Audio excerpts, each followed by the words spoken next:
Heyo, welcome on back to Thronebreaker for maybe all of 5 minutes before the game crashes on me again.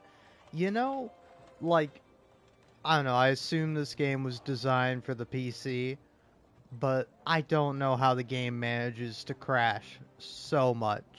Like, I I re-downloaded this game today because I was running out of space on my console, and I was like, all right, what's like a small game I can sort of like pick up and play, and I don't have to worry about it eating up too much space. And I'm scrolling through all my games, and I see Thronebreaker, and I'm like, oh yeah, Thronebreaker. I'm still missing one trophy to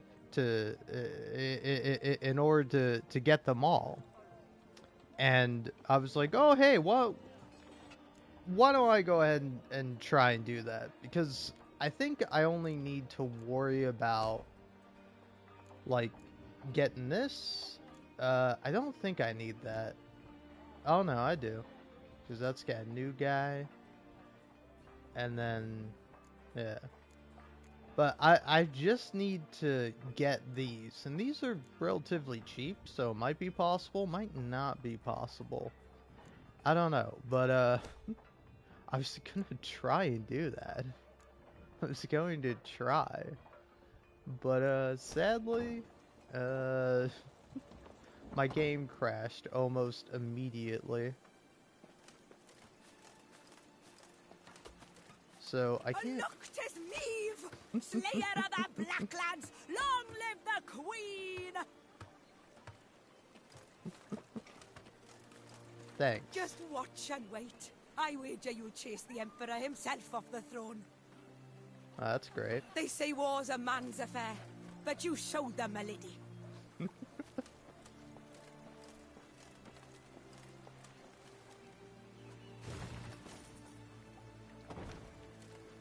Alright.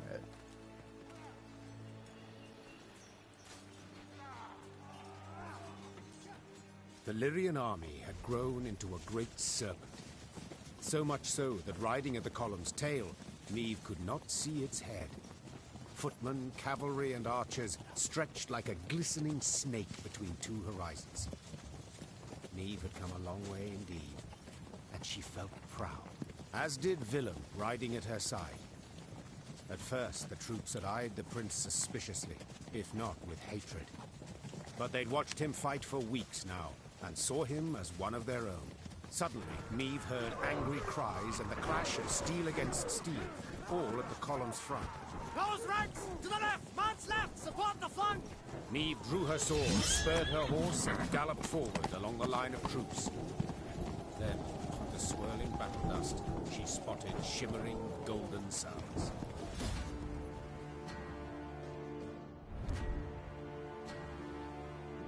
He drew a oh god, I can't talk. Why am I trying to read things out loud? Meave drew her sword, yet did not rush headlong into the heat of battle, as she once would have. Old wounds and lasting traumas still nagged her, and besides, enough blood had already been spilt.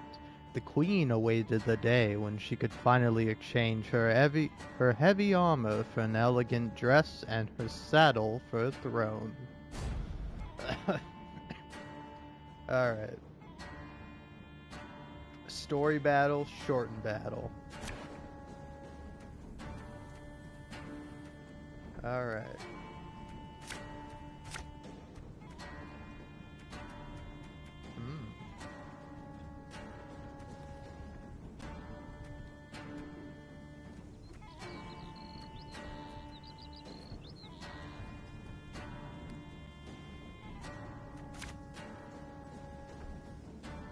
Man, you can do a lot of redrawing. Alright,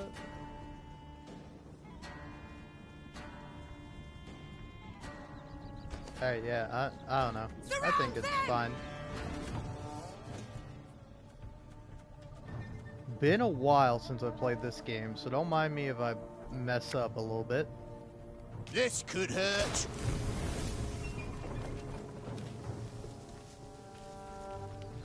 And then, what's my ability? Okay.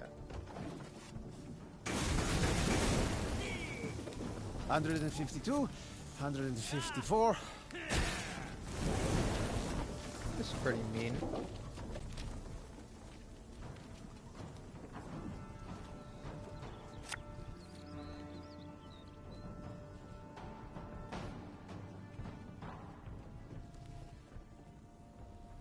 So I think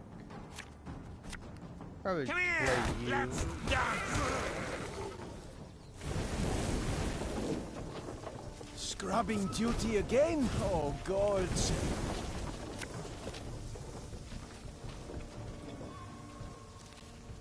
Aye. Okay. Hmm.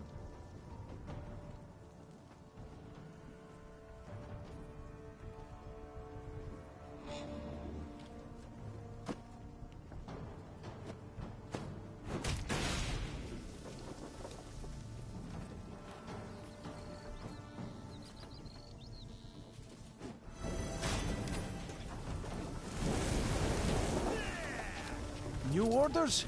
No? Ah.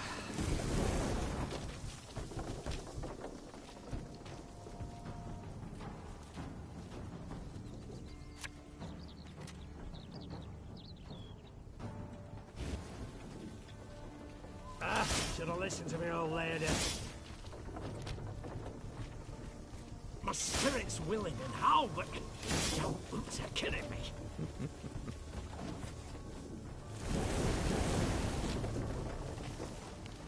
Must be an important lesson in this. But what?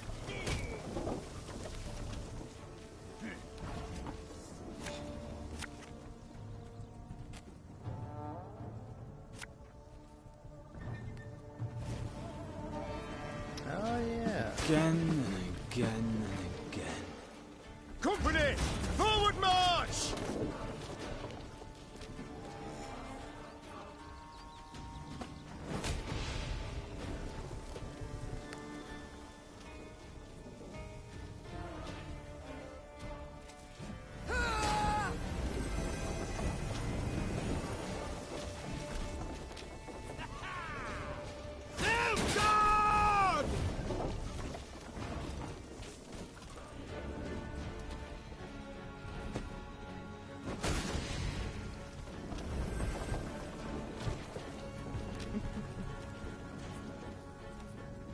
Hey. For Demavend! I forgot I still had Black Ray in my deck. I'm a monster. Or did I say Rhea? I meant Rayla. Retreat! Alright.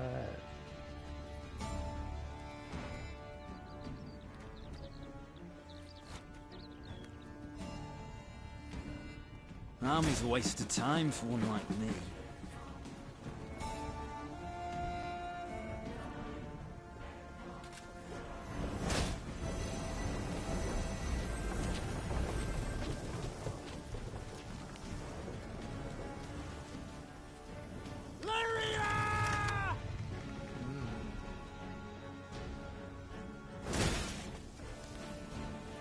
One bolt I need.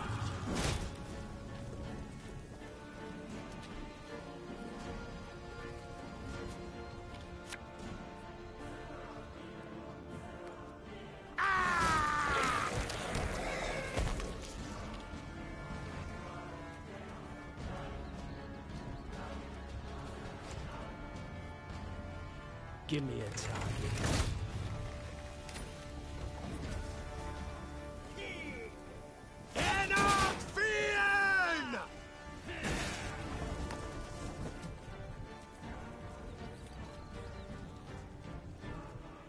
If anyone asks, you've not seen me.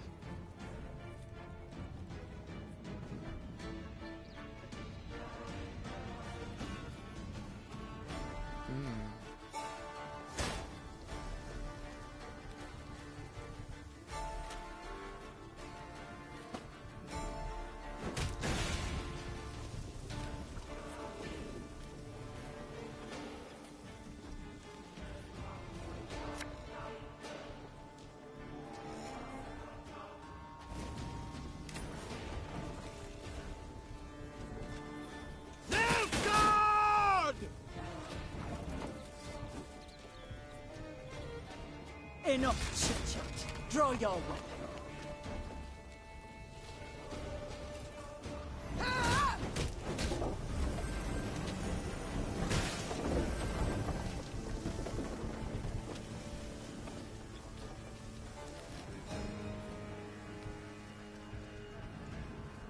Is today the day?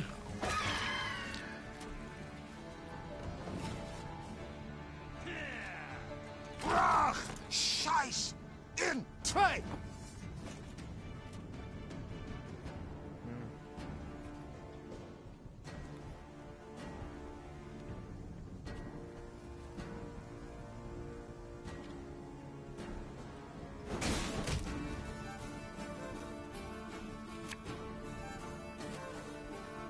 It's not too late to walk away. Off to the front yet again.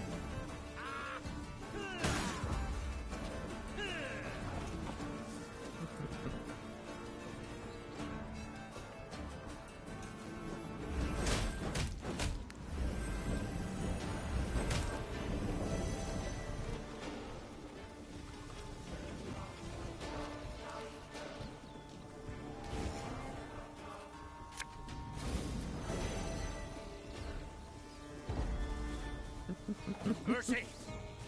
Have mercy! No. Normally disciplined, determined to an extreme, these Nilfgaardians quickly broke rank and ran. Deserters! Leaderless cigarettes. A scout reported. Headed south they was, towards the frontier. Chained prisoners now sat along the dusty road. Meve stopped in front of one. He was ragged and unshaven. Flies had taken an interest in his poorly bandaged hand. Spotting the Queen, he lowered his head and quivered with terror. I know you take us for savages. Began Meve, her gaze passing over several scraggy black-clads. But fear not. We shan't flay you alive nor eat you for dinner. And when a truce is signed, you'll be sent home. Where I most sincerely hope you'll stay this time. As the Queen mounted her horse, she barely concealed a grimace. Her thighs were sore and chafed, her hands raw from the reins. But she bit her lip and rode on, for the prize was now very near. Was in Aldersburg when it fell. Broke my heart, that did. But not completely. Now we'll take it back.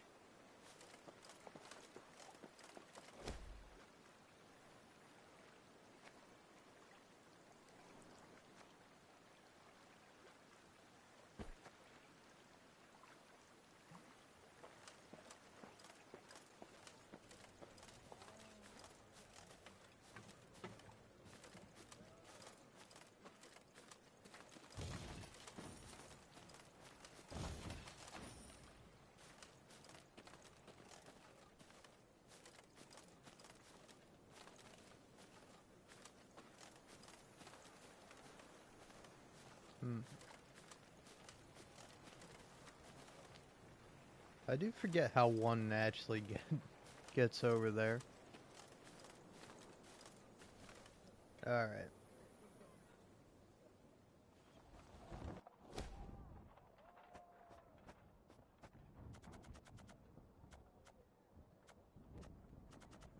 Oh yeah, what do you do?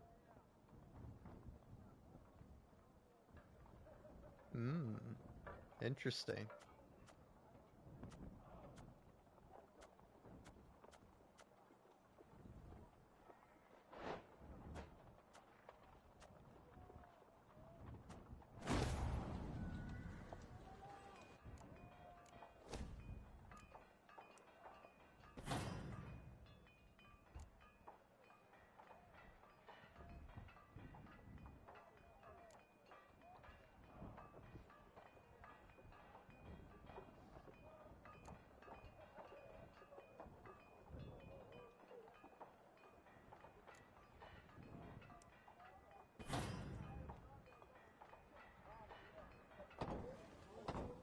Alright, now I have nothing.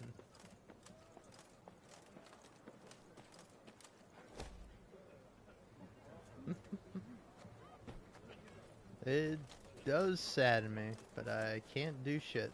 Spent all my money. The good mother's guided you to victory. If you say so.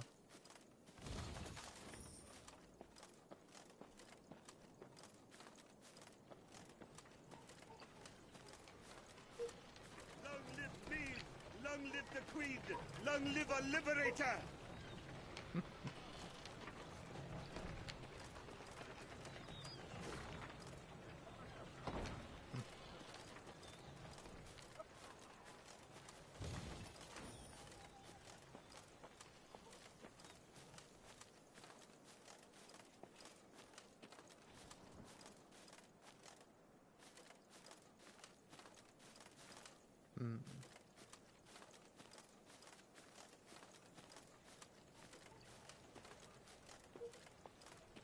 Neve noticed one of her scouts, a certain Corporal Larkin, halt his mount and train his gaze on the woods. Your Grace, I thought I heard something. Could have sworn. A whisper, maybe, but...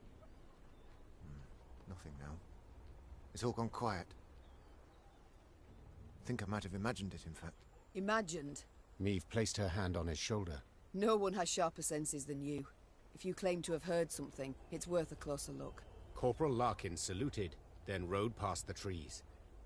Suddenly in shadow, he keenly scanned his surroundings. Something caught his attention. He dismounted, then brushed aside ferns, exposing tracks made in the mud. Your Majesty! He shouted, quickly turning towards the road. Sound the alarm! It's Scoia'd! An arrow whisked through the air, pierced his throat, and suddenly silenced him. Then the forest came alive with cries in the Elder tongue.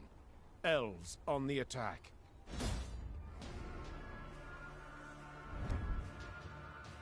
Meve cursed under her breath. Did Scoia'tael hatred know no bounds? The war had already been lost. Nilfgaard, who had supported their cause against the northern kingdoms, had retreated beyond the Yaruga by attacking the Queen's army. The elves must have known there stood nothing to gain. That is, other than the heads of enemy Dwan.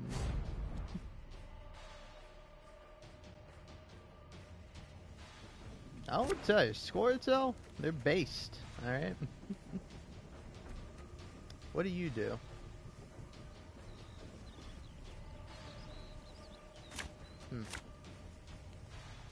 I think those guys got added to my deck by accident.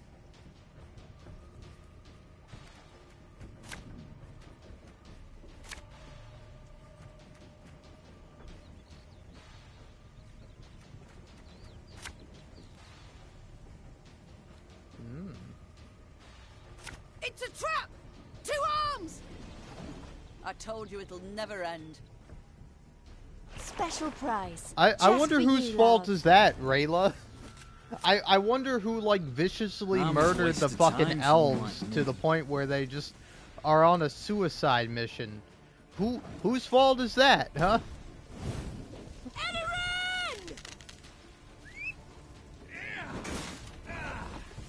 Alright.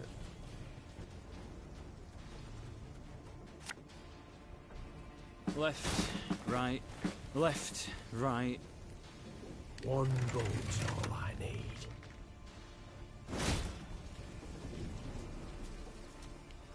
Don't like this.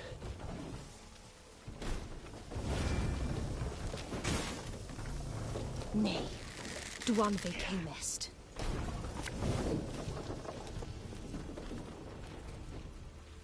Should have listened to me, old lady. Oh, could murder a piped.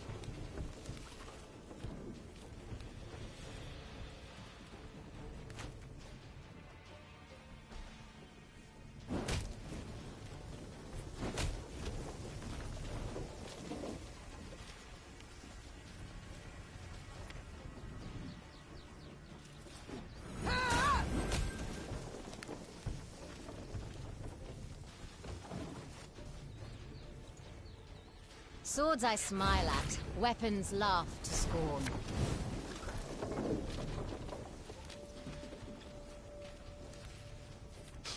I smell a leak.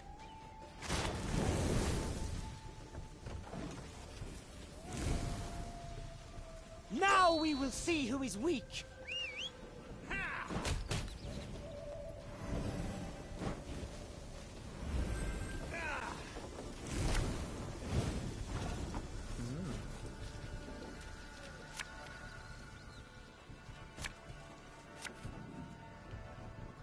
Again and again and again.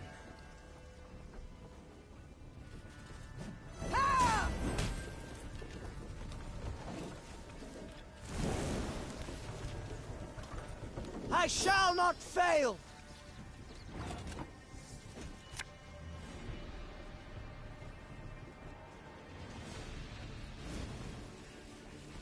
This harvest will be reaping black-clad heads. There's a time to reap, a time to sow, and a time to die. Cursed traitors. Oh my.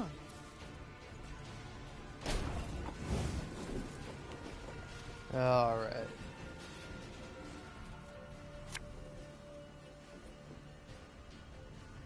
Give me a target.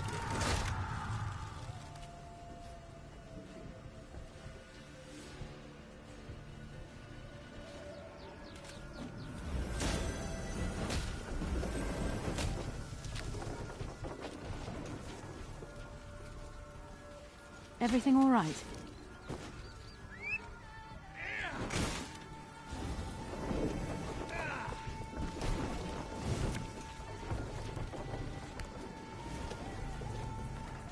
An army's a waste of time for one like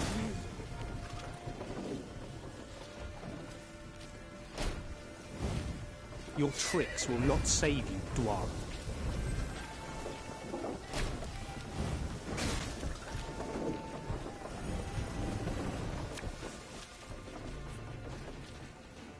Arbalist at your command.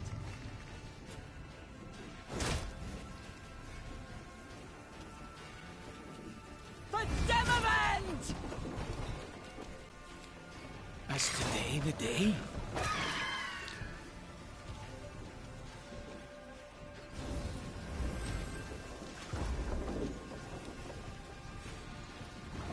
Well, I mean, I won. Brenner, stop! We surrender!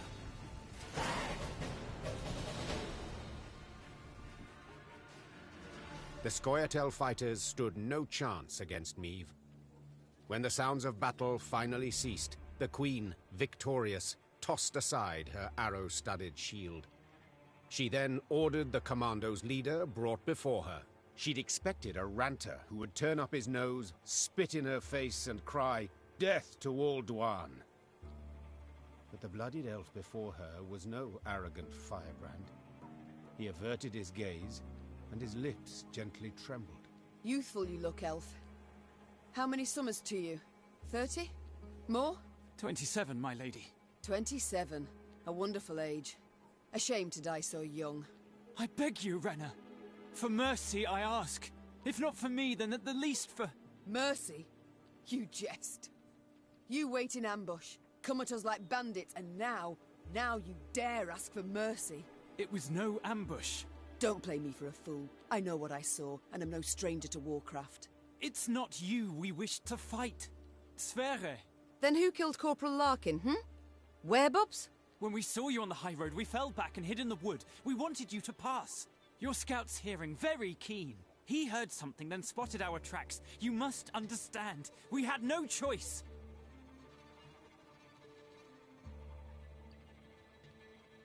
You know you might have surrendered. Like Tristan's commando. Is that what you mean?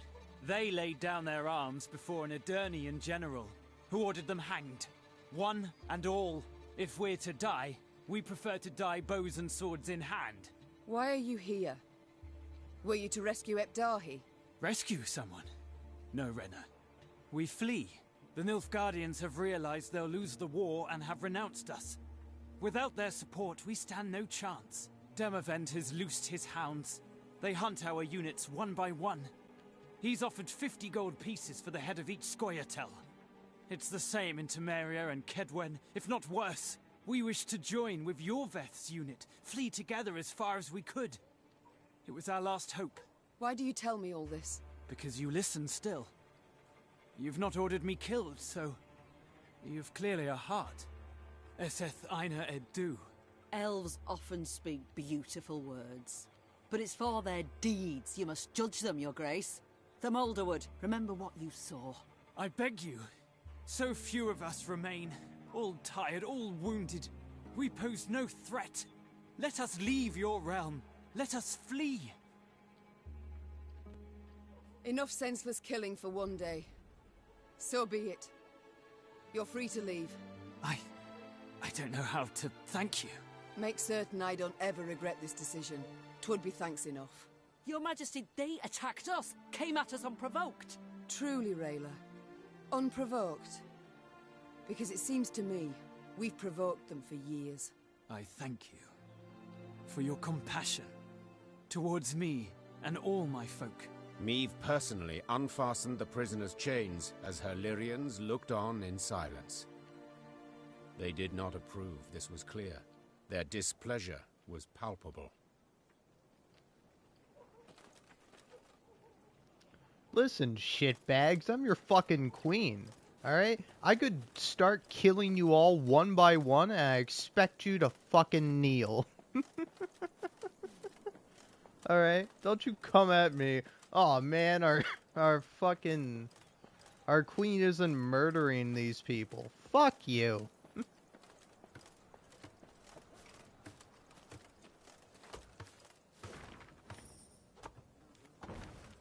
Alright.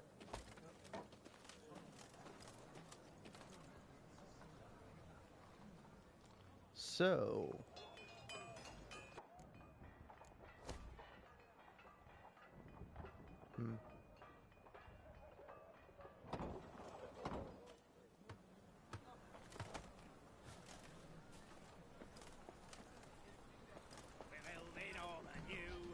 Treat yourself to our new view, for a better future through and through.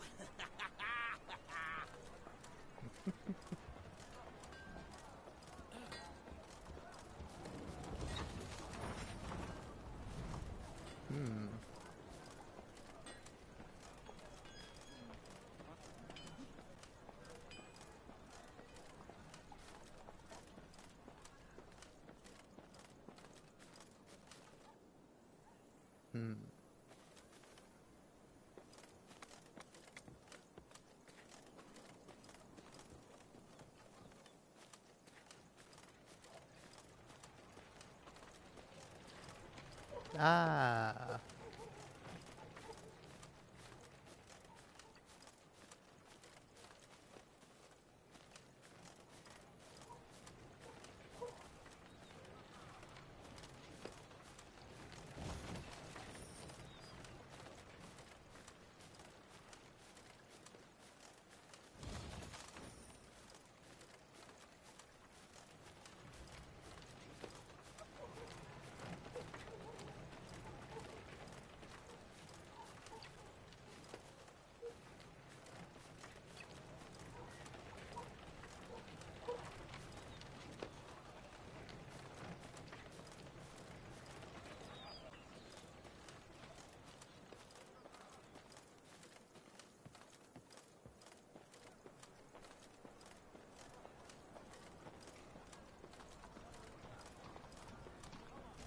First foundations hoist the walls, then we'll revel in its halls.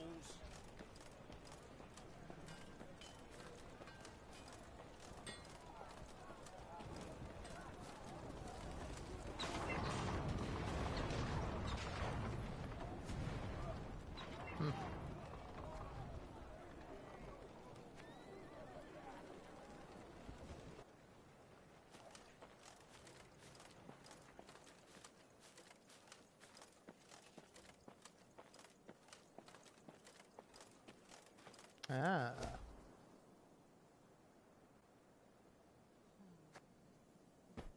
Yeah.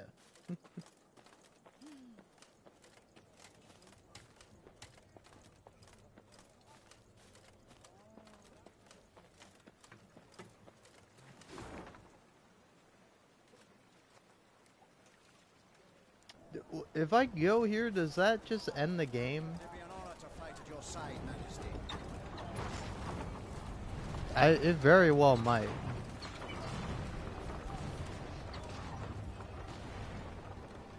So wait, hold on. I want to get some of these guys out of my deck.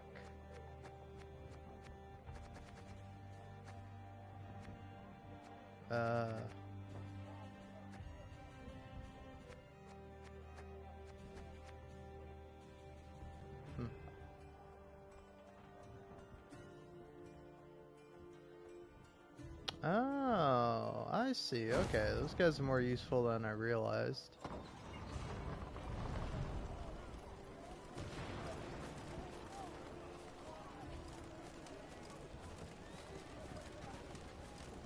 The Lyrian Corps neared Aldersburg. It could not have been on a more idyllic day. The sun shone, birds sang, trees rustled in a light breeze. But Meve saw it as she had at the war's start. Walls illumined by a fire's glow, the cries of fleeing civilians, the stench of burning flesh. As on that day, Aldersburg was under siege. Yet this time, Eden's flags fluttered in the field, while Nilfgaard's tattered sons crowned the fort's towers. The Queen found Demavend's tent without difficulty. Made of sheets of silk edged with silver thread, it positively shone. Seems the realm's restored to a virtuous path, muttered Meve. Aha! There she is! Queen Meve, savior of the North, the Sun Slayer. Mockery I don't appreciate. I wouldn't dare. Not my words, those. You've been painted thus in song. Master Dandelion himself wrote a ballad, The Battle for the Bridge. If you take the bard at his word, you're as fierce with a blade as any witcher. Is that jealousy I hear? To be perfectly honest, Meve, it is. For I hadn't the pluck, nor resolve. And when all the North tuck-tail went to sight, you alone stepped up and bared your fangs. Let it be a lesson for the future to us all. You called out the future. Tell me, how's your son? Baldwin. Ah, growing like a weed he is. And the spitting image of his old man. Good news all, especially given the mother's profession. She's now Countess Demeretta of Gullet, a lady of the court. Ooh, your lawful wife must be thrilled. Hard to say in truth. I've not seen her in some time.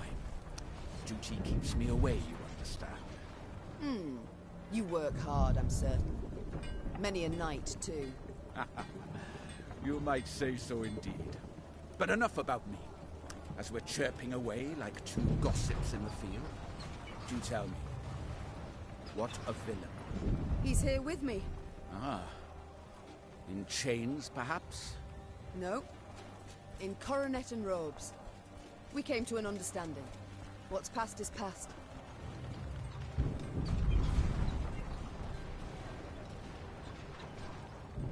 Damn, I'm just kind of in this. I've like no option to leave. I kind of wanted to change like the sound settings because the fucking trebuchets and shit in the background are loud as fuck.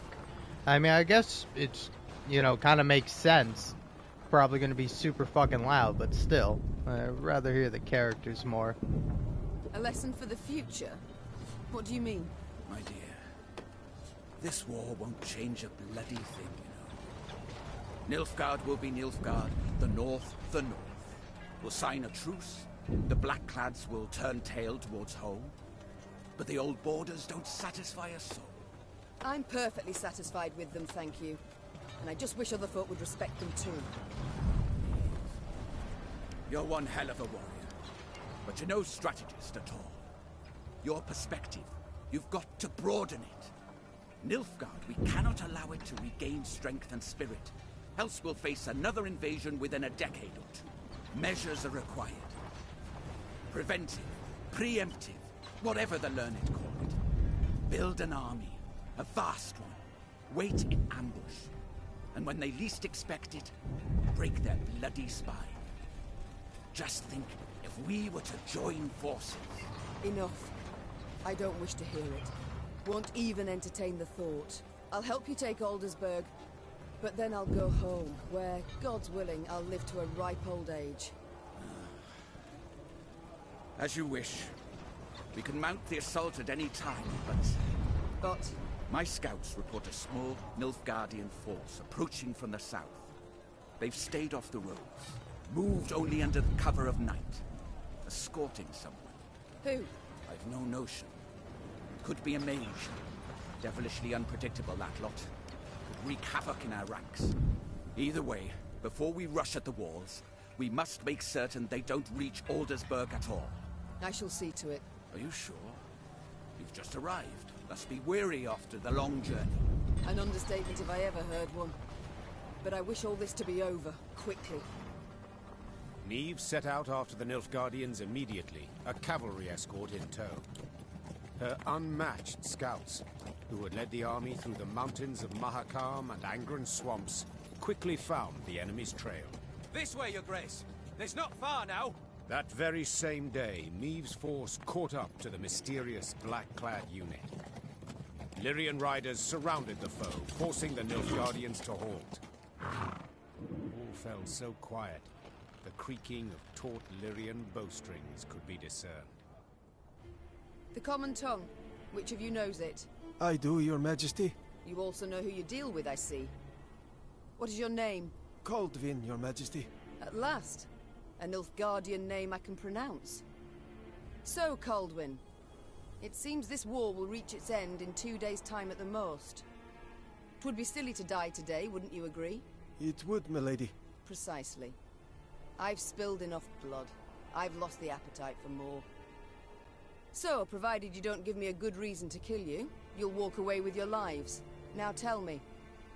You carry something for General Ebdahi. What is it? A letter. Urgent to the point of insanity, it must be. Who wrote it? The dear Madam Ebdahi? No, Your Majesty. The Emperor. My. A letter from Emir himself. You must be an important person. A noble, or... Yet your uniform is simple, with no discernible distinctions. Who are you truly, Kaldwin? A spy? A simple messenger, Your Majesty. Don't lie. I know messengers, how they travel. Alone, armorless, atop a swift steed.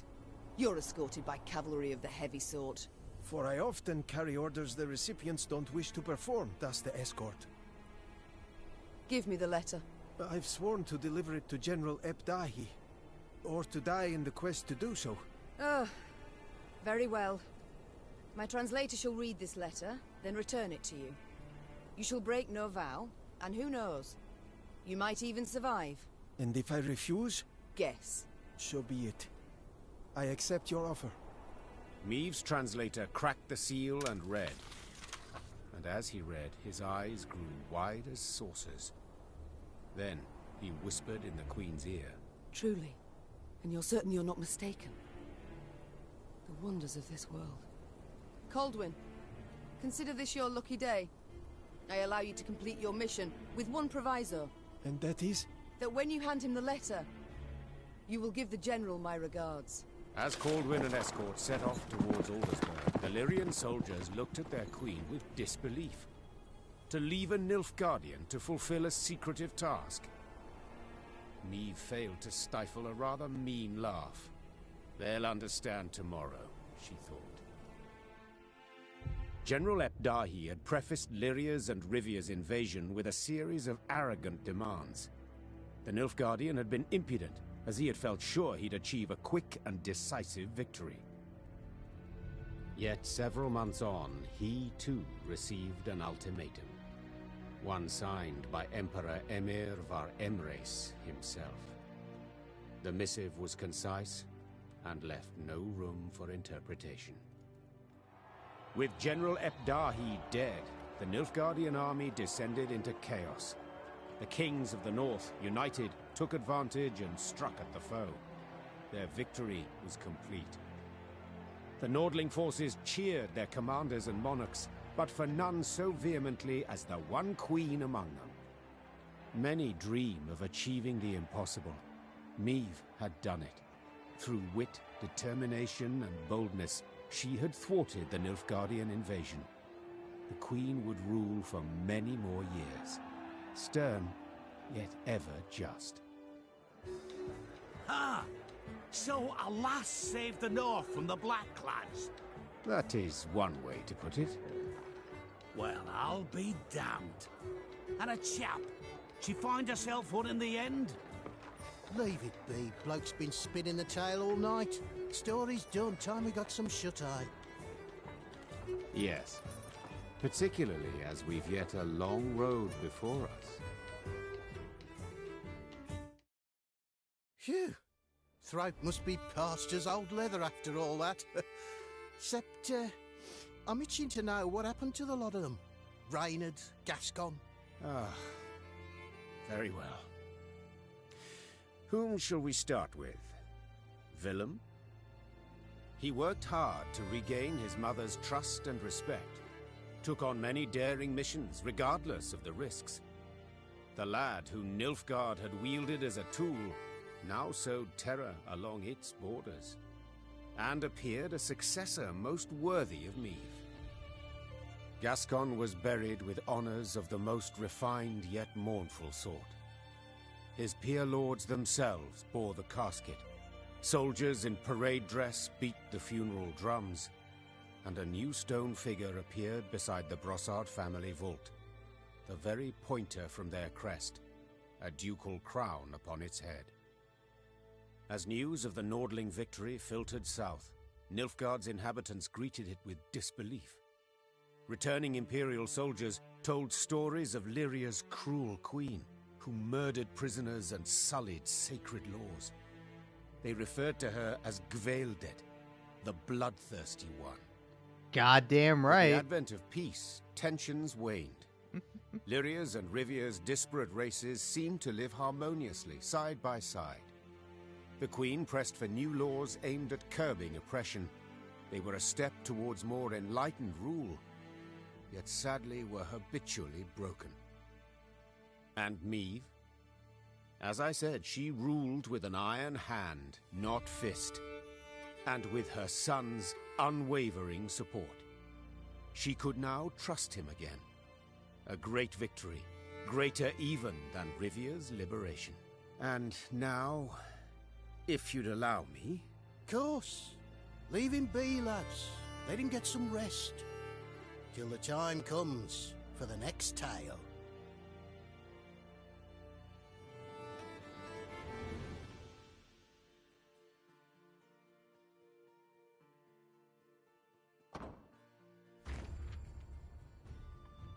Well, that's nice.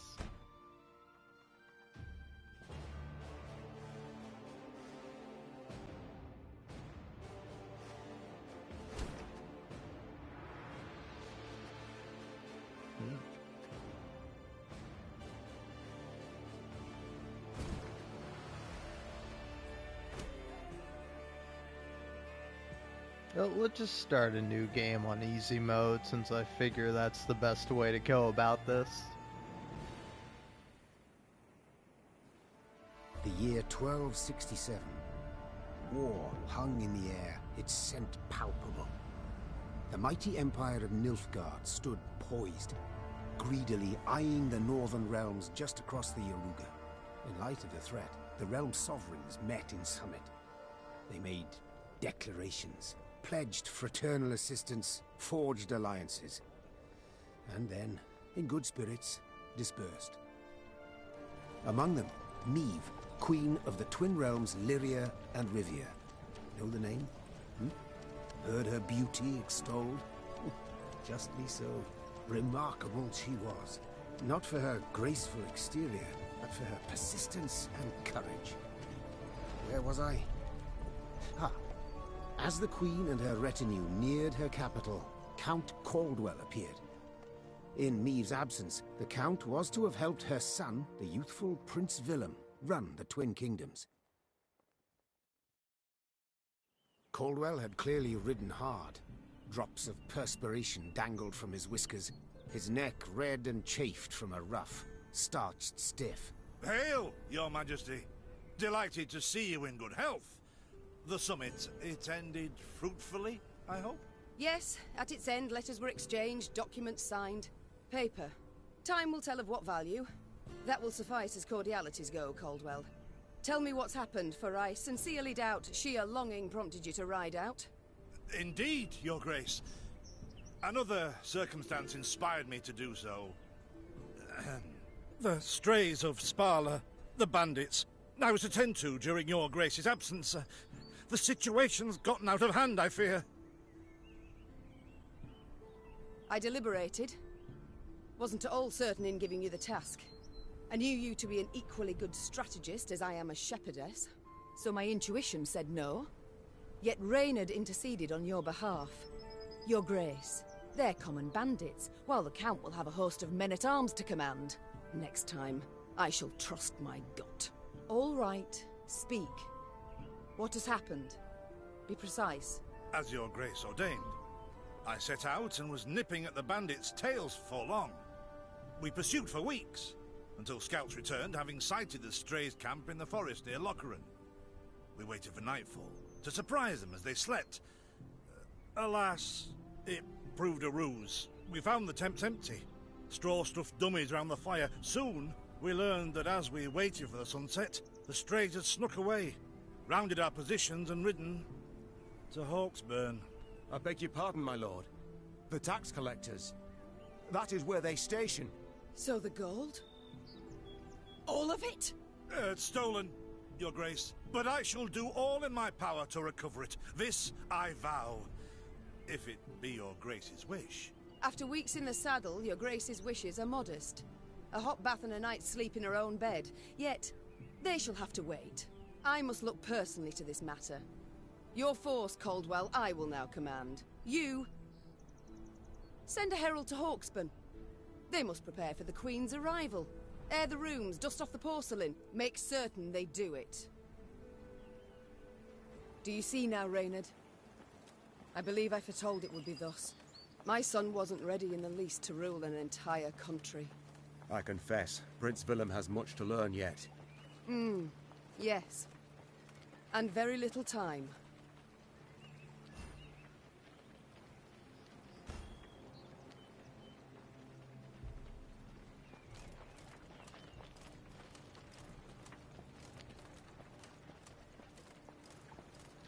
Now you say that, game, but is there something secret back here?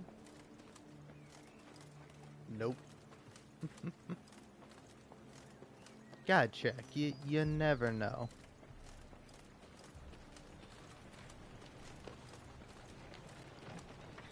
Oh.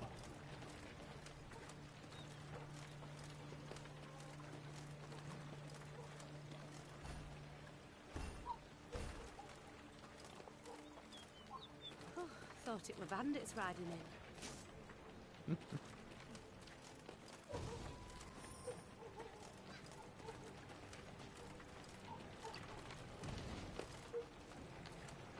I love free stuff.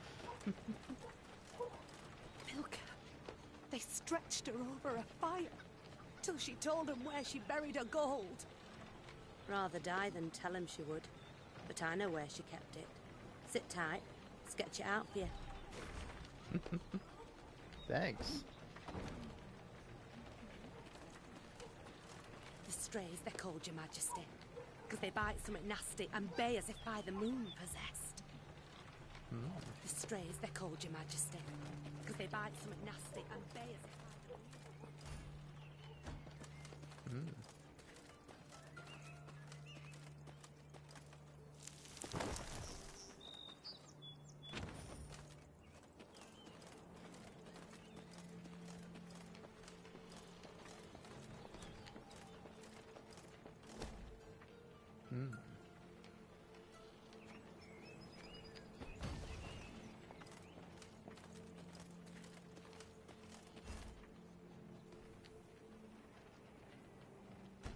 Count Caldwell rode at the column's head, scanning its flanks with a wary eye that, despite his advanced age, proved very sharp indeed.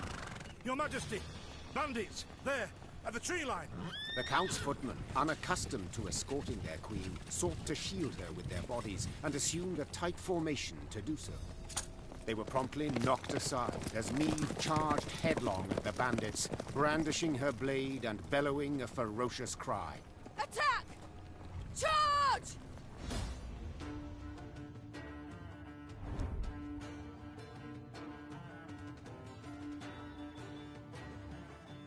Meve was convinced the band. Meve was I don't know. I liked using fake or deep voice for that because regular voice of mine sucks. Who wants to hear me talk? Now,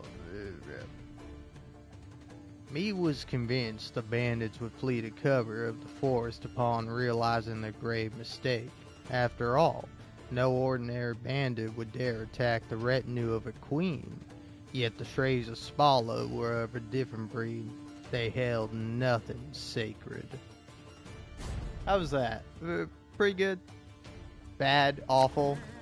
Shut the fuck up, streamer boy, and play the damn game. Yep, I know. They are, easier they are to target. To attack the Queen? An outrage! Yep. You're Your probably Grace, just gonna tell the me men exactly await. what to do. You must lead to begin the attack. Yep. Alright. This harvest. Salt of the earth, they are, Your Grace. They'd follow you into fire. You need simply say the word. Salt of the earth. Love them to death. But fuck them. They're pieces of shit. And they're gonna die for me. Yep. Yep. I shall teach you to respect the crown, you dogs!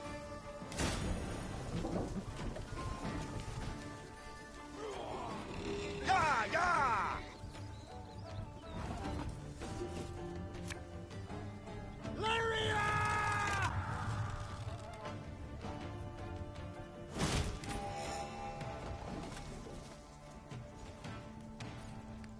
Look out! Seek cover! We are bombarded! We're fine. A lesson in humility coming now. One bullet's all I need. My spirits. The strays took tail and run. Yes, our victory is assured. Sound the horns. May they sing praises of this triumph for ages. God, I hate you, Codwell. Such a motherfucker. Yep. The battle's not yet done. It is better to conserve our strength. Prepare for a strike that will prove decisive.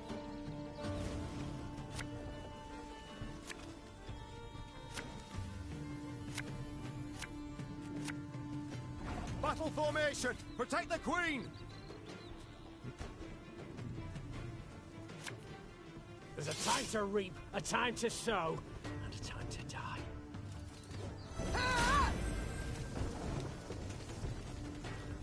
Hey? Aye. Oh, I fucked up. Oh well. Who knows? Maybe he's gonna play. Catch 'em all! Nope. Give me a target.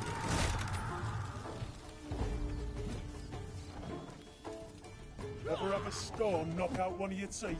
I congratulate you on your latest victory, Your Grace. The bandits stood not a chance.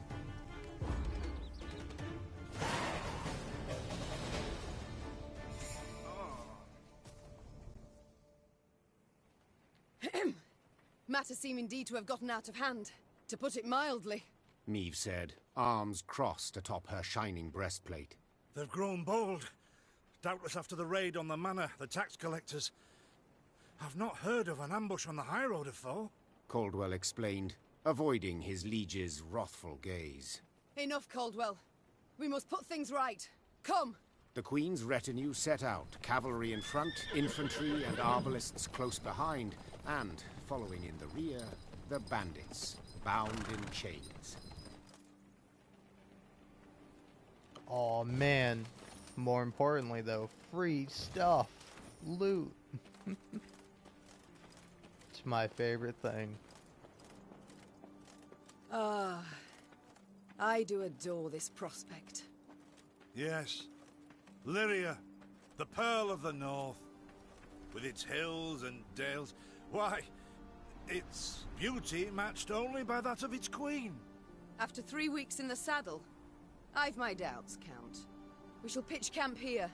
Our soldiers need respite. A spell of it they deserve.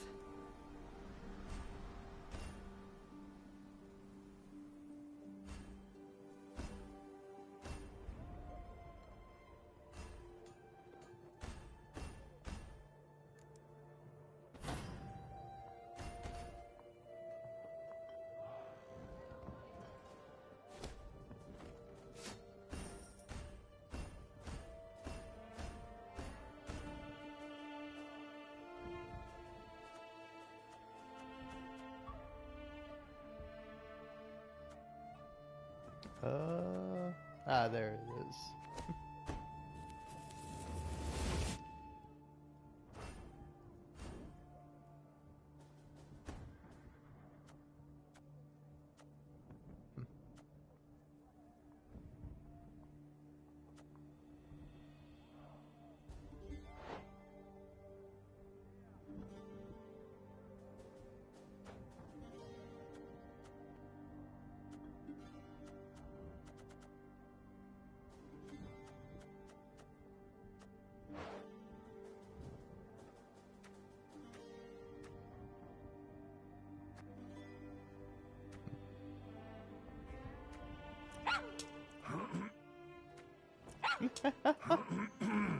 I didn't realize he had a little dog.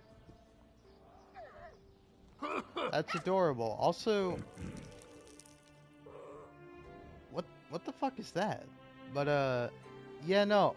If you're wondering why the card is wiggling around, there's like a I don't know what you call it, but it's like the Nintendo Switch thing where you move your controller around like you're solving a puzzle in the in Breath of the Wild, or the new one, Tears of the Kingdom.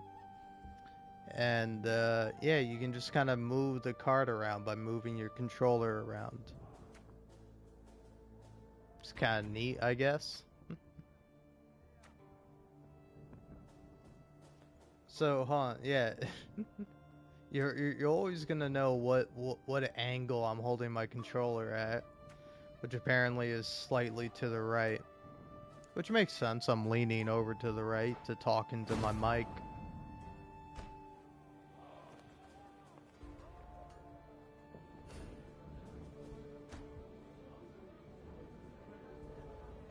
A bit of respite, Reynard? Yes.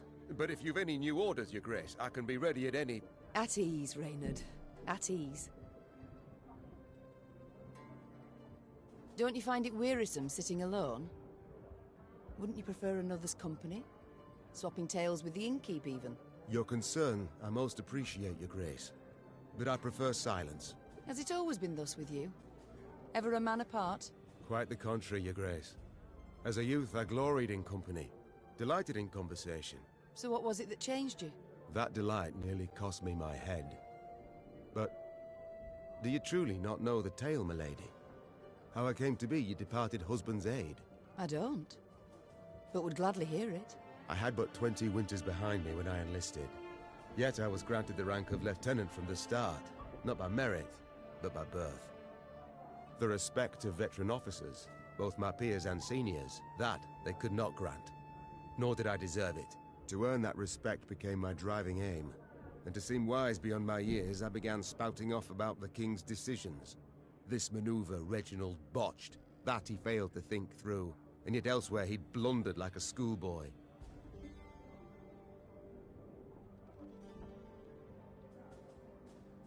Talk of that nature could only ever result in misfortune. It was not long before I was clanking about in shackles. Another officer had reported me. I was charged with lèse-majesté. The court-martial took but a quarter of an hour to deliver verdict and sentence. I was guilty of treason, and the noose awaited me. But Reginald first stayed the execution, then ordered that I repeat every word I'd uttered about his person or deeds. Soaked with sweat, my voice cracking, I did as he ordained. Reginald listened, rattly and silently. And when I'd finished, he declared I was right. He then appointed me his personal aide. A clever lad like you, I can always use at my side. Indeed. Though hardly sharp himself, wisdom in others Reginald both recognised and heeded. It was then I swore two things. Firstly, never again to wag my tongue like a fool. Secondly, never to betray his trust. And you never did. Know what he told me moments before he passed? Trust none of them, Meave. Save Reynard. The old sod was right about that, at least. I thank you for sharing that tale, Reynard. Truly.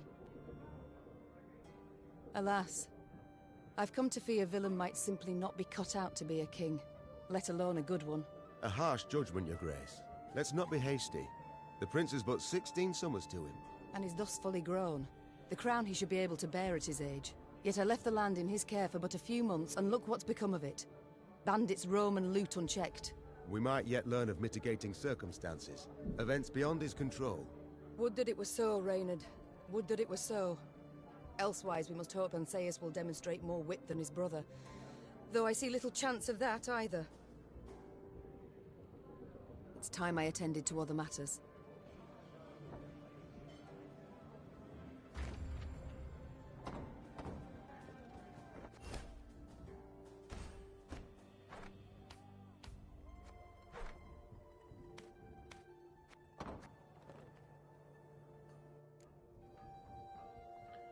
Alright, let's see.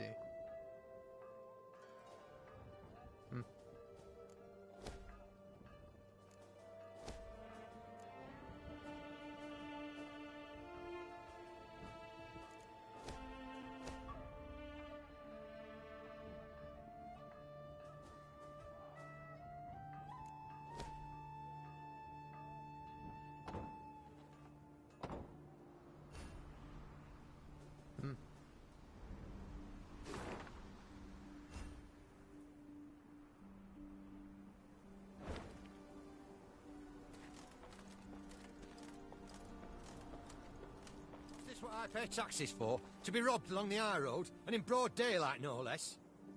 Were it not for mandatory merchant routes and stacking rights, why, I'd have gone round, through Sodden. They told me, Lyria's a wild land, lawless, chaotic, a damn disgrace. They told me, Shut up.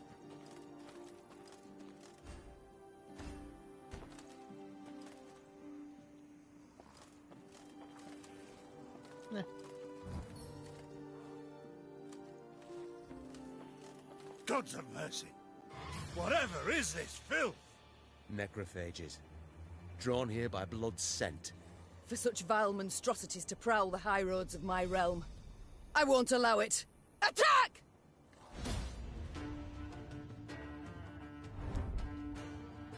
Who were these travelers whose bodies now litter the roadside? They had the look of pilgrims who found misfortune after crossing paths with the strays of Spala.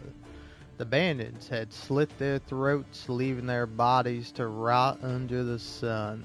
They'd likely have known the stench would attract the attention of flesh-hungry scavengers, thus exposing the next passerbys to a horrific death.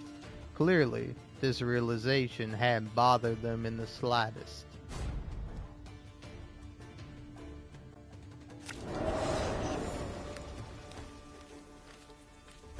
Fog in broad daylight, with the heat positively sweltering. Have we to do with some manner of sorcery? We shouldn't exclude the possibility, my lord. And great caution we must exercise.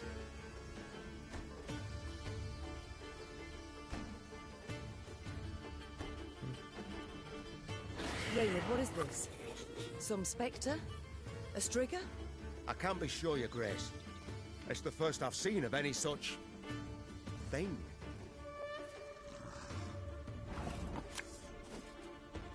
There's a time to reap, a time to sow, and a time to die.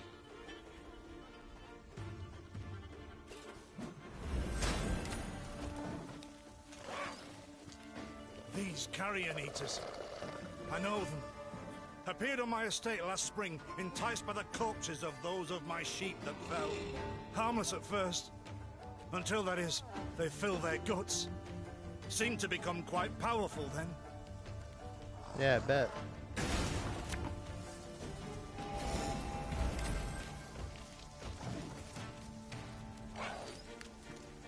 Fearsome they look, true. But they bleed just as we do. Onward! Slay the filth!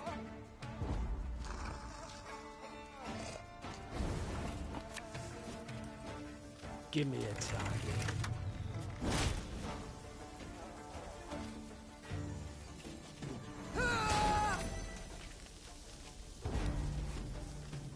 Ah! So fortunate we routed the beasts before they had a chance to gorge.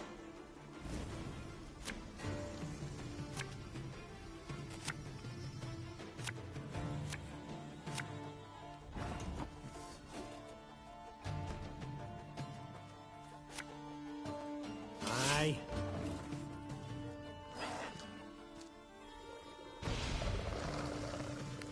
Your Grace, yet more come. They fill their bellies, ma. This doesn't bode well. Oh no, not well at all. Our ballista, your command. God damn it, you guys fucked me up. Ugh.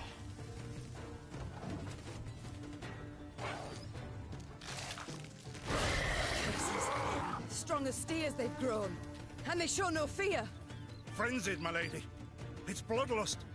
They lose all instinct to survive, feel no pain whatever. I've witnessed this before.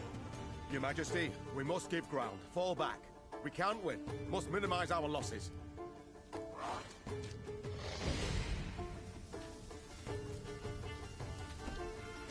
My queen, there is no shame in ceding the field when fortunes turn sour.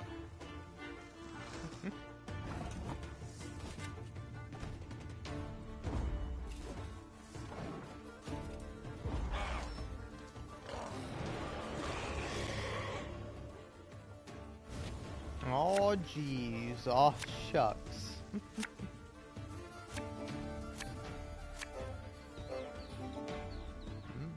Victory must be ours now. We shall not retreat. Arms at the ready. Attack!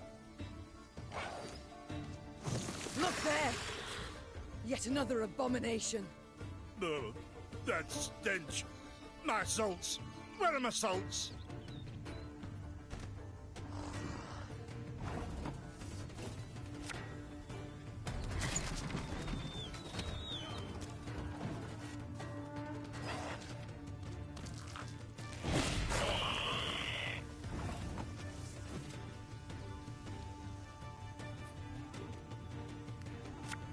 Yeah, but I could also just play Reynard, and then, you know, could move that up.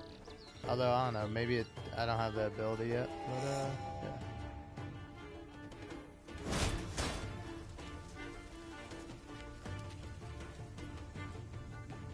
Do I have to, though?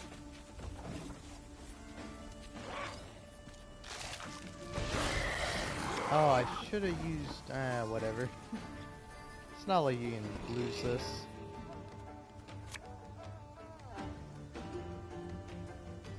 Discipline shall bring us victory!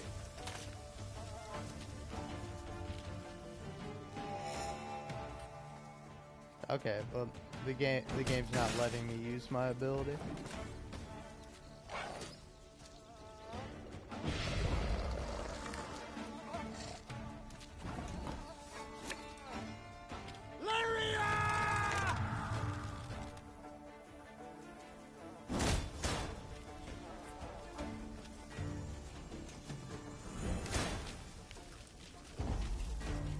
The beasts hadn't a chance against us. Victory is ours.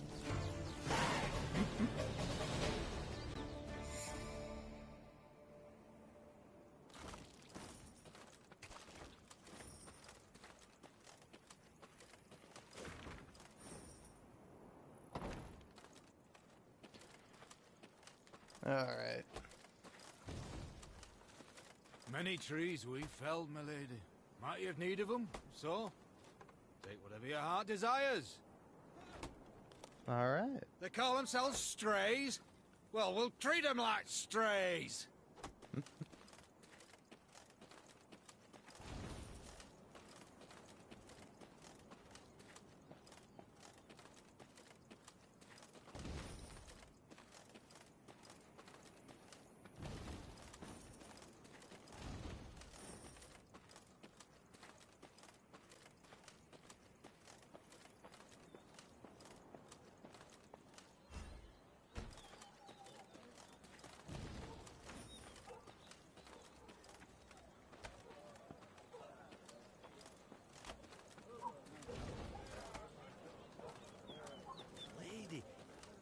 masks they wear. Have you seen them? They've fangs, snouts, horns. Like a right proper nightmare. Hmm.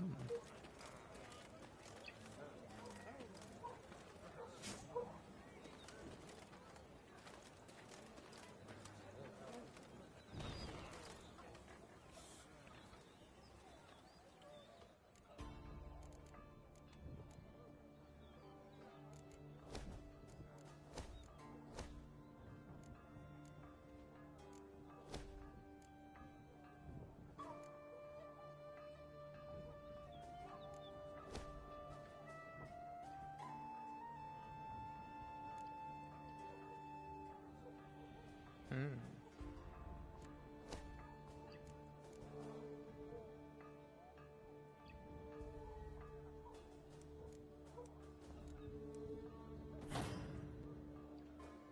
Yeah, let's do that one first.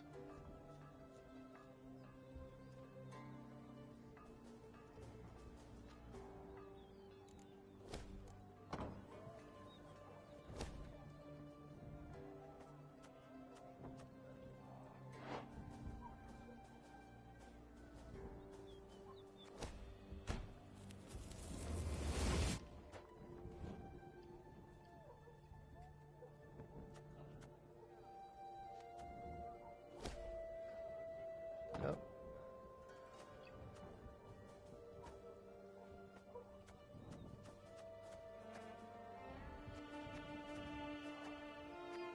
Oh, I see.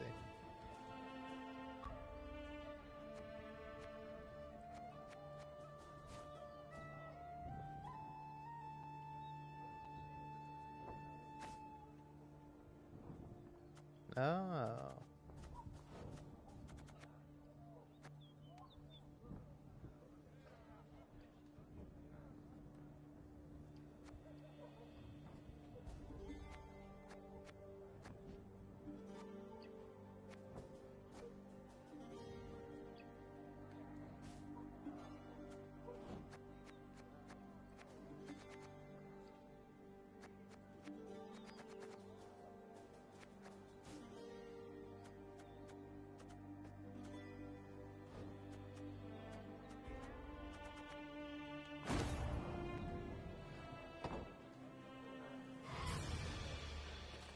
Whoa.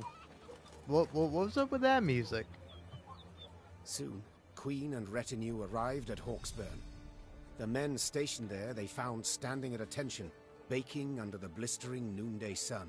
Your Majesty, Count Caldwell. Stand at ease, Sergeant, and report. The local peasants we've rounded up in the yard, Your Grace. Expect they might have lent the bandits aid. Yet our courtesy hadn't inspired them. They haven't peeped a word. Might it please Your Grace to summon the hangman? He ties a noose for them, should have them jabbering right quick. I'll speak to them first. Your Majesty, for the Queen to question commoners, why, it's simply not proper. Whom for? I shan't be stripped of crown and titles for it, so no impediment do I see. Lead me to them. Bow low for your sovereign, Her Majesty, Queen Meve of Lyria and Rivia. Have mercy, Your Grace. We bear no guilt, we simple folk.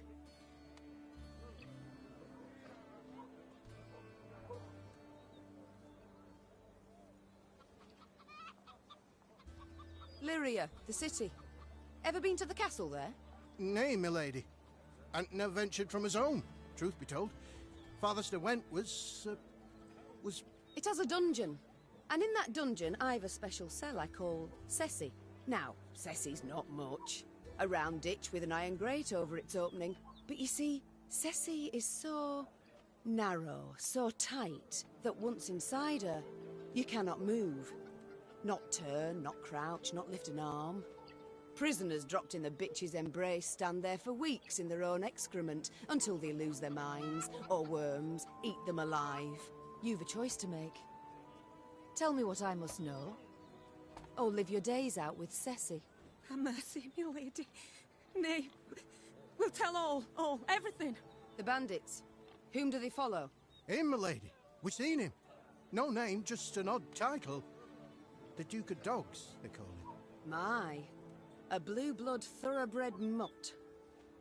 Where are he and his hounds bound? Did he say? Thou recall, Imogen? What do you name? A Gleeton or something? Clayton. Lord Clayton. His estate lies to the south. Sound the horns. Have the men form up. We march at once. Milady! I'll be no higher for the Duke. He's a good man. Gave us proper brass for the welcome we gave him. Shared what grub he had. Shut it, louts. The Queen's had her say. Your Grace, your orders. What are we to do with them?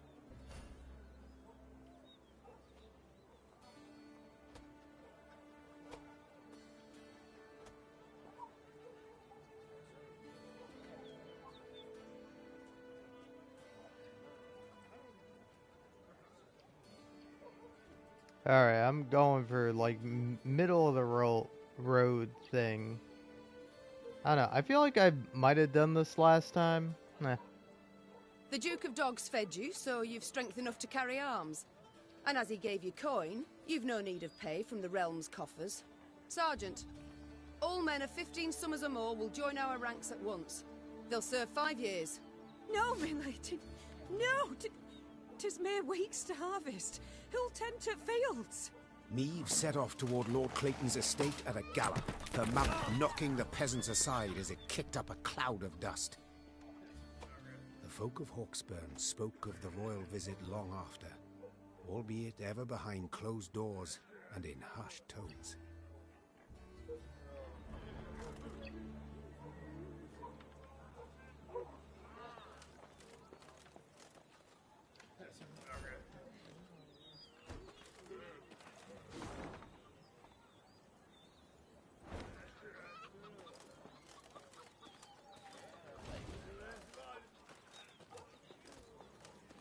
What is this, Reynard? Bandits attacking royal tax collectors in broad daylight. They shall pay dearly, Your Grace.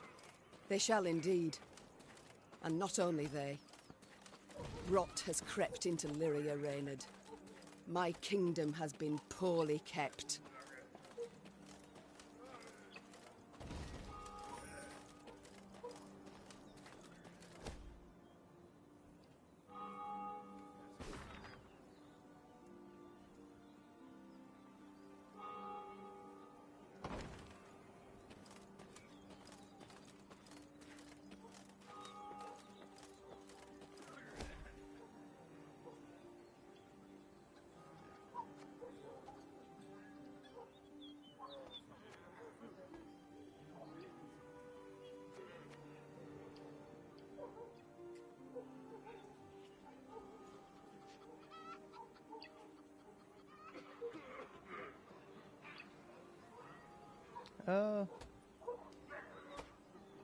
Yeah, I don't know. I mean, might be more worth it for that, but I don't think it's that big of a deal.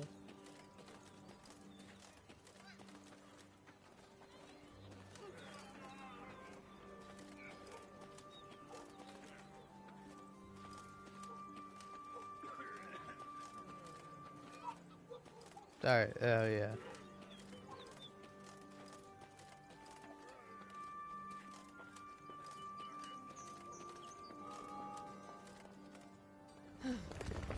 That rumble.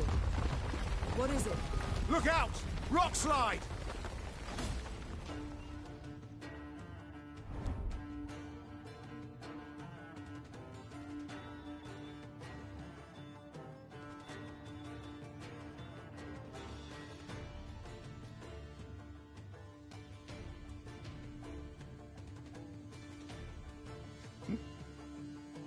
In a flash, Reynard leapt from me, resting? I'm gonna say wrestling. In a flash, Reynard leapt from me, wresting the queen from her saddle. Had he arrived a moment later, Meve would have met her fate under a massive boulder. Alas, she was not yet free from danger. The entire escarpment had begun to collapse onto the road, along with the temple wall that stood atop it. The screams of crushed and dying soldiers cast a somber shadow upon the queen. Yet she needed to collect her wits and act quickly to establish control over her unit.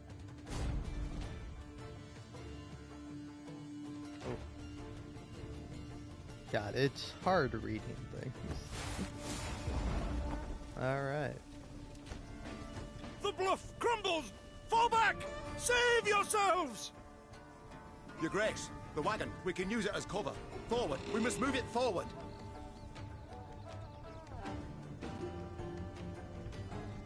Alright.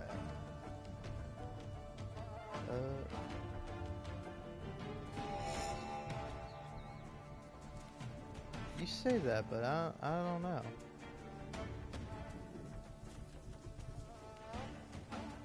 Oh, I have to play him there. What now? You're far fewer than I presumed. Summon your comrades, damn it! Chop chop! Before I reach for my whip. One bolt all I need. Oh, I see. Give me a target.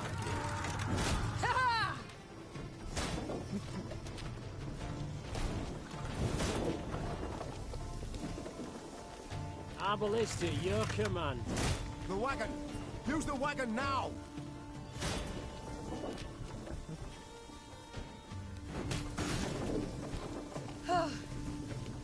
We've come through, Reynard. I thank you.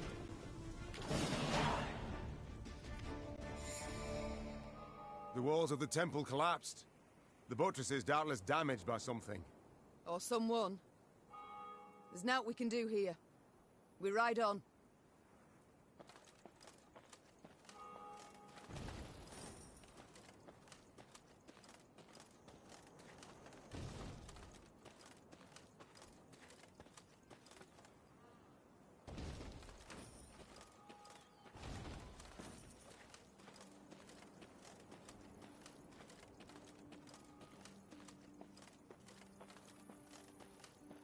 A peasant cart, loaded with a heap of hay, came rattling down the road from the opposite direction. Clear the road! Bellowed Count Caldwell, standing in his stirrups. Make way for your queen! The peasants obediently turned their cart into the roadside nettles. As she passed, Meve glanced towards it and froze. Atop the hay bale lay a badly wounded man gripped by fever. The thick, sweet stench of rot wafted from his bandaged legs. Gods. Who did this to him? Meve asked. Bandits? Nay, milady, replied the cartman. 'Twere a beast. Out to the east, down Wetterton way, lies a boneyard, old as the elves, they say. The peasant continued. Clayton was setting snares round about there. Came running back to us, drenched in blood, rattling on about a long-haired wench come climbing out a grave. We's taken him to the good sisters of Melitele here on bridge. Perhaps they can help him. I'm certain they can. And will. Replied the queen, though just looking at the wounded wretch, she knew he'd expire before nightfall. God speed you on your journey. The queen whistled, and her mare resumed its trot. Shall I send for a witcher, your grace? Caldwell asked. One of those freaks should make short work of the monster. Until we apprehend the bandits, I shan't allow a single soul to leave our company. Even on such an important mission as finding a witcher. Meve replied. Any who did would be captured at once. But, if fate brings us near Wetterton, perhaps we'll see to this monstrous harridan ourselves. Your grace, we've only just fought beasts and scarcely escaped with our lives. This she-beast will take a silver sword. Magic formulae. Yet a dozen arbalists will have to suffice. The queen said, calmly but firmly. And please, Caldwell, do stiffen your spine a bit. Now onward.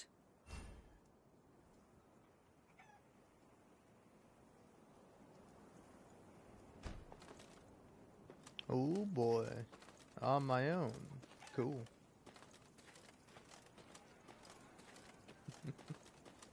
Hi, sheep. Alright.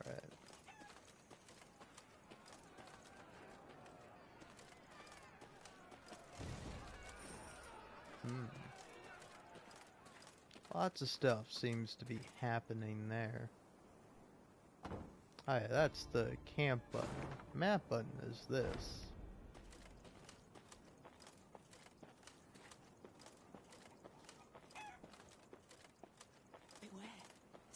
bandits on thy road round Dawn. Those that call themselves the Strays. Those bandits? Dressed as demons they was. Horns on their heads and pig snouts instead of noses. Those bandits?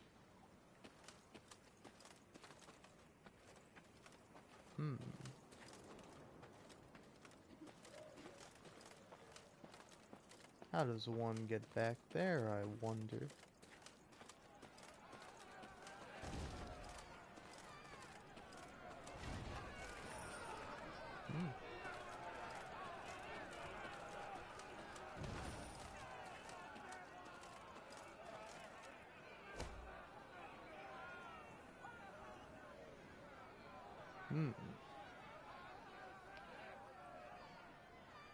I mean, honestly, I think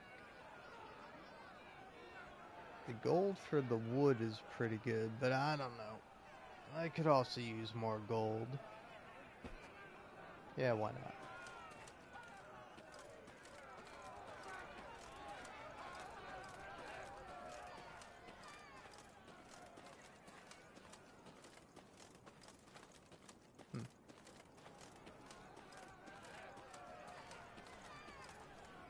Yeah, I think I gotta go much further down to get to that.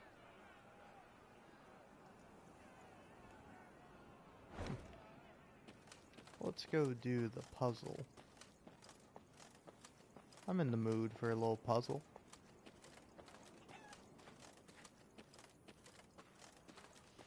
Kneel and pay homage to the gods. You shall be rewarded. Melitele watches over us all, yet you do well to remind her through supplication. There is ever time for prayer, even as war rages all around. Pleased to see ye yearn for the holy word, milady. I'll keep ye in my prayers to the Mother Goddess. Haha. There is ever time for prayer, even as war rages all around.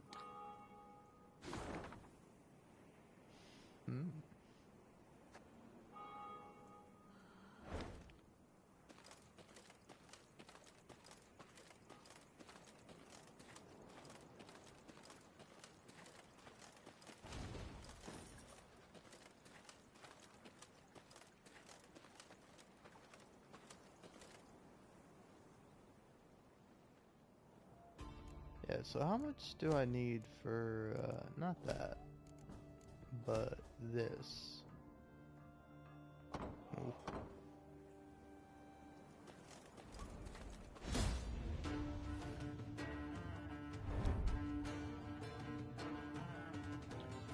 Meve stood on the banks of Badger Run, a modest river with a strong current and dark reputation.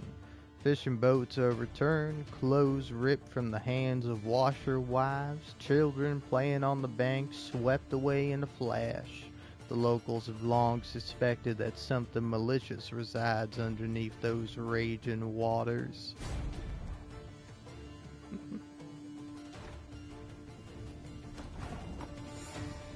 Alright.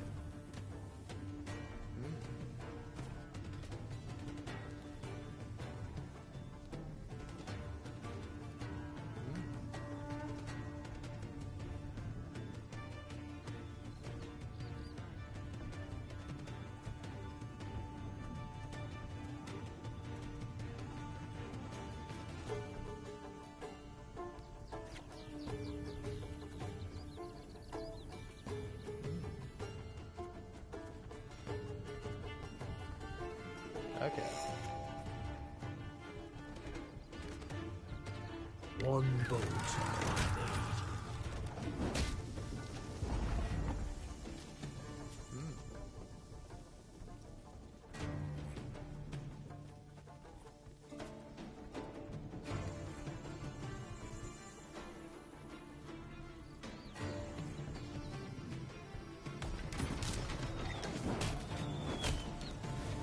Damn.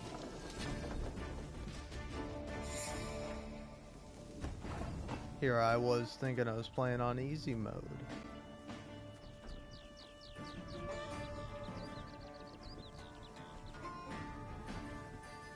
One bolt's all I need.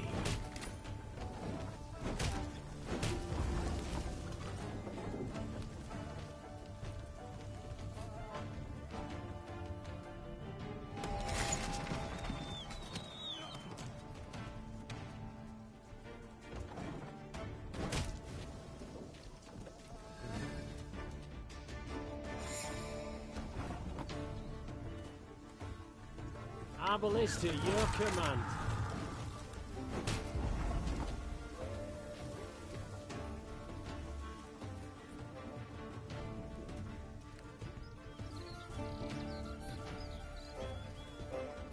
Yeah, if I do that, definitely gonna die, right? Yep.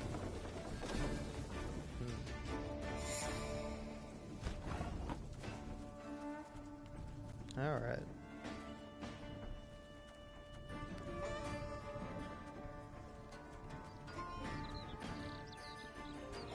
Give me a target.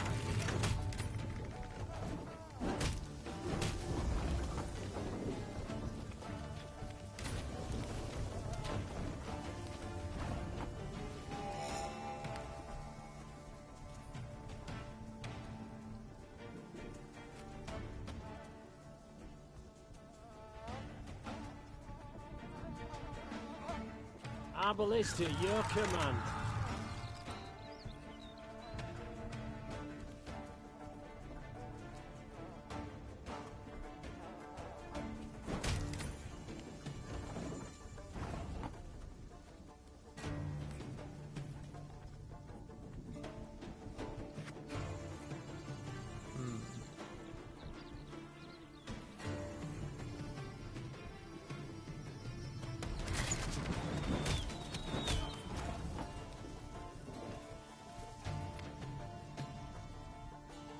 Can't take it anymore.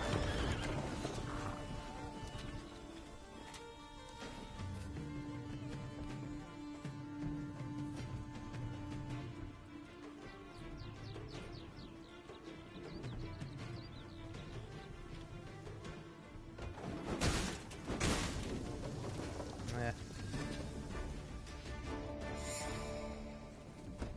That's close, though. It's tough. I don't like this. Like, I use my brain. I don't know how to do that. Arbalist to your command.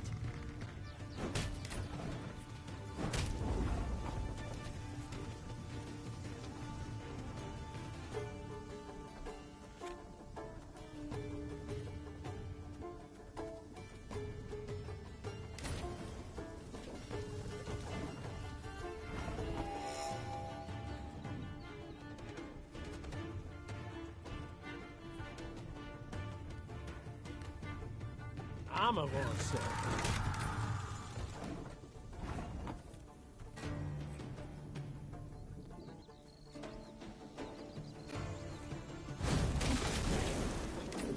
All right.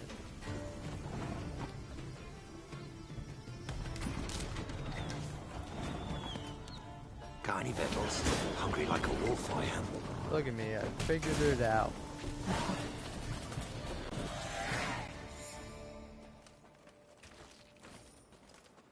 Fun. Aw. Son, damn collectors stopped by Hawksburn again, and once again we survive by the skin of our teeth so our beloved queen can import yet another Zeracanian rug. Devil's take her, I say. Gather anything aboard from the cottage and wrap it in greased sheepskin. Take it to the field and among the sheavers bury it. These cursed collectors will just have to make do with what pittance we give them. Oh ho.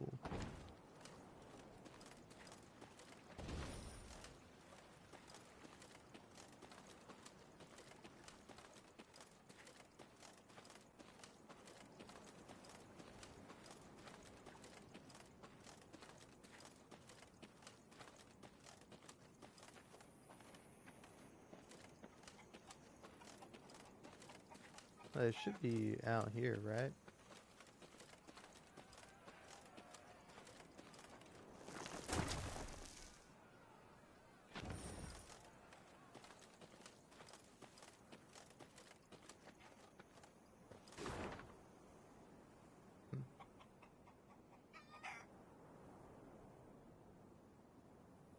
Wow, this, uh, I'm surprised with how big this first area is.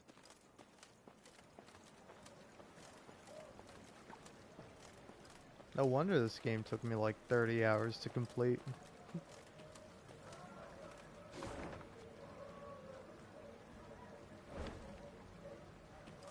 Alright, what's up with you?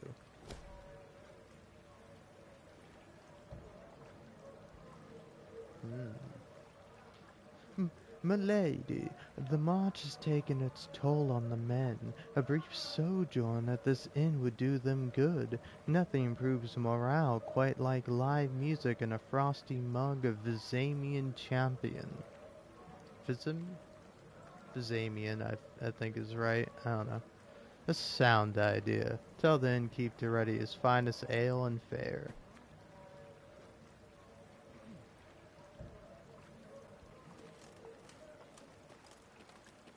Off to the nuptials, ma'am.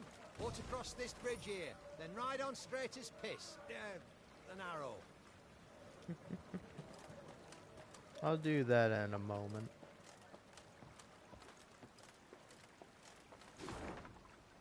Nope, that's the main quest. Afraid if I do that, I might not be able to come back. I mean, I think I will, but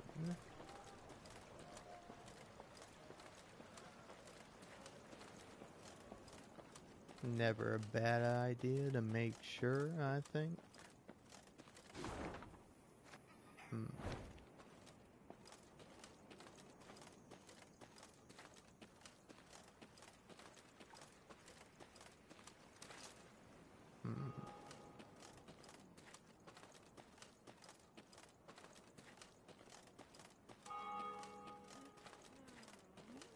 Travelling the high road, they heard the bells of a temple to Mother Melitele, situated at some distance. Meve turned towards Reynard. What have we today? A sacred feast? Not that I recall, Your Grace. The Queen's brow darkened, her hands clenched into fists on her reins. Then they sound the alarm. Follow me!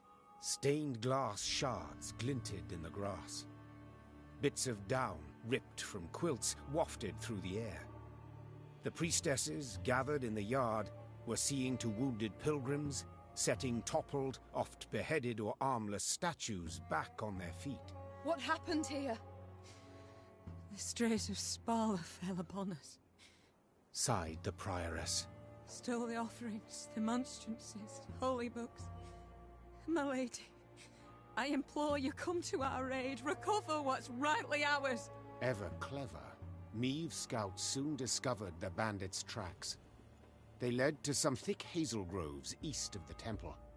The perfect place to hide, or to lie in ambush. It's all come clear now. Sabotage. 'Twas the bandits who weakened the walls. The good mother warned us. Hard times lie ahead.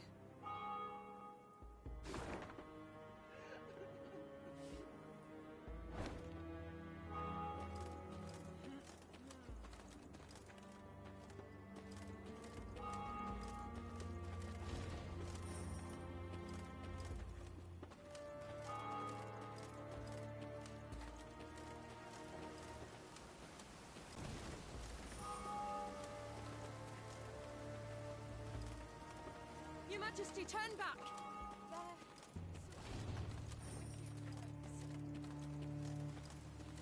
Your Majesty, turn back! There, something wicked lurks.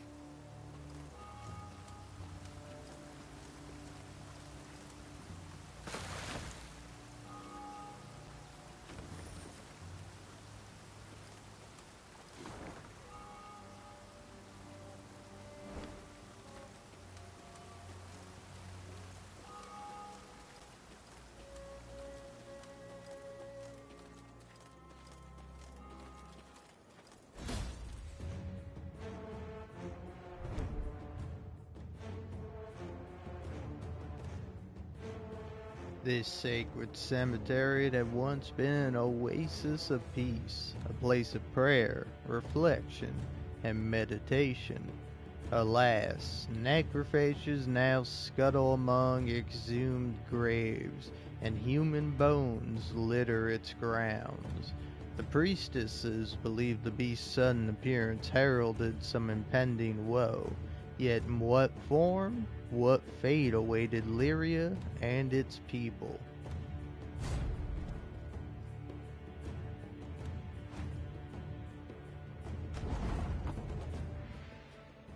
Ah. Hmm.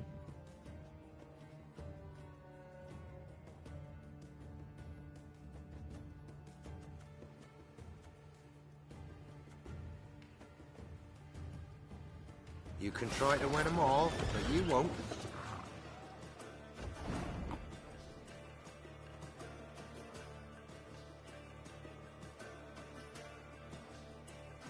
I'm a won't say.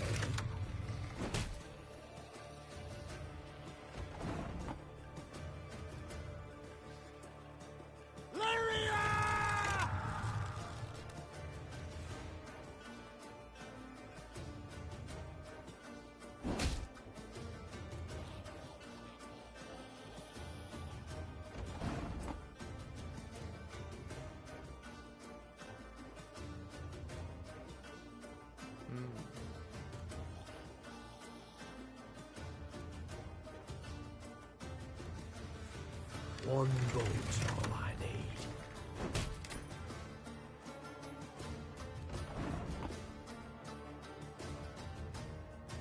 If you insist. Give me a target. Our ballista, your command. Ah.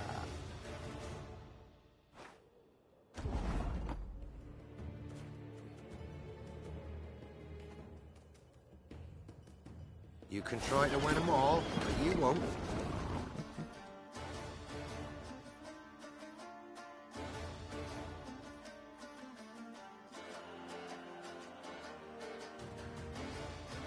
I'm a won't say.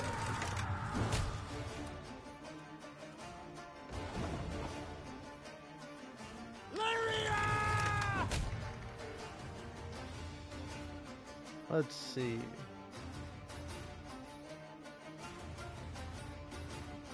Six.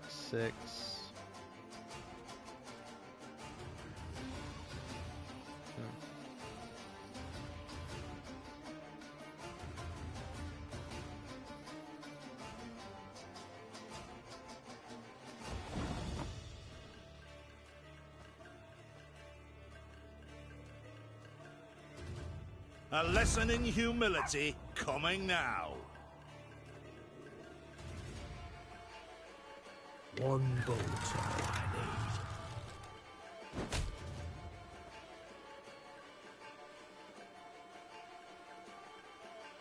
Give me a target.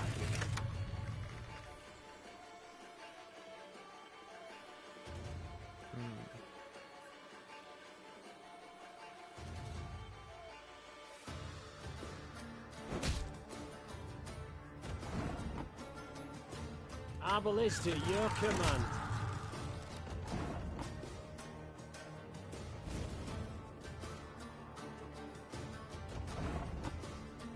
I'm a won't say.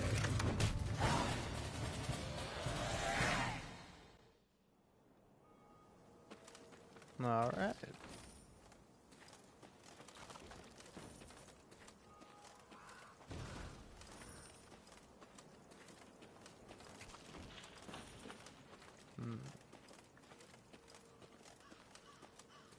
Your Majesty, you return. Our prayers have been answered. May the Mother Goddess watch over you. Ah, damn.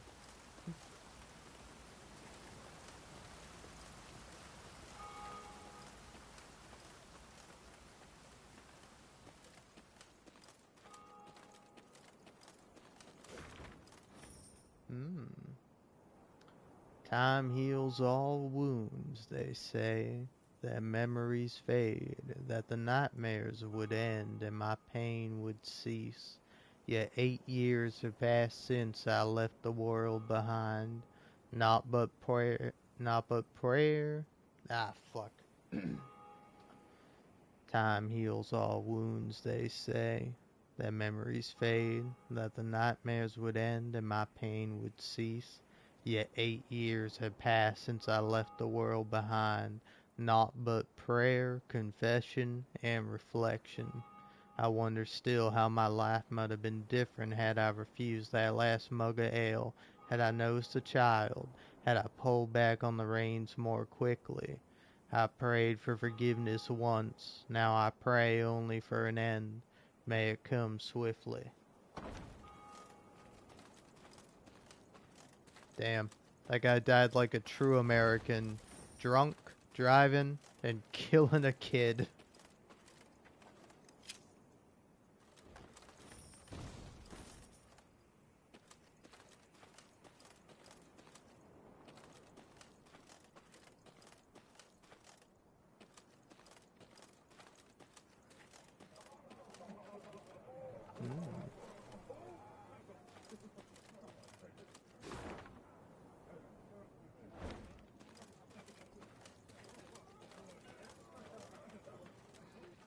The bandits had pitched camp in a nearby wood.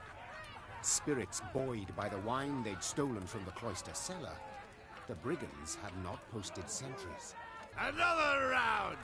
To the sisters! Neve's soldiers were eager, insistent. The desecrators would be punished. Yet only the queen could order the assault. High time we put these strays on a leash. Spat the queen, spurring her horse. To arms! Follow me! Tankards clattered to the ground as the strays reached for their weapons. The brigands would not even fathom giving up without a fight.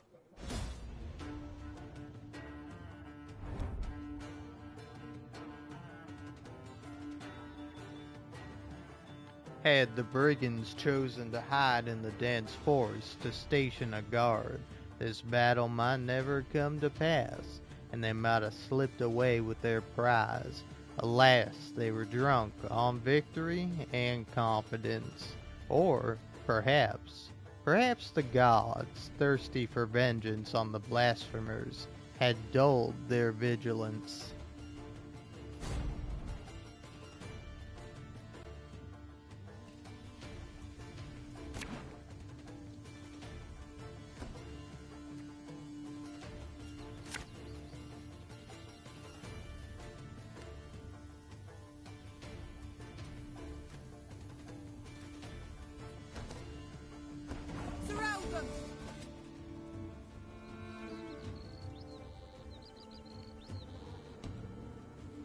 Alright.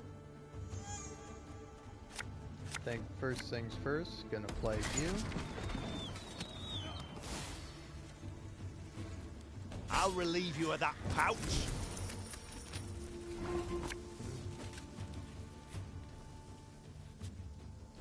And I'll play you.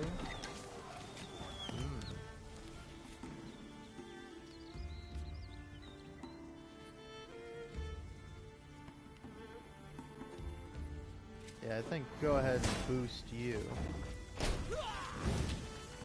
Got a death wish? Fucking dick. Oh. What an ass. Can't take it anymore.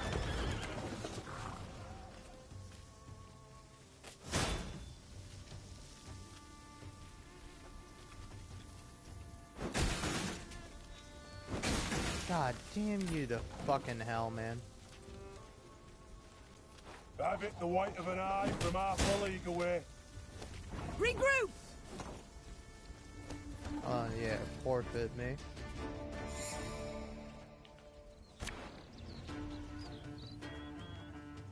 Alright.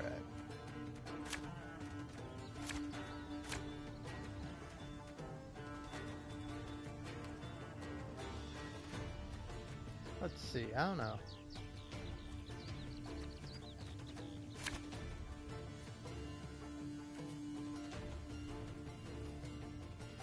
Trying to think what would be best.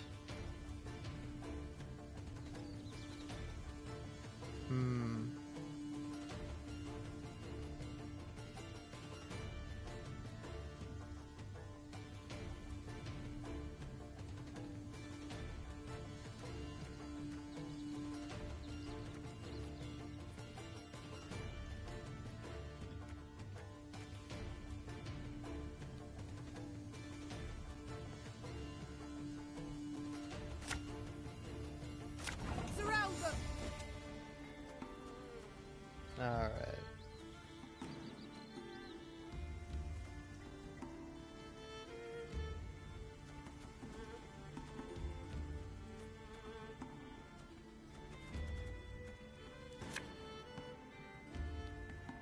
Can't take it anymore.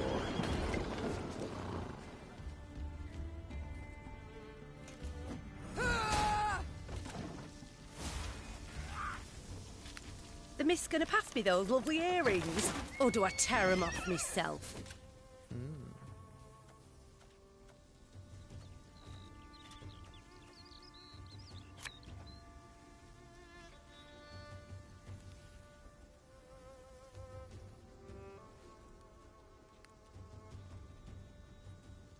Arbalist at your command.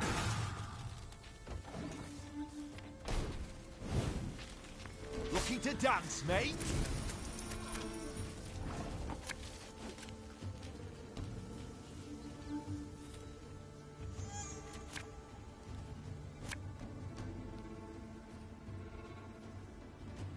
Armor won't say.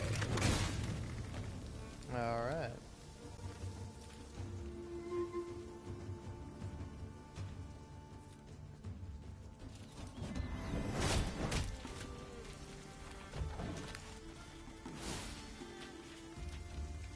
What you looking at? Regroup!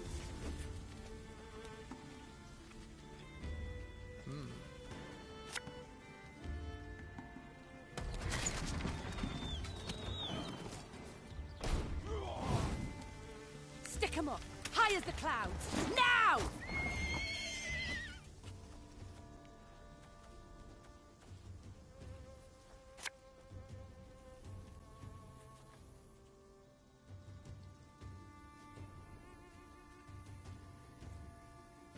A lesson in humility coming now.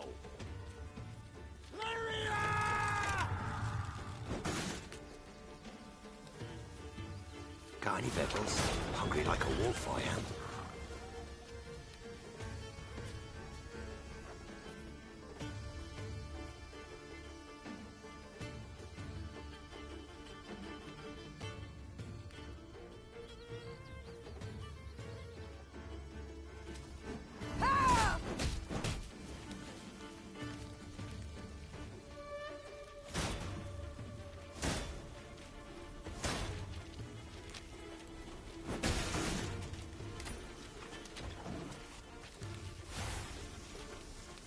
We got a job to do.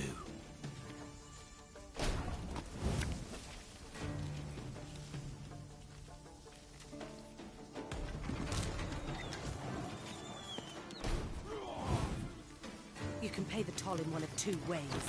In silver or in blood.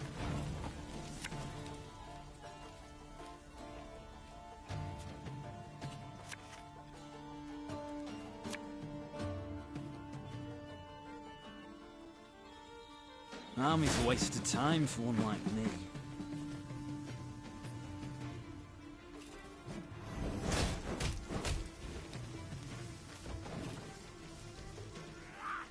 Ah, damn. Cock it. I didn't realize that had come up on the field. Pay's late.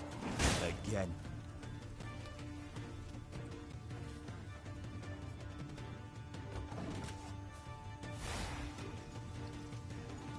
Ever have a storm knock out one of your teeth?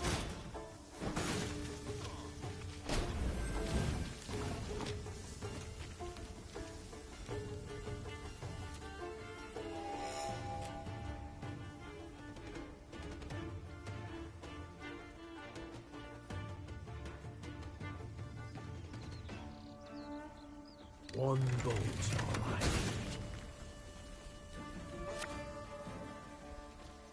Aye.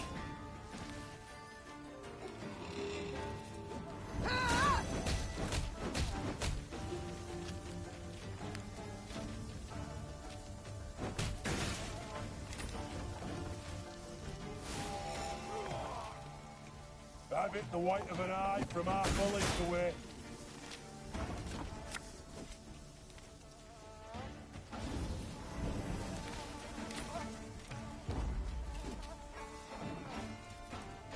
they are, easier they are to tackle.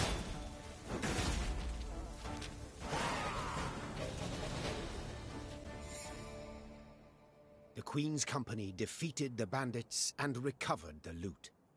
Silver chalices, reliquaries lined with mother of pearl, gold-embroidered robes. The priestesses would be grateful to have their treasures returned, Your Grace. They would pray ardently for your victory. Reynard opined. Yet, you could also keep the silver, expend it on the war effort. And who's to say which, prayer or coin, would be more useful? Yeah, I'm gonna keep that. Melitele will understand. Meve answered, after a moment's consideration. Then she ordered the Abbey's treasures loaded onto her wagons. As they went on their way over uneven ground, each clink and clank reminded the Queen that to save her realm, she had stolen from the gods.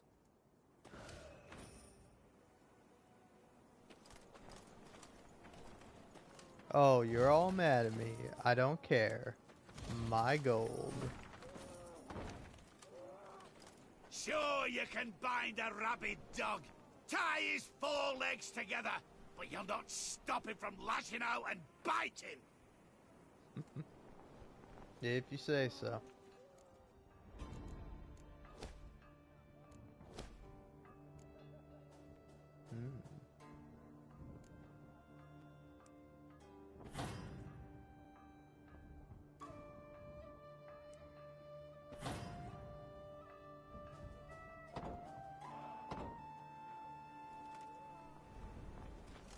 Might not be the smartest thing to get, but also very well might be.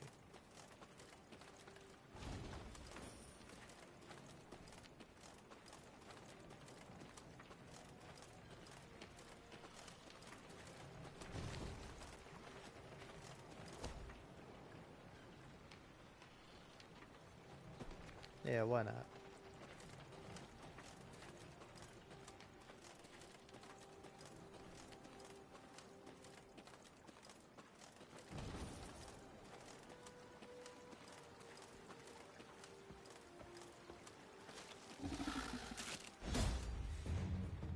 Let's fight a what is it, forktail? Yeah, I think that's a forktail. Is it not curious? Is it not curious how priests so earnestly implore others to put their faith in the goddess's protection, yet surround themselves with walls 9 feet tall, nearly 3 thick, made of solid stone? A better guarantee of safety than even the most fervent of prayers, no doubt. Given the area in which they choose to erect their temple, this was probably for the best.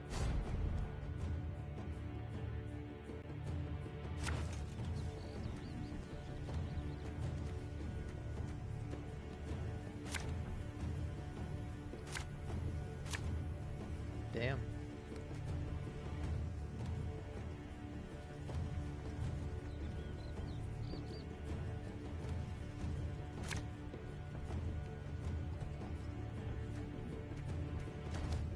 Yeah.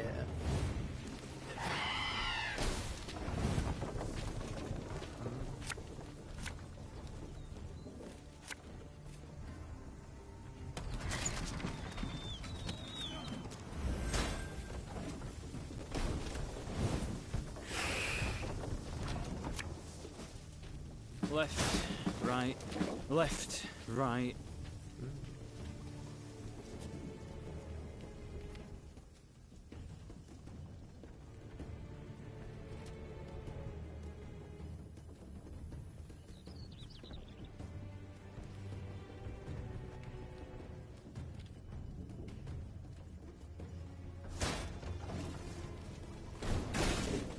I fucking knew it.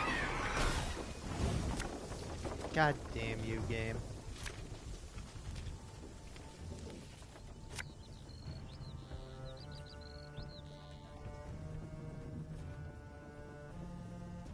Pays late. Again. Arbalista, your command.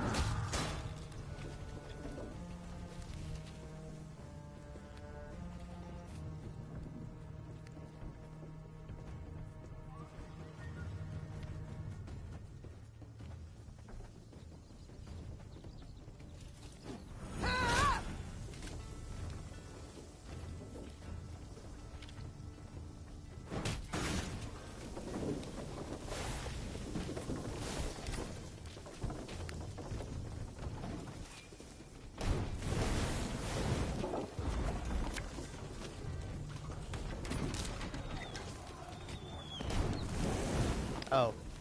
Oh, I done fucked up a little bit. Oh well. It'll be fine, I'm sure. Yeah, it's fine.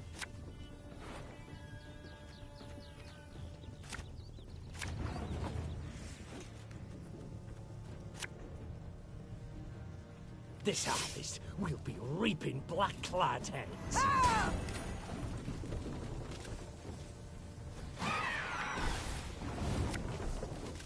My spirit's willing and how, but these damn boots are killing me.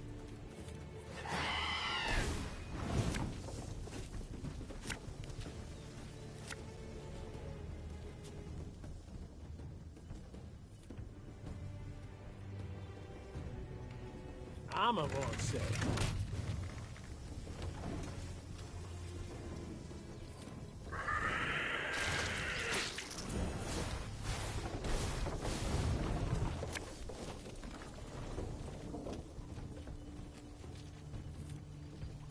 Again and again and again.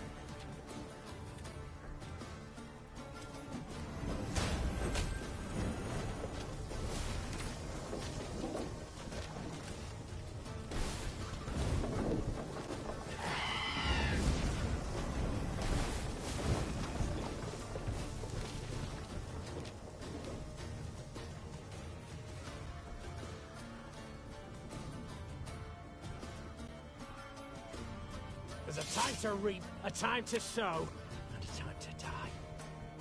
A lesson in humility coming now. I'm a waste of time for one like me.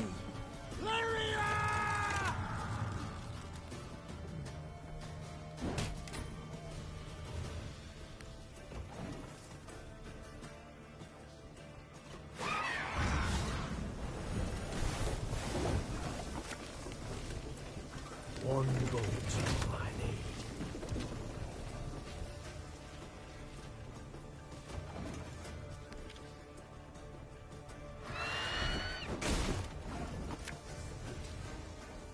Tell me you jest. Left, right, left, right.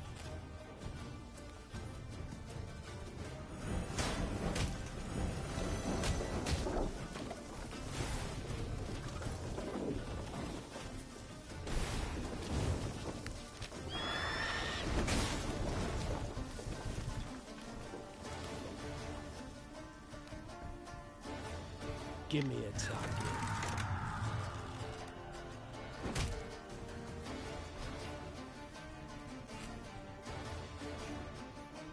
Aye. Her Majesty is exceptional.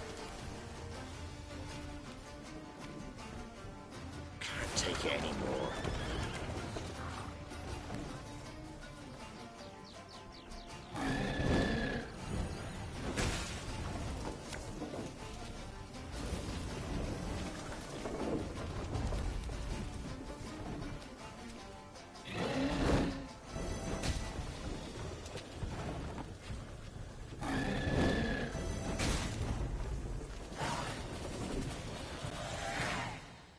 All right.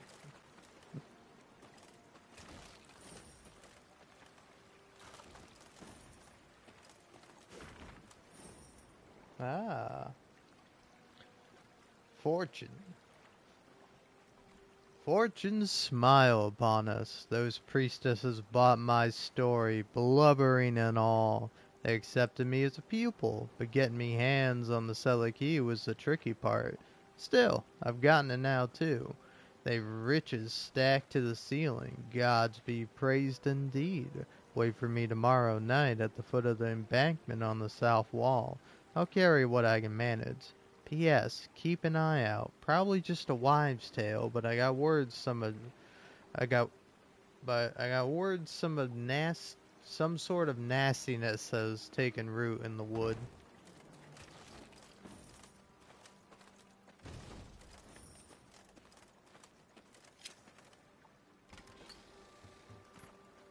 Ah, cool.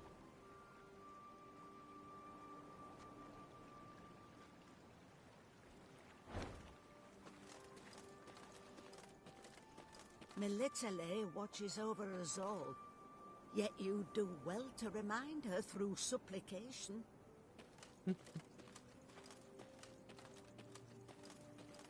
So I wonder if I come back here, you gonna be like mad at me? Your judgment we leave to the gods, but they'll be swift with it, swifter than you think.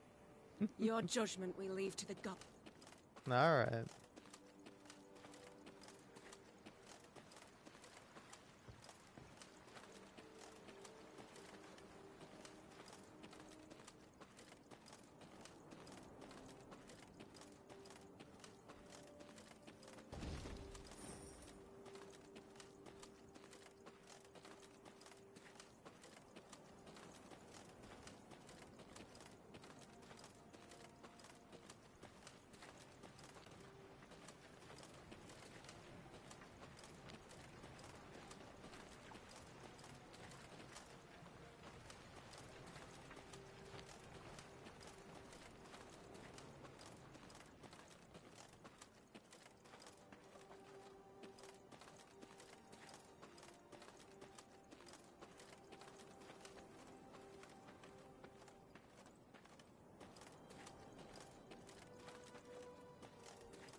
To steal from priestesses? Why, you've stolen from the gods, you have. Yeah. To steal from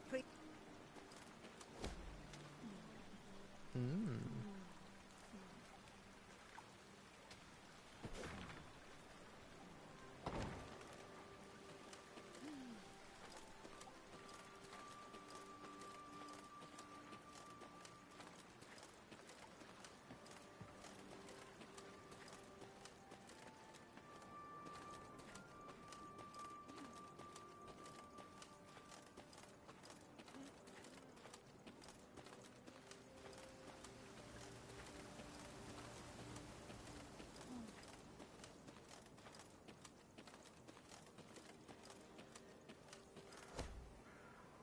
Hmm.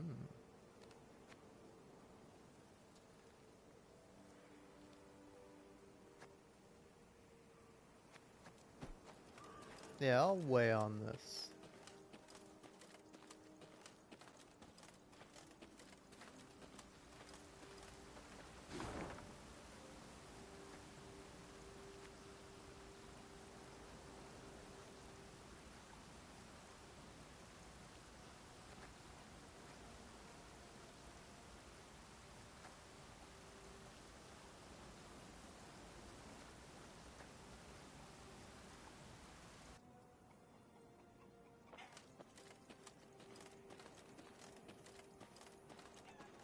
Off to Wetterton, are ye? Bonnet tune that. Just the folk will be on shite. Off to Wetterton, are ye? Bonnet.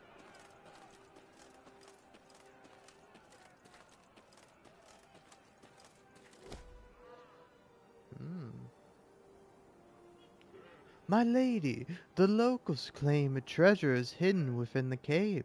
We can send a small detachment to learn what truth there is to the rumor. I must admit, at first glance it appears rather treacherous. I can't guarantee everyone will return in one piece, if at all. This rumor. We shall put it to the test. Have the men draw lots, see who among them shall go.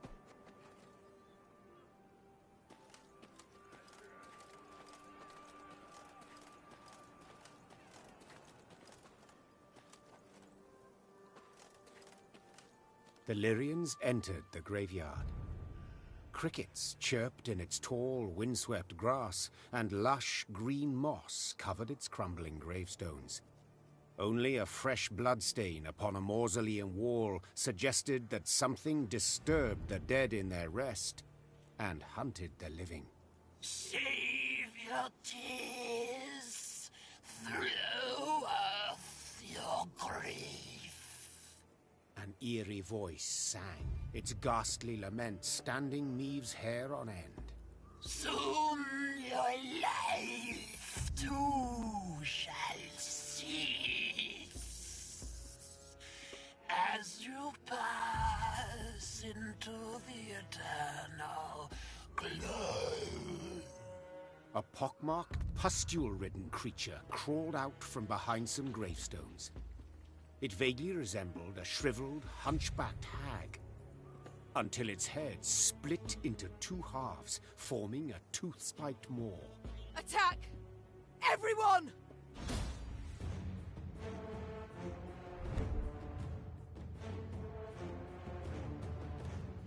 What exactly was the monster Meave encountered at the cemetery? The inhabitants of Wedderton called it a mourner. They believed it to be a she-elf driven mad after her children were killed. From time to time, she would return to their graves to light candles, lay flowers, and make an offering of human blood.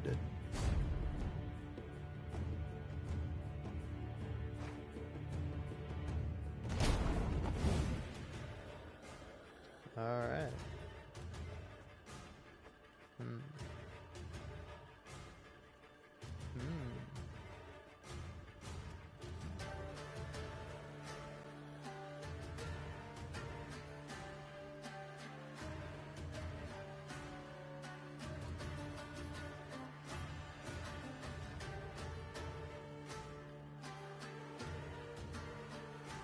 Should have listened to the old lady.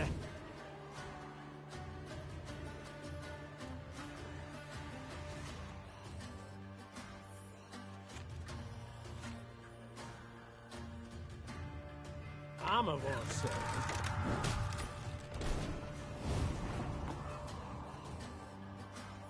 This harvest will be reaping black-clad heads. What? Who dares?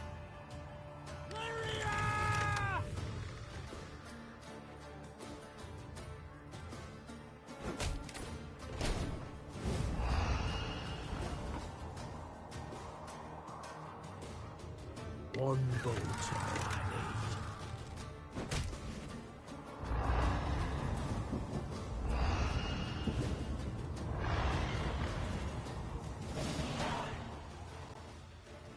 need. Alright.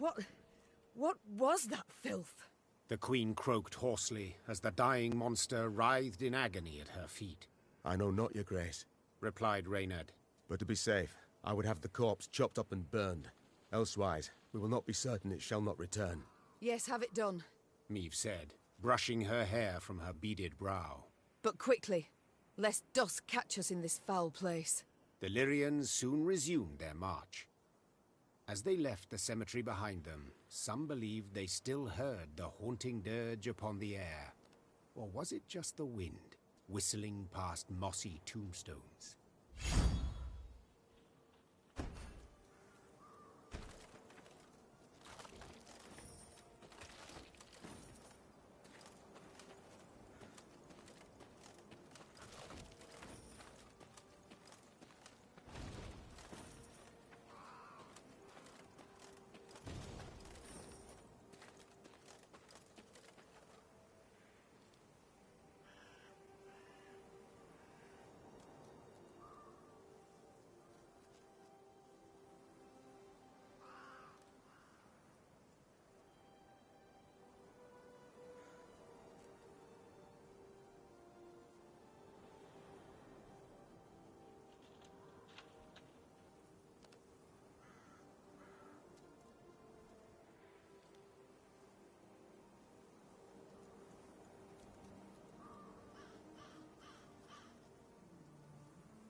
Sorry, don't mind me. I'm still here.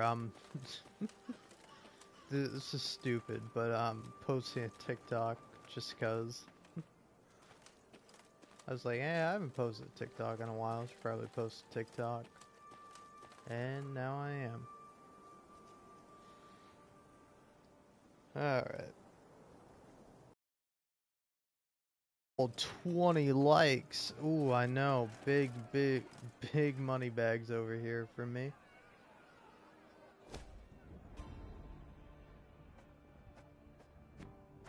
Oh yeah. So what's this do? Move a card in your deck to the top. and strengthen it by 3. Then trigger all allies' loyal abilities. Cooldown 3. Move a card in your deck to the top.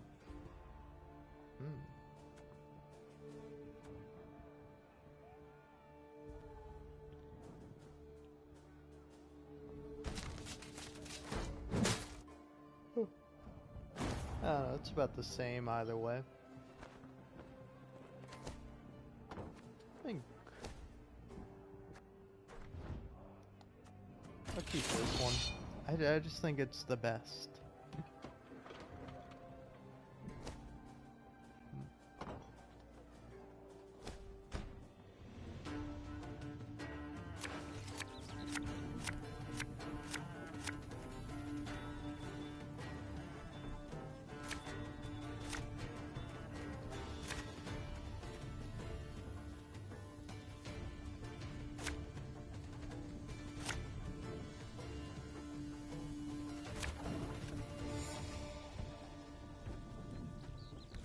There's a time to reap, a time to sow, and a time to die.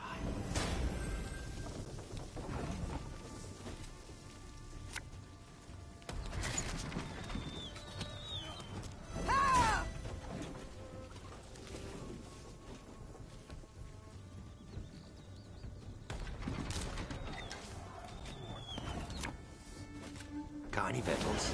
Hungry like a wolf, I am.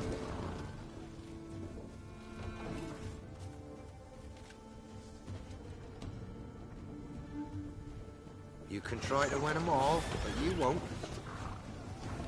Oh my god. The Gwent AI is just as bad as it was in The Witcher 3. Alright. Give me a target.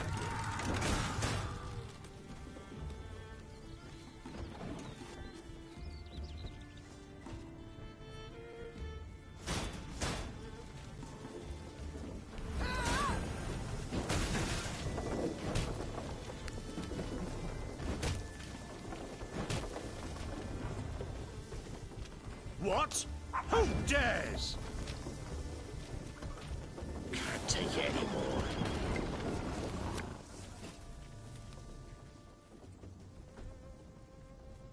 Ours is not to reason why.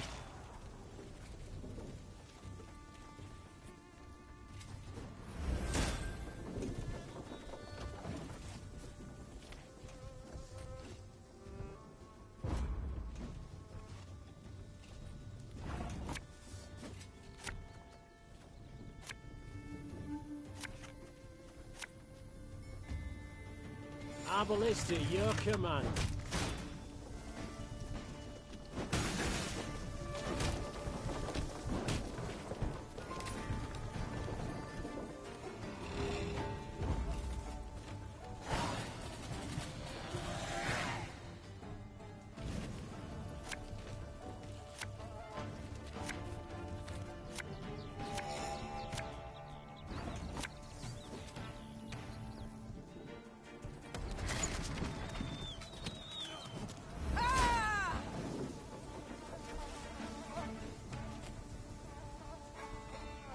Aye.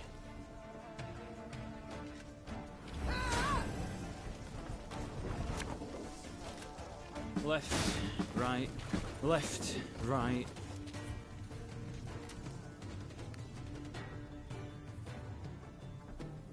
I'm a horse. Again and again and again.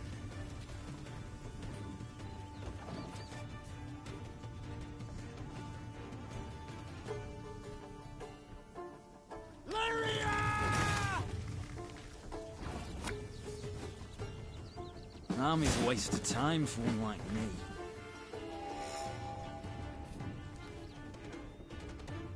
Got any victuals? Hungry like a wolf, I am. One bolt to fly.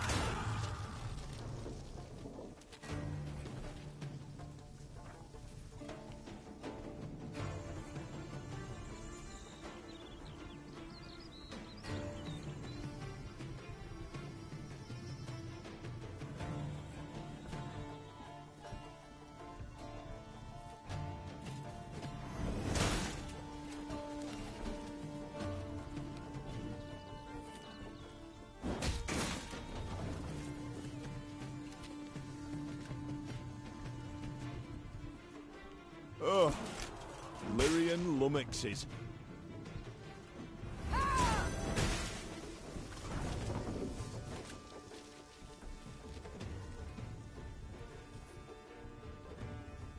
Give me a target.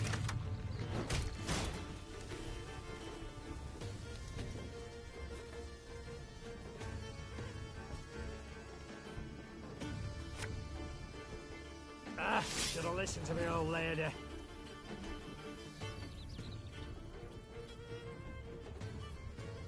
Left, right, left, right.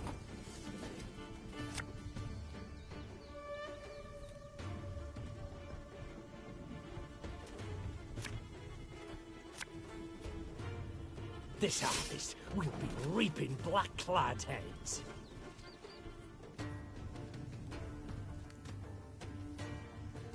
Arbel is to your command. Again and again and again.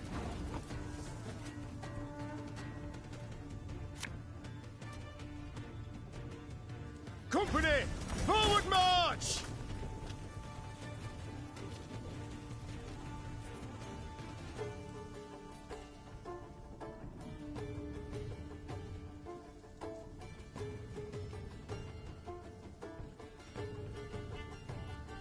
A lesson in humility coming now. Oh.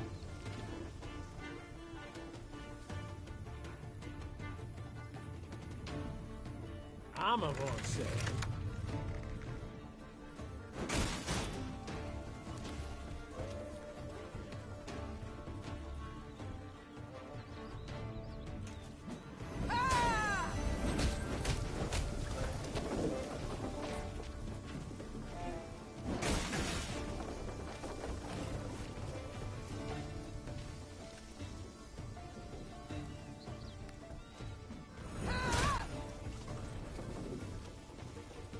My spirit's willing and how, but these damn boots are killing me. Time I taught you some respect. There's a time to reap, a time to sow, and a time to die.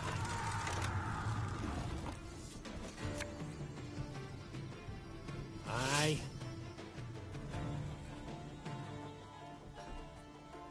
Should have listened to me old lady. What do you want of me? An army's a waste of time for one like me.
As they neared Wetterton, the Queen ordered her company to halt.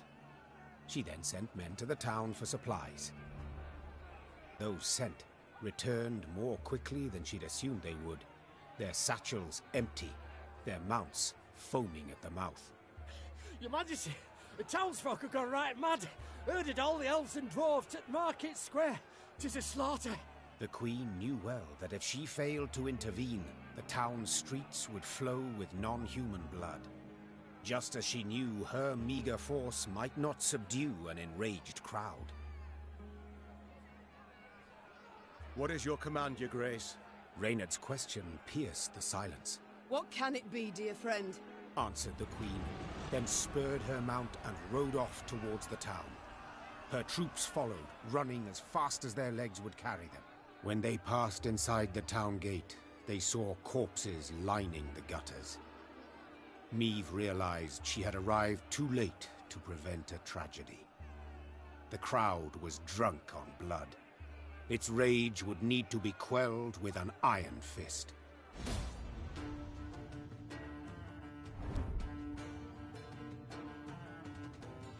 Unfortunately, this was not Lyria's first pogrom, nor its last, although the wars between humans and the elder races had ended decades past. Elves and dwarves were still painfully aware how quickly rumor can turn to hatred. It does not take long before pitchforks and flails are taken to the streets, and the cobblestones are stained with crimson blood. My heart wasn't in that until the last line. Step away, or see your heads bounce down the cobblestones!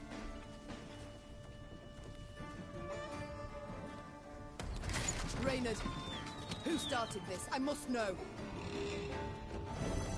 So much hatred. We must put a stop to it. Can't take it anymore.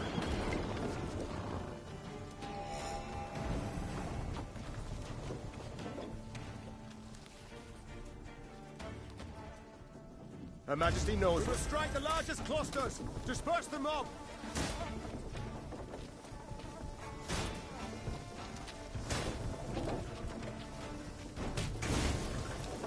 God save us! There's killing everyone! Run for your lives! Happily, Meve restored order without suffering any losses. Reynard then learned that a nobleman's ire had triggered the violence, ire at having discovered a theft. Suspicion fell on the non-humans he employed. He accused them, they protested, and the row soon engulfed the town. But there's something else, Your Grace. Reynard gestured towards an aged man who stood grieving, his face in his hands. I've witnesses who claim the strays of Sparla are the thieves. Though the tragedy seemed the result of a misunderstanding, justice would have to be served. Those responsible for the slaughter would need to be punished. The question was, how severely?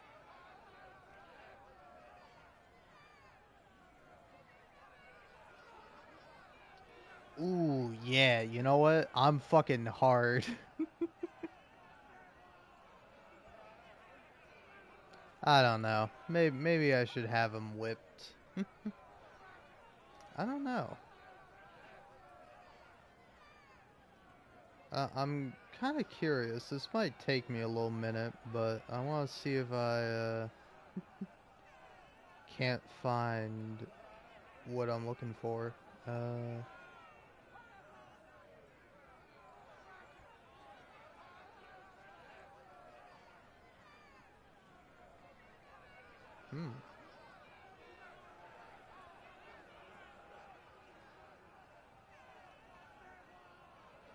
Ah, there we go.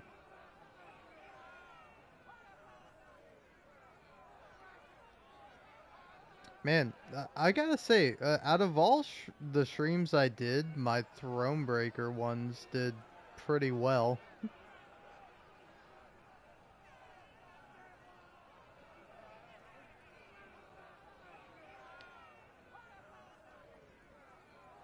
Alright, well, in that first one, I definitely didn't make it there.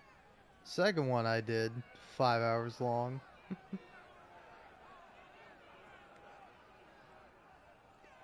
I want to see what I did.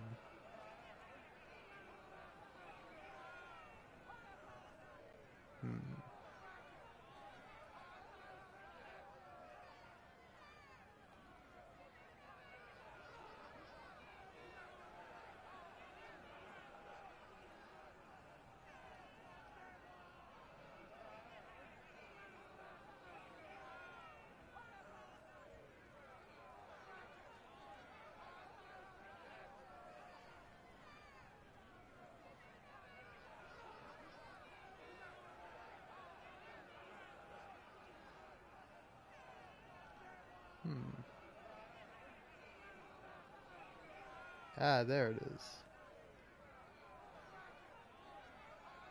I found it. It's 17 minutes in.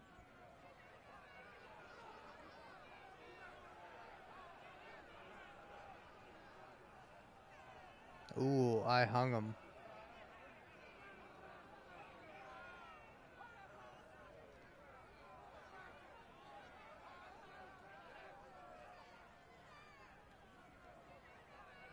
Alright, let's do the other option, huh? You are guilty. That can't be denied. Said the Queen, turning towards the bloody rioting's instigators. A false rumor you took, and turned into a cruel lynch. Thus punishment is your lot. A public lashing, fines, imprisonment. But you shall keep your lives, for enough blood has been spilt here this day. Wetterton's inhabitants breathed a sigh of relief. But the non-human survivors took offense at the lenient sentence. Soon after, the Lyrian army's elves and dwarves quietly disappeared, deserted. Few doubted the reason. They would not risk their necks for a queen who held their lives in such low regard. No.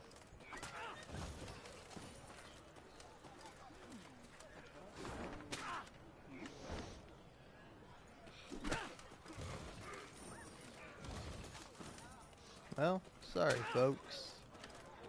They should have stayed put beneath their mount. We'd not have had no problem then. They should have stayed put. Yeah.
Oh yeah, it's the cow puzzle. Make sure no one sees you. People are already talking. Your beloved bee.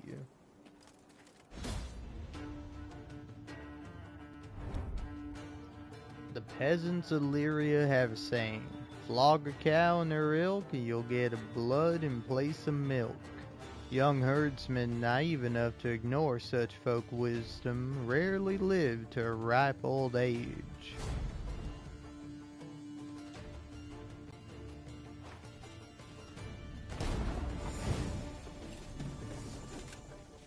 Alright.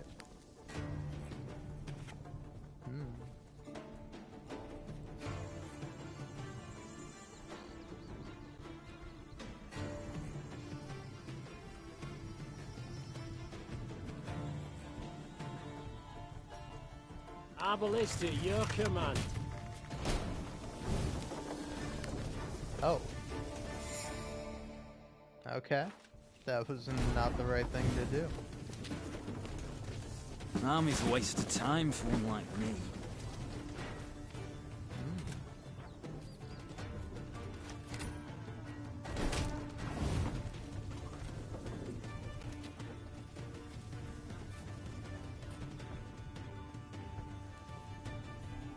Give me a target.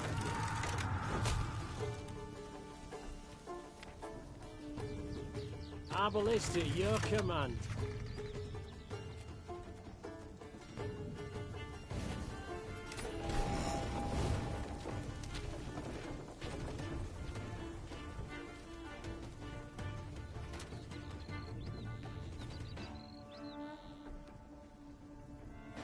Armor sir.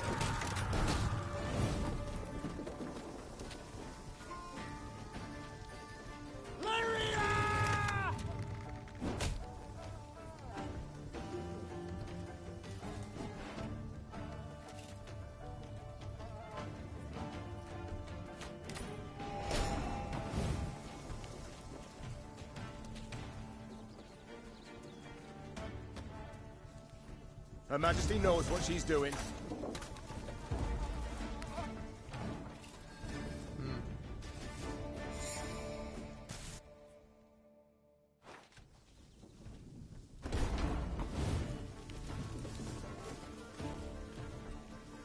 Oh, okay, I see now. I'm trying to kill Army's a waste of time for one like me. this cow.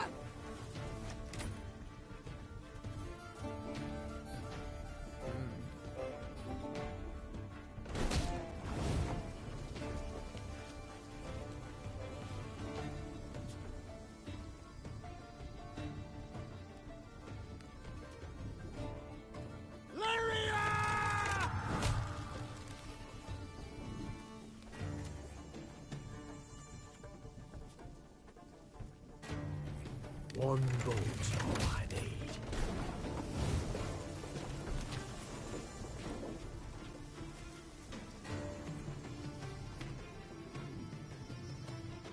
Discipline shall bring us victory!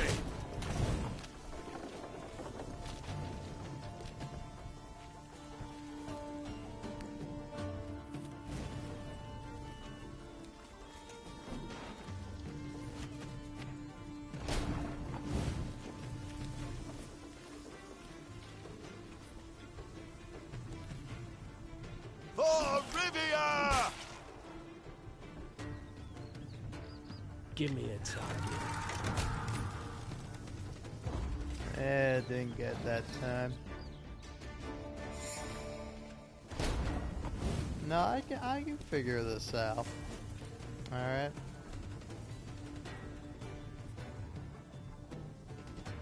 Left, right, left, right.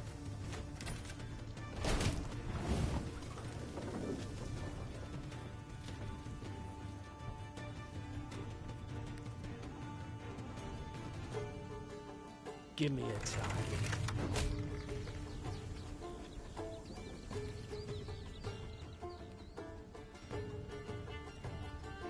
Ours is not to reason why.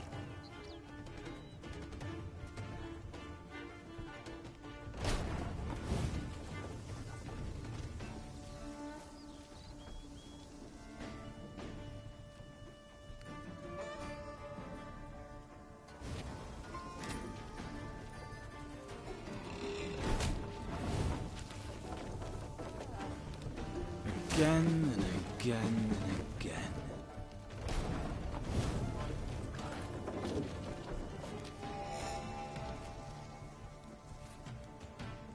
Arbalist at your command.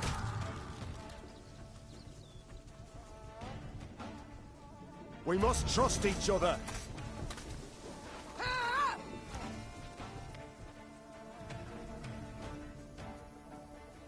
Armor won't save.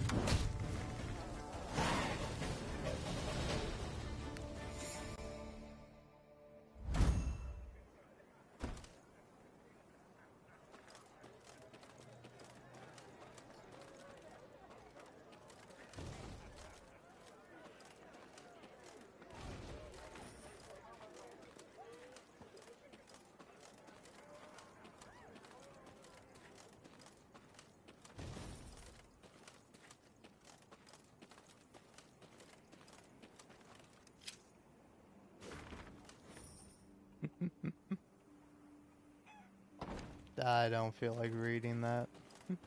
Sadly enough. The Queen. She'll smite the bandits. Save us, one and all. Yeah, sure. The Queen rides her there.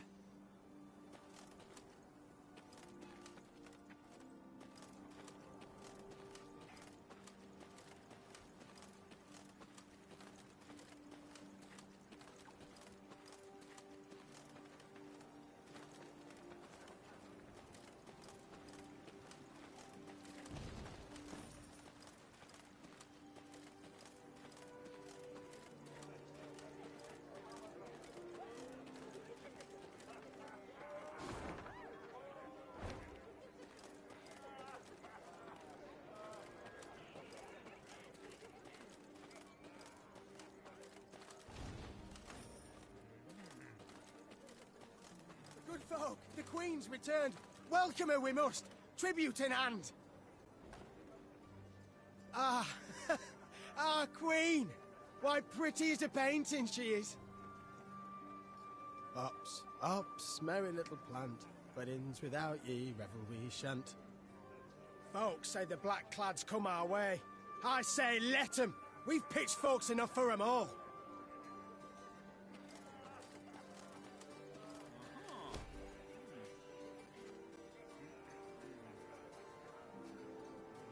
My queen, your subjects are troubled. A cow has given birth to a two-headed calf, an omen for impending war.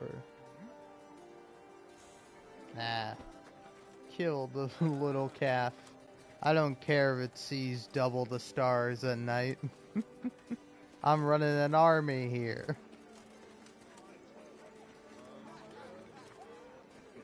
Maeve's ear suddenly caught brisk music and voices raised in song. She had no doubt. A wedding ceremony had just begun in a hamlet just off the high road. When the bride's father spotted the royal retinue, he rushed up to beg the queen to bless the newlyweds. Maeve obliged cordially. Encouraged, the father boldly invited Maeve and her court to join in the festivities. You do us a right honour, my lady.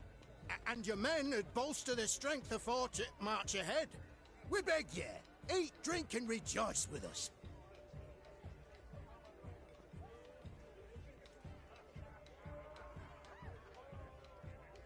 Oh, I mean, come on, you gotta join in.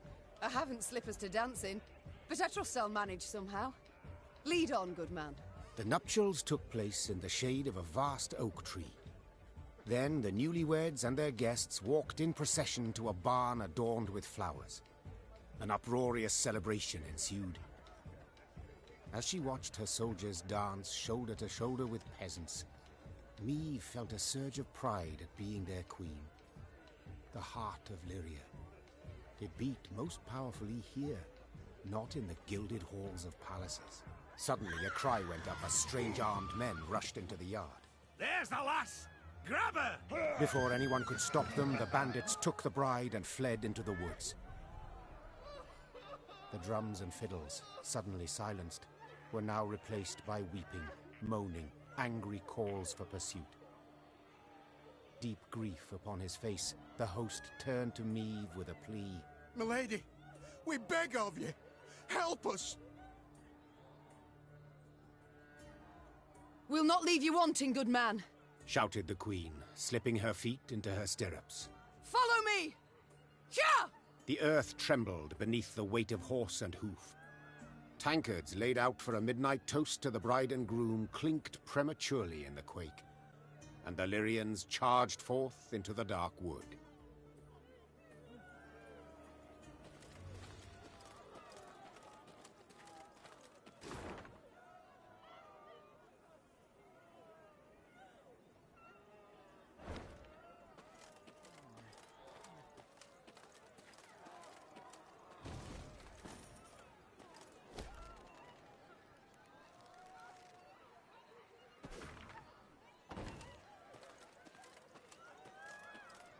I don't care if you're mad. It's my thing. I'm not paying you for it. Ups, ups, merry little plant, weddings without ye, revel we shan't. Aw. I think, I don't know, do I have to head somewhere else, or is it like just up here?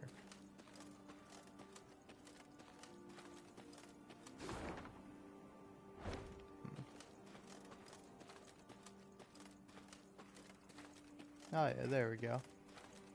Though the Lyrian cavalrymen had imbibed spirits throughout the night, they not only managed to stay upright in their saddles, but even gained on the bandits and cut off any chance of escape.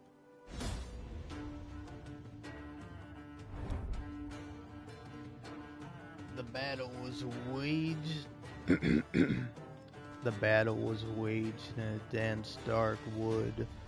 Moonbeam.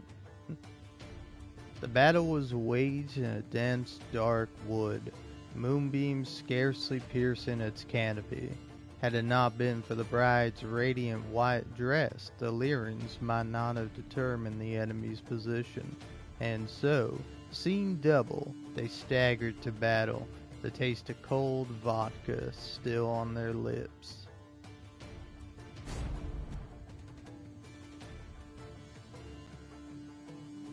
Now, I forget, isn't this like a sad thing where the bride is like trying to escape and run away? I don't know, I could be wrong. Stop them!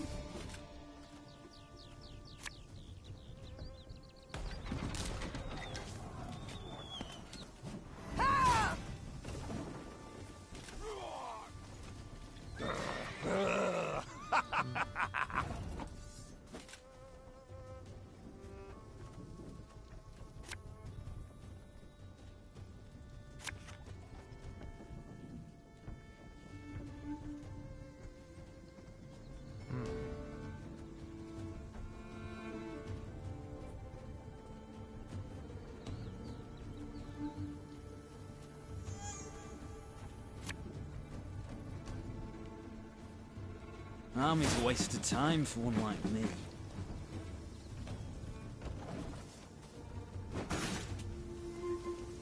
Yeah, yeah!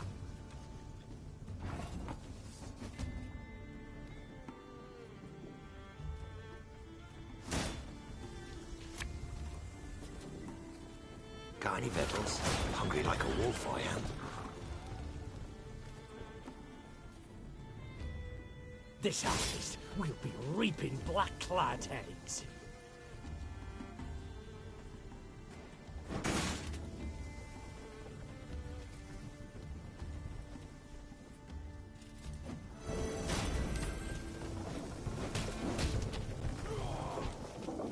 Watch your heads! They flee! We must stop them! Armor won't say.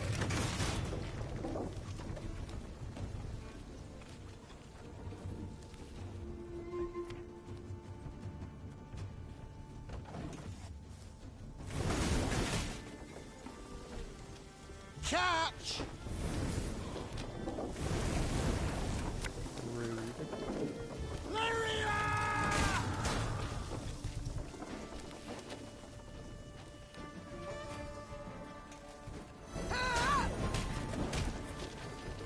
We have them, Your Majesty! Neve's troops defeated the bandits and rescued the bride. Only to be surprised. For the maiden fair dropped to her knees and burst into tears of sorrow, not joy. Weep not, child. The queen said, placing her arm upon her shoulder. It's over. You're free. Nay, not so, Your Majesty. Milady, I've no love for Jan. No wish to wed him. It's my father. My family forced me. My heart's Fimbers. He arranged the masquerade. I beg ye, if you've 1 ounce of kindness, if you've a heart, let us leave this place together and free.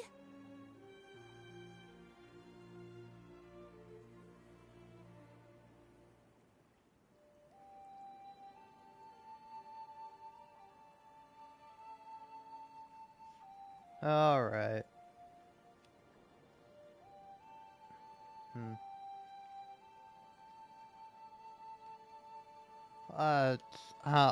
I can't send this girl back home. I can't. This scheme you've pursued, I can't condone. Folk have been wounded. Some might have died. Said the queen. Yet, equally, I cannot let others force you to marry. So, may we go, Your Grace? You may. Fast as your legs will carry you, afore I've a change of heart. Though none dared utter a word of chagrin, Meve sensed her subjects' bitter gazes upon her. At the first light of the morn she left, without so much as a nod goodbye.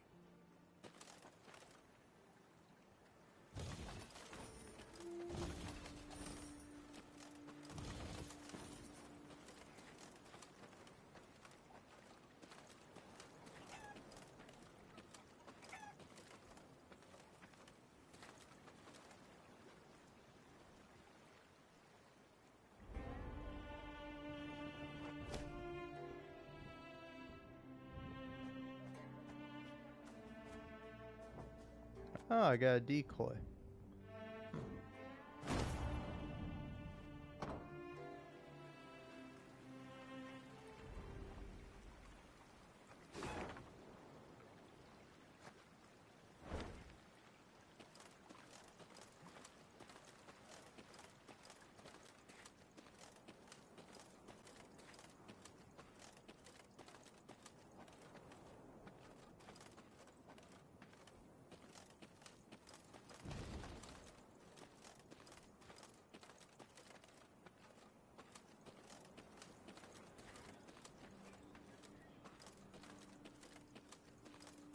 Hey.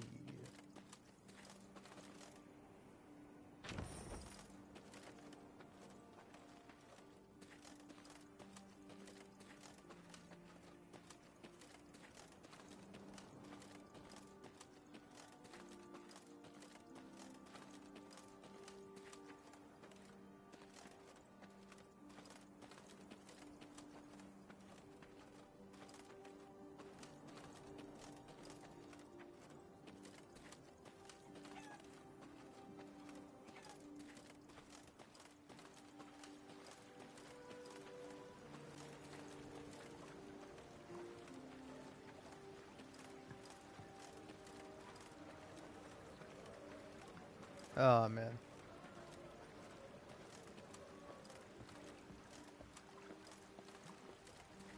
You spy that column of smoke? God damn it! Make haste! As the Clayton estate appeared from behind a tree line, the Queen and all in her retinue knew at once they had arrived too late. A veritable swarm of bandits milled about the yard. Who have we here? I'll take a gander, lads. The Queen herself has deigned to come and see us. See you, then kill you. The strays of Sparla. 'Tis you who lead them. 'Tis you they call the Duke of Dogs. Aye, 'tis I they dub so. And in other pleasant ways. Prince of Pariahs, Thane of Thieves, Baron of Brigands, and Marquess of Mendacity. Colourful titles all, yet you omit one. Common cutthroat! I beg your pardon and cry foul. I am anything but common. You needn't get excited, Caldwell. Where is Lord Clayton? Sadly, my lord's no longer with us. Turned us away, you see. Denied us hospitality.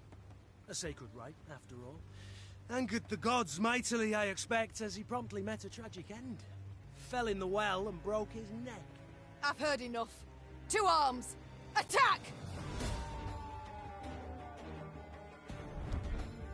Me, soldiers. Sorry, I gotta make sure I get the voice right. You know, it's a southern drawl, you know. Me, soldiers were seasoned warriors. They had served in many campaigns, fought on many fronts. Still, the strays of Sparla caused them great unease. The brigands, howling like wild dogs, did not fight with ordinary sword nor spear, but with executioners' axes, boards with rusty nails, and instruments of torture, their faces concealed behind ghastly prison masks. Alright. Optional. Eliminate Gascon. Alright.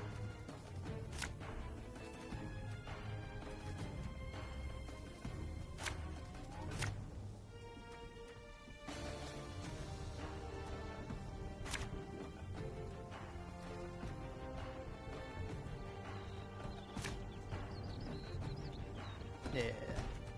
Oh, lads! What say we throw this queen a ball?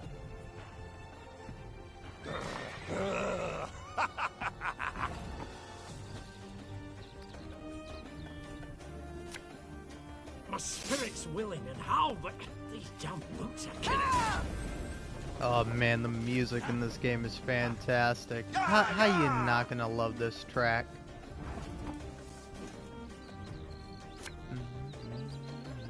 An army's a waste of time for one like me.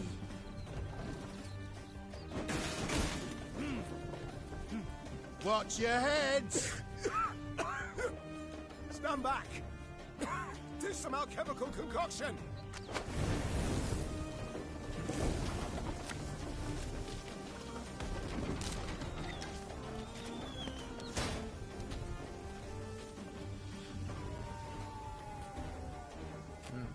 Give me a target.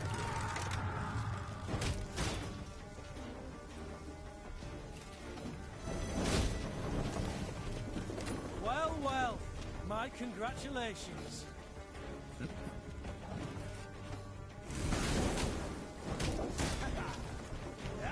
Catch!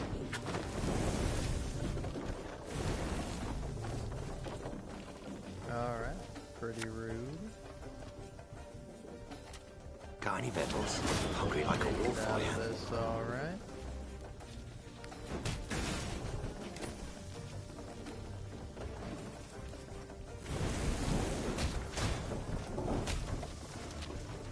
No time for that!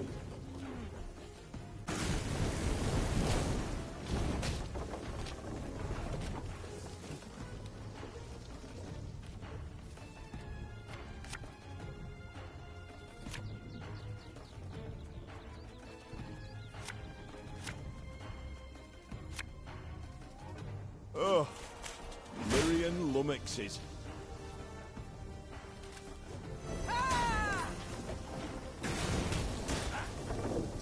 Go, hop, hop!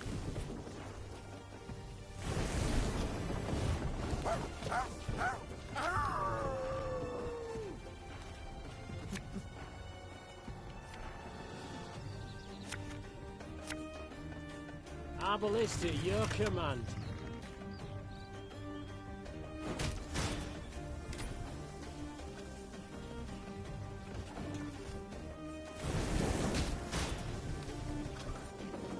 We got a job to do.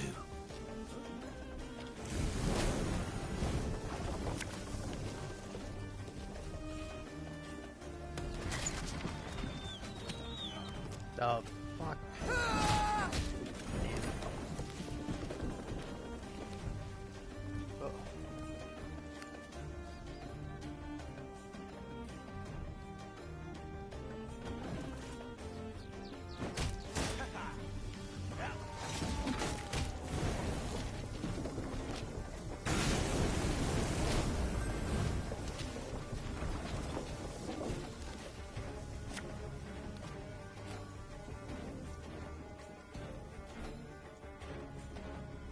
Company!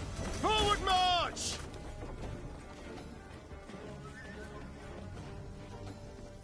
There's a time to reap, a time to sow, and a time to die.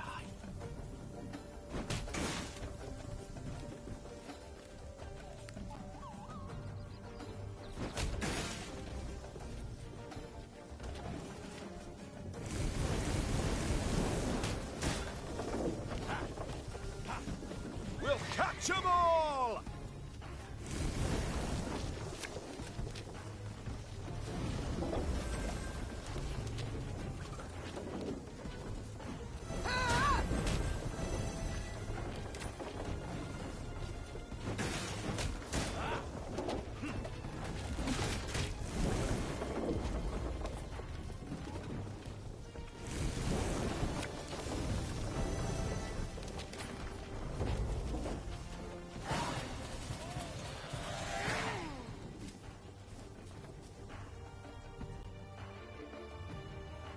Bravo, Your Grace.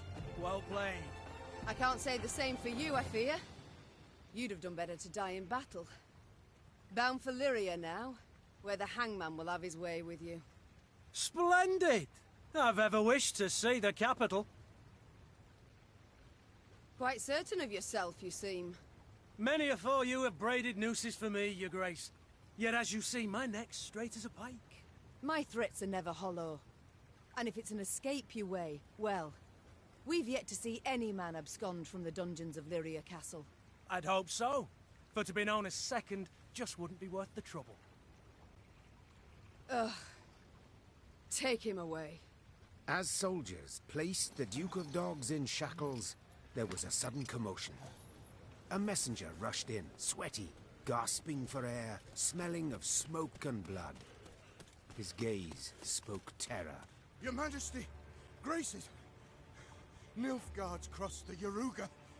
Black-clad hordes. Villages burn. Folk lie murdered. Nilfgaard! Gods help us! They march for Dravagrad. Prince Willem, he can't hope to arrive in time with aid. Help us. You must. Dravagrad. Blast it all. Listen close, soldier. You're to take a fresh mount, ride hard back to your commander and say the Queen comes to repel the foe. Your Grace, begging your pardon, our force. We aren't many. Let's send for reinforcements first, elsewise... Reynard, I've seen Nilfgaard's trebuchets at work. Should we delay until we're stronger, they'll leave no stone standing in Dravagrad. We must ride for the town at once. As her men prepared to march, Meve climbed the manor's tower. Smoke rose in columns in the distance. As more black pillars appeared one after the other, she knew they meant another home, another barn, another mill was in flames. Tears welled in her eyes, yet they were tears of anger. Bastards.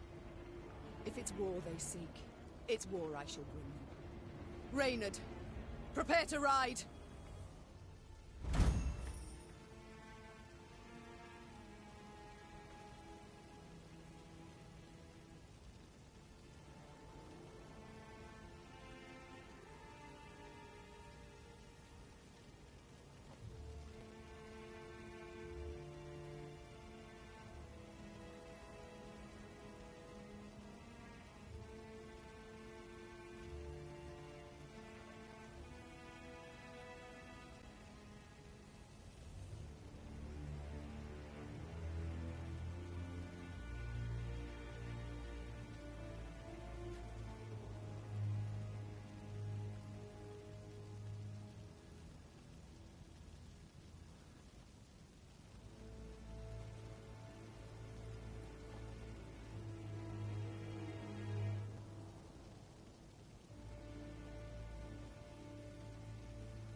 Ayo.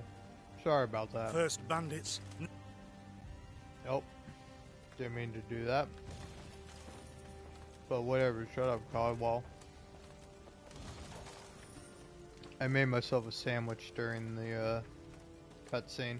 I don't know how long I've been gone for, but I'll tell you what, this sandwich was worth it.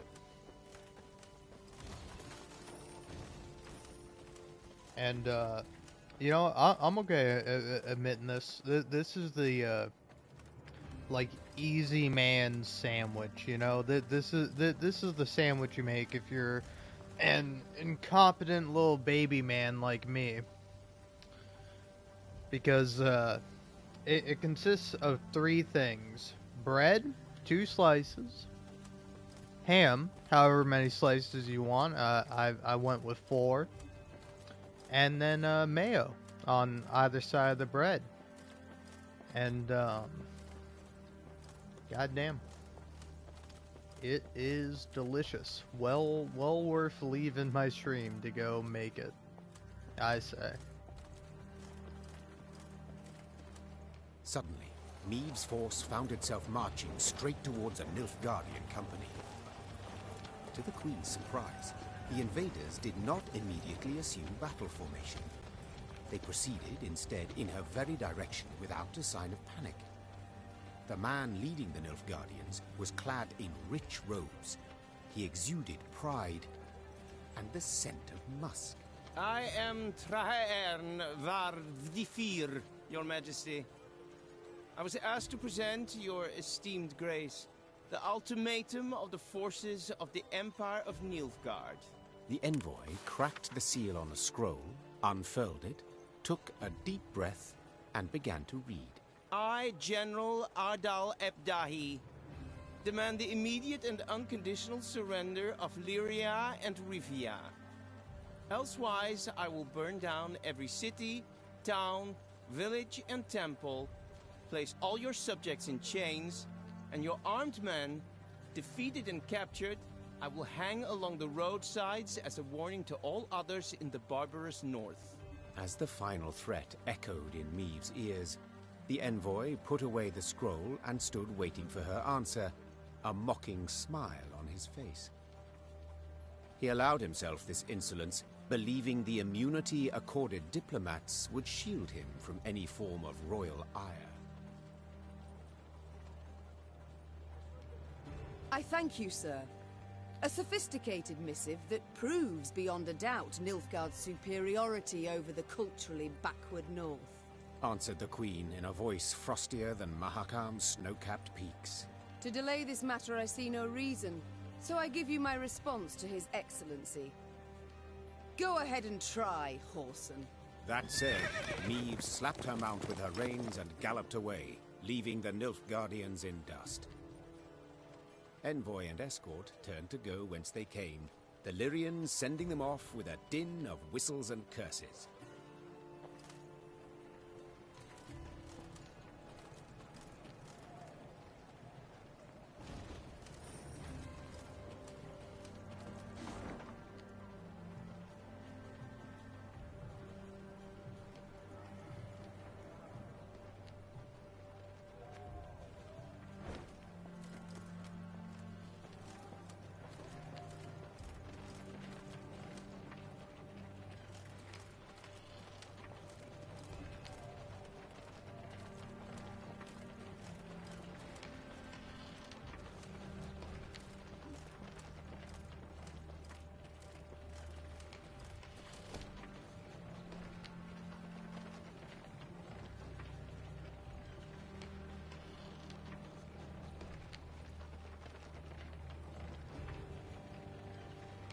Yeah, why not? Welcome aboard.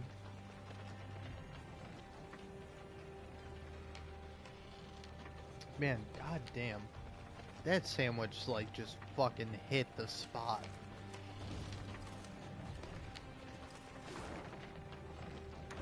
I don't know, it's like a simple thing. It's like the simplest thing that you could have done. Or that, you know, one of the simplest things you can make. But like, ooh, I don't know. I love it. Well and truly.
Foraging units followed in the wake of Nilfgaardian's army's core force, emptying granaries, stealing horses, and looting valuables. While fracturing and scattering these units was not vital to Maeve's effort to repel the invaders, she had no intention of allowing them to strip her realm bare.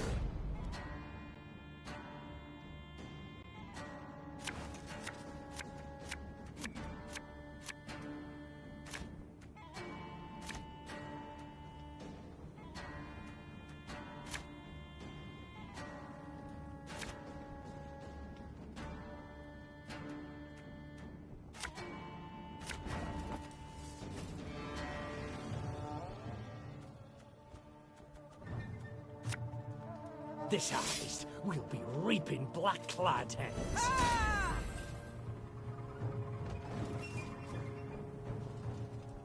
152, 154.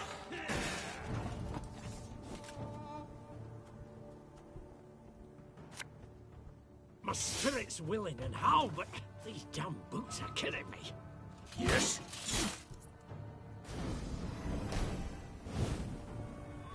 My boots got sand plenty in them.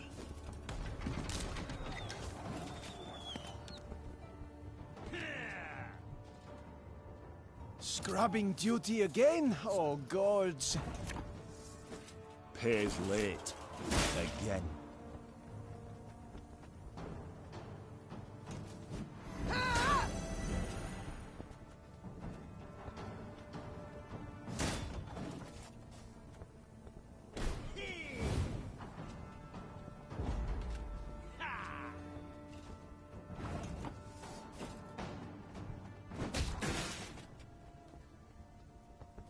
Oh, damn. I was hoping I could just end it there. One bolt.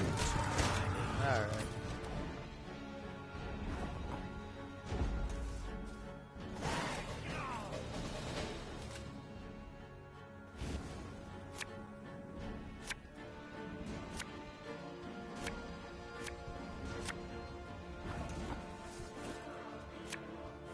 There's a time to reap, a time to sow, and a time to die.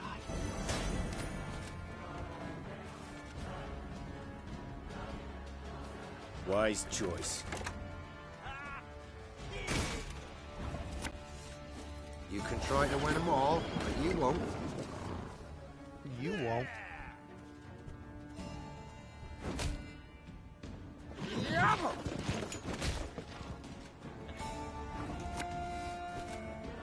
What do you want of me? I'm coming.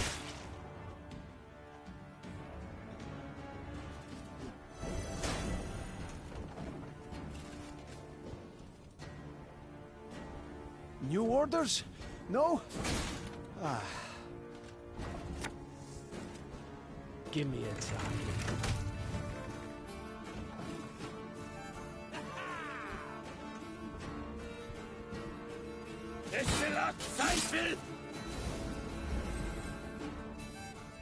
Quiet, or the Commissar will hear.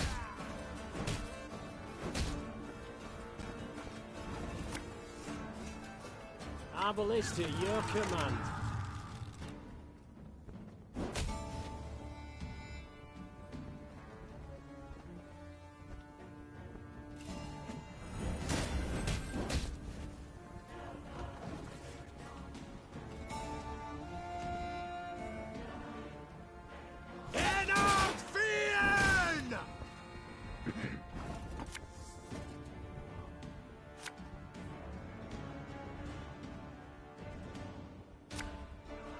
Her Majesty is exceptional.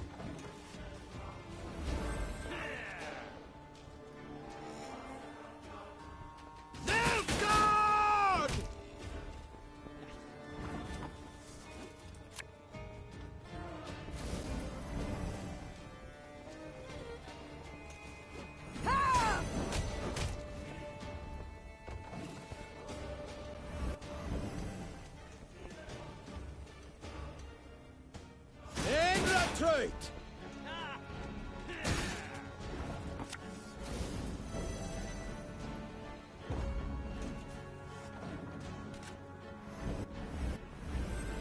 Hertha. Yes. Order!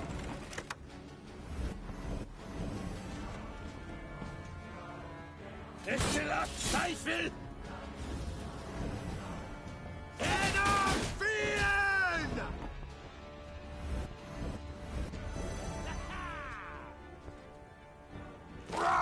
Scheiß in Trade!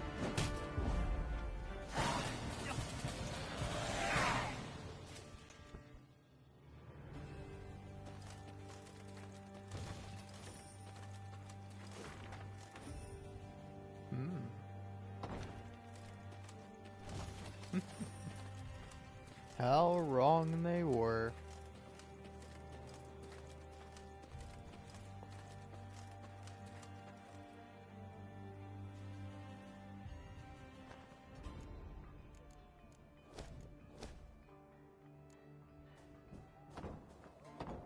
Alright, yeah, I think I'm gonna save up.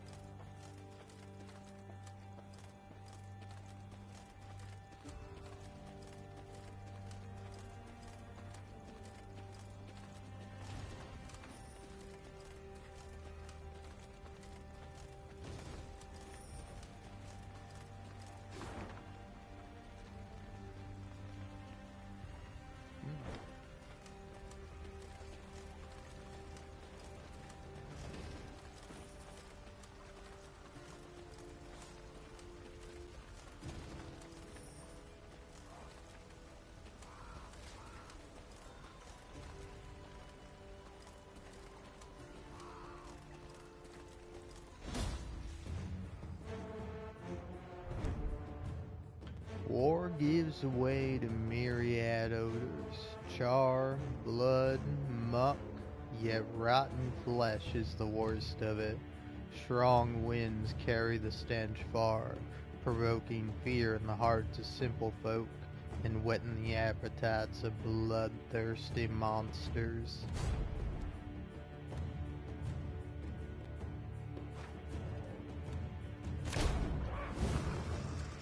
Alright.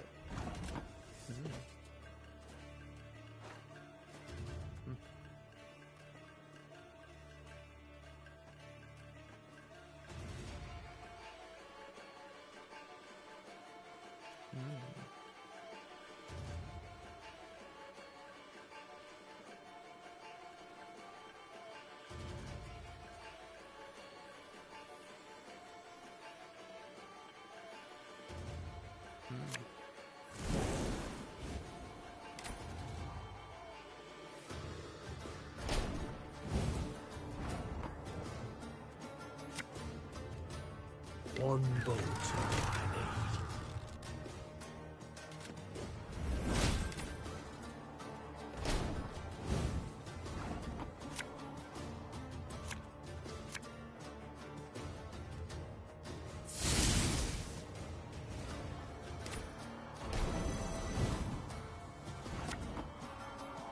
Give me a target.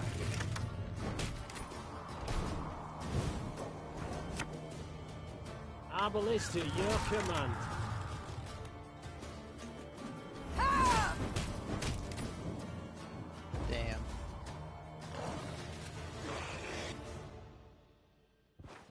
so close.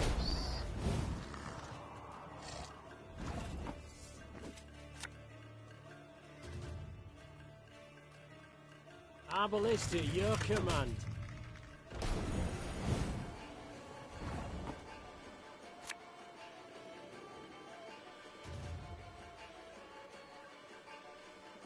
Armor wars, sir.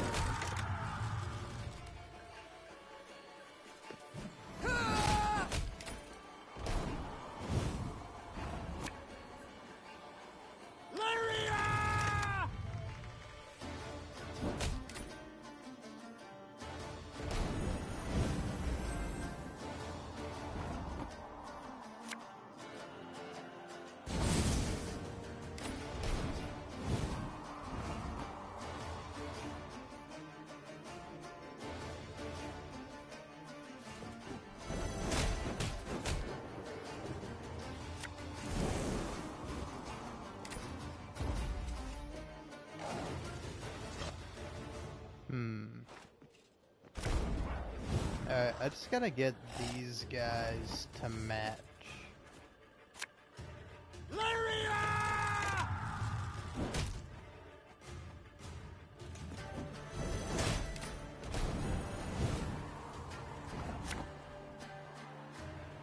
One boat's all I need.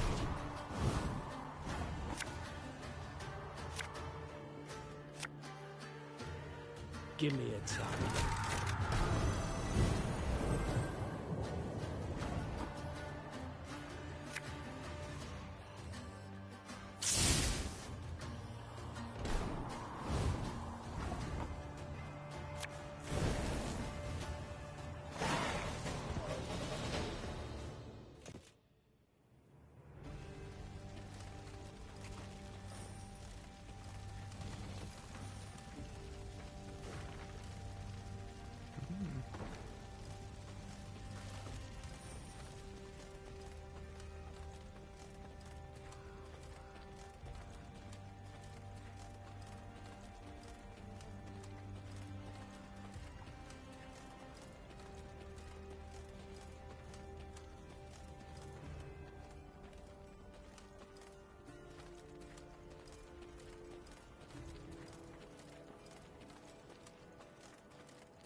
Then one day, gazing towards the horizon, the Queen spotted Lyrian banners whipping about in the wind.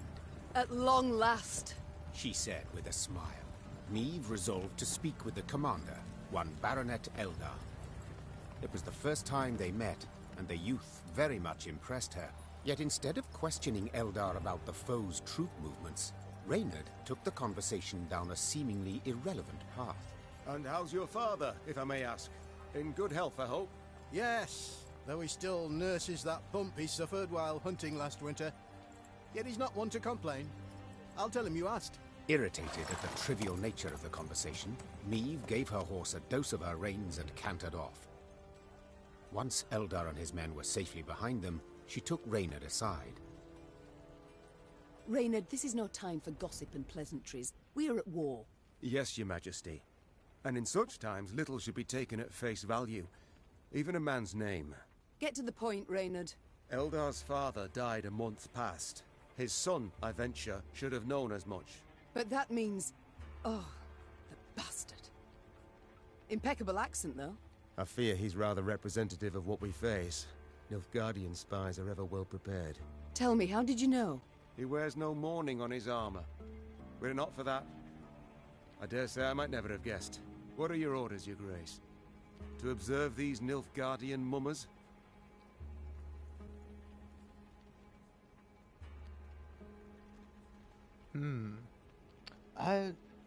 You know, honestly, I don't know. I'm pretty sure first time I played, I sent spies after him, or scouts.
Yeah, why not?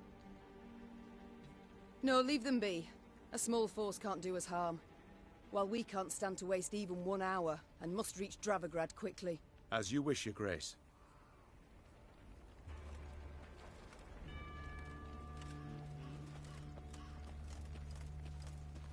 Alright.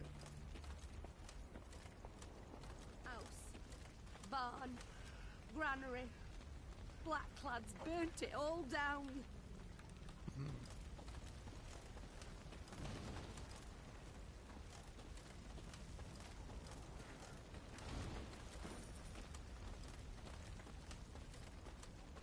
Begged them, milady.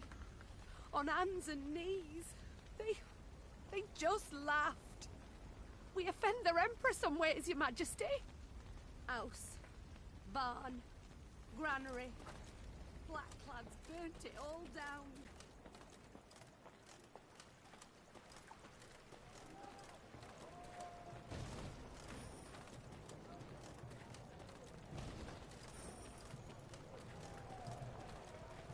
Rastberg's gate stood wide open. Meve cursed under her breath. What had happened? Had a turncoat been inside? Or had the Nilfgaardians convinced the defenders to lay down their arms and let them in unmolested?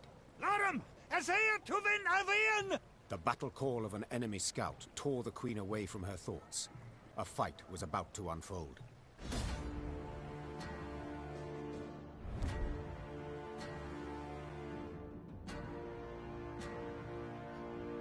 Ratsburg Castle was a great strategic import.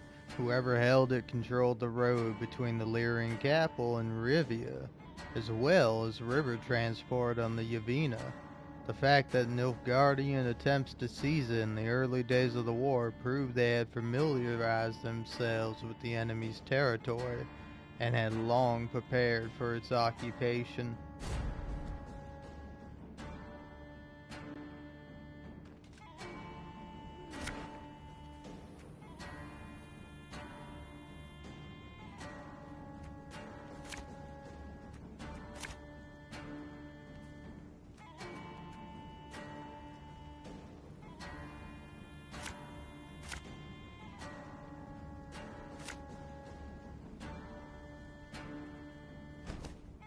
They found us! Sega not to win! To win, i gloire! Again and again and again. Nilfgaard! My spirit's willing and how, but these damn boots are killing me. You can try to win them all, but you won't. In retreat!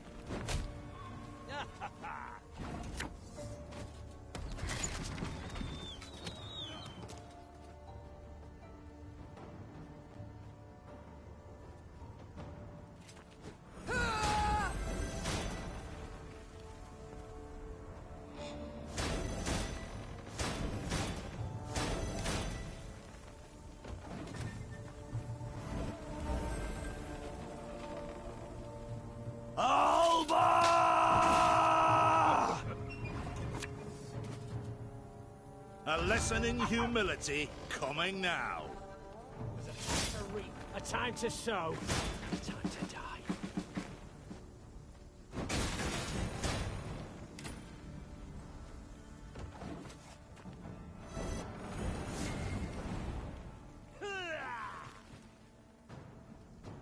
Yes.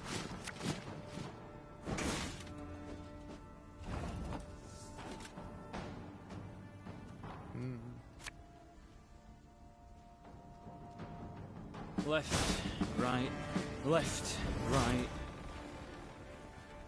Lyria!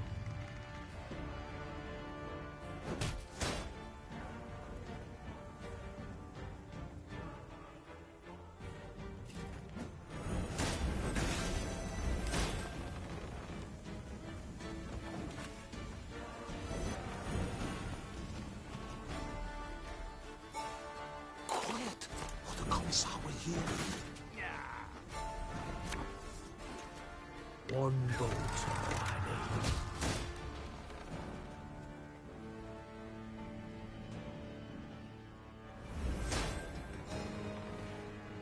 Aye.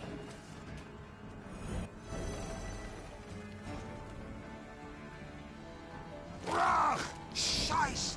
In Trade! I'm coming.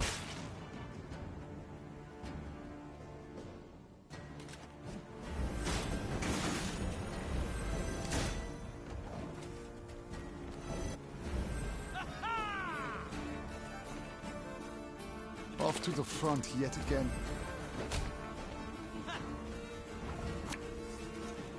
Can't take it anymore.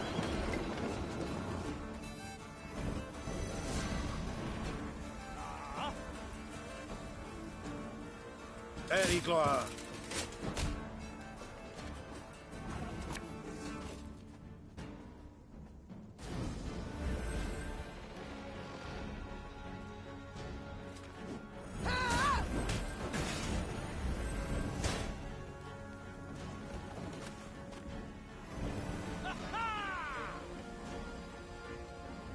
Gloire and Kazer.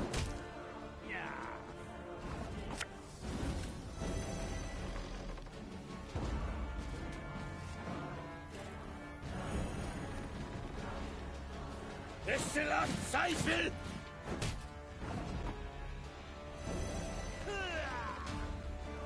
Elhurter.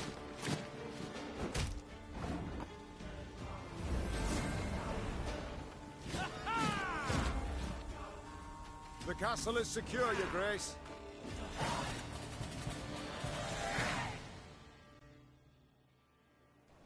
Niamh managed handily to defeat the Nilfgaardians. They fled in a panic, dropping heavy shields and arms. The Lyrian garrison the Queen found confined to the castle dungeon. Its commander fell to his knees to beg her forgiveness. Your Grace, the foe arrived at our gates in uniforms. Speaking the common tongue, reading orders issued by you. I opened the gate to them. But how was I to know? Niamh helped the commander rise to his feet and assured him she faulted him not at all. She was to blame for the defeat, and might have stopped the false Baronet Eldar when she had had the chance. Milady, if I may, the enemy yet lurks. You must bolster your force. You must incorporate a detachment from my unit. Oh, the times, the world, the day. Can't even tell friend from foe. Treachery round every corner. Black lads may have more mounts and machines, but they've no honor, not an ounce. Watch your back, man. Can't trust no one these days. Not a soul. Oh, the times, the world, the day. Can't even tell friend from foe. Treachery round every corner.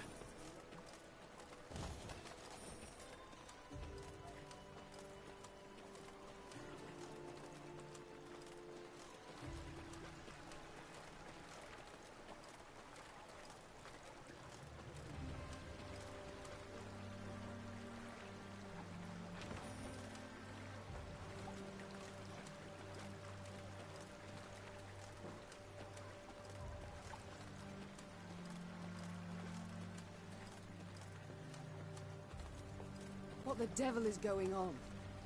Where are our reinforcements? Why does Willem not ride out to face the foe, relieve besieged towns? I can't say, Your Grace. We haven't had a single scroll from the Prince. Gods be damned.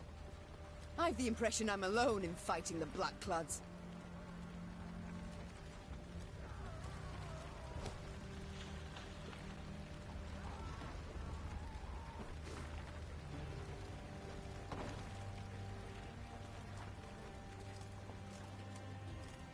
Beware, my lady. Keep a keen watch. Heard the thunder of hooves from the high road. Cries ferocious in a foreign tongue. Your Majesty, what of Prince Willem? Where is he? Why's he not come to relieve us? We'd had omens, oddities that foretold this war. Blood in the milk, stillborn foals, trees withered of a sudden, and I lost me tooth in a sweet one. Your Majesty, what of Prince Willem?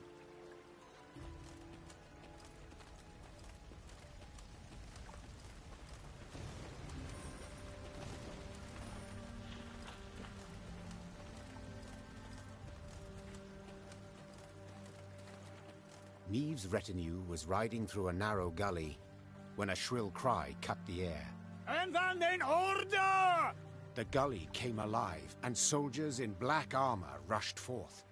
A cry in turn went up and down Neve's ranks. Ambush!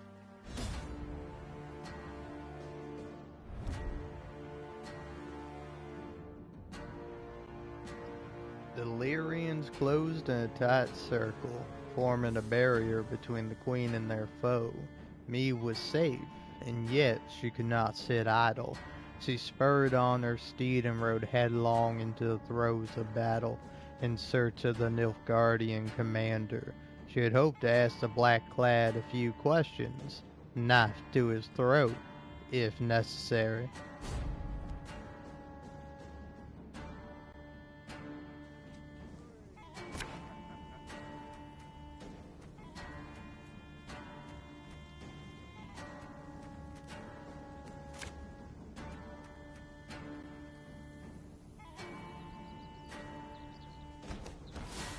Defensive formation! Must be an important lesson in this. But what?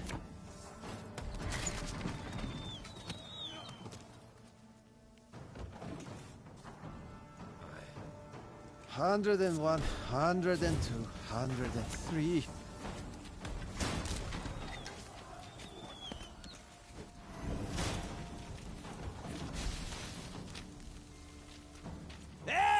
Gloire!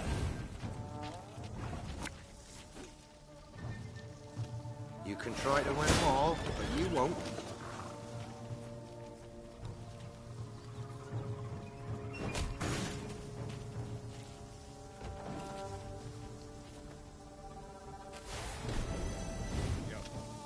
Trouver gloire!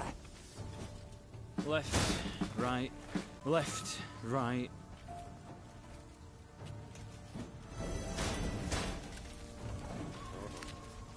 Quiet, or the Commissar will hear.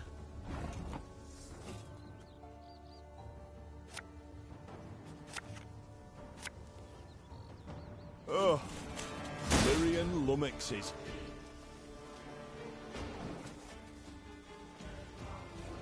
Brach! Scheiß! In! Zwei!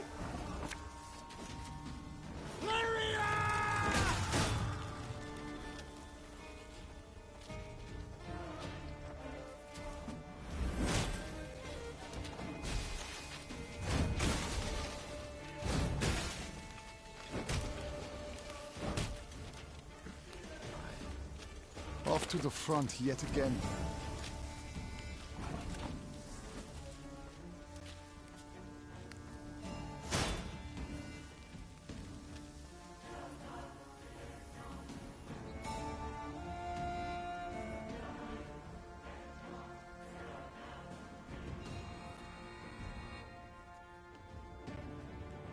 Time I taught you some respect.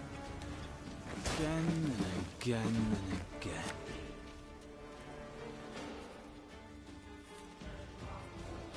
Can't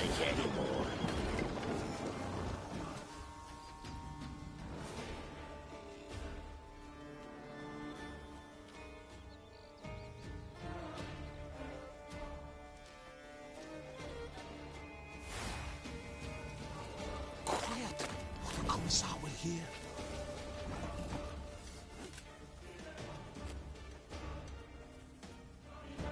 This harvest, we'll be reaping black-clad heads.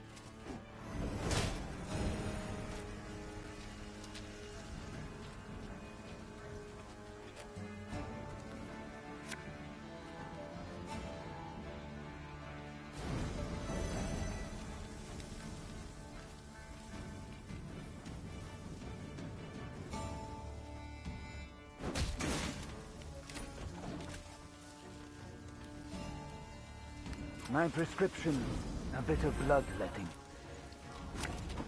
Discipline shall bring us victory!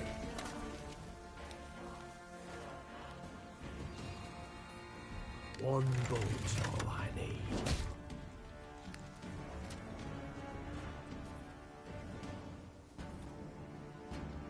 Give me a target.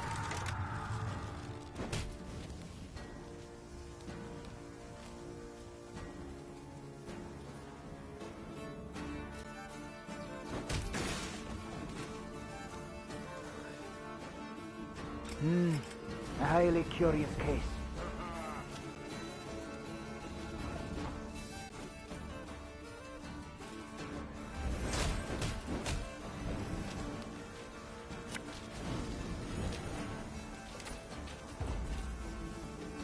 I want them taken alive! I need answers!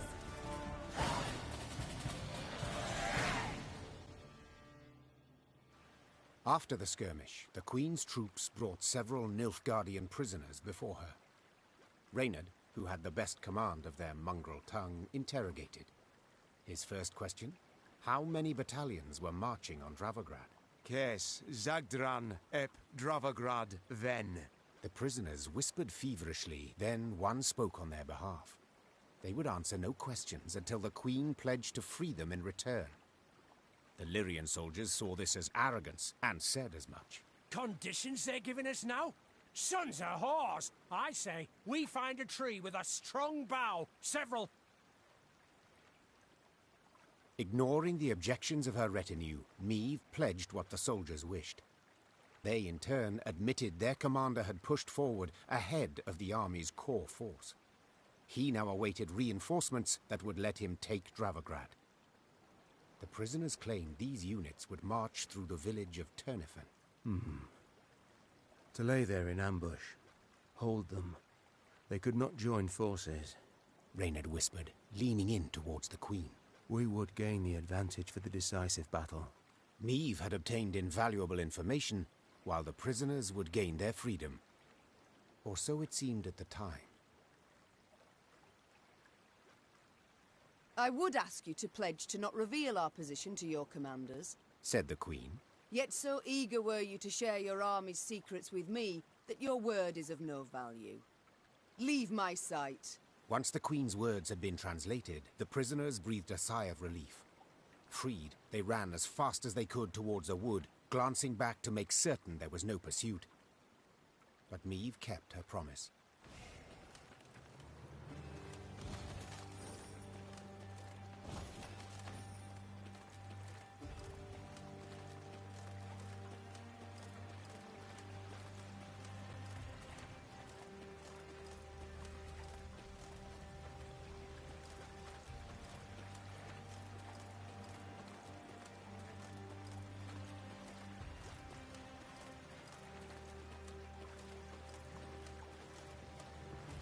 Blackclads trampled my son, your majesty. They saw him walking along the road. He didn't slow, not one bit. My lady, I've nae much, but I'll gladly give me last coin for the cause. For vengeance. Blackclads think us less nor dogs. Ostrich, they cut him down, took his head. All for not taking his hat off in front of their general. Ostrich.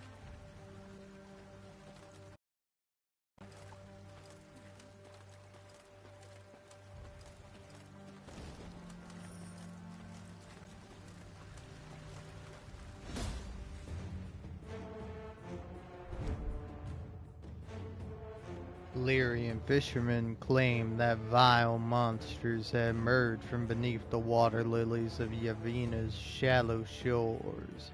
They claimed the horrid beast had large, fish-like eyes and a scaly hide speckled with green bristles. But in reality, they had just caught a glimpse of some poor old lady. I don't know, I couldn't think of how to make that a funny joke. I apologize for my unfunny bad humor.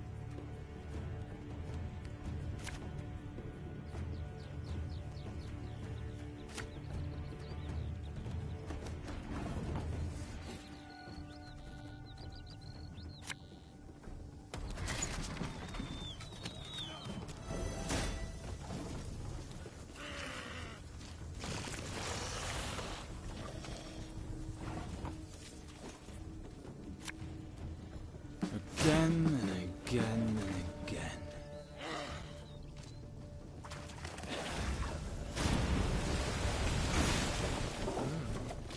Interesting.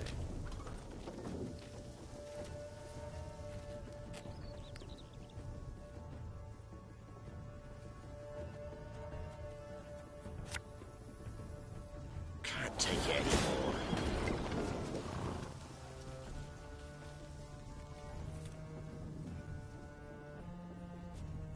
Armor won't save.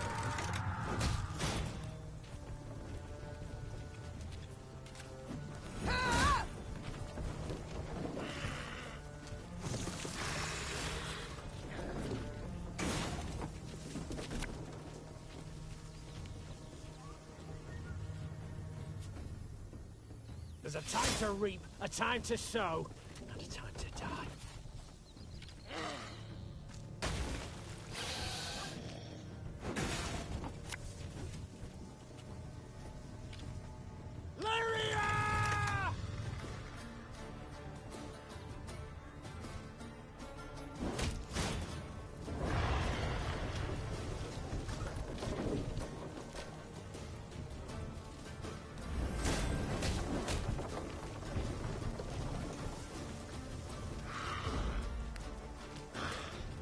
Yep, knew you would.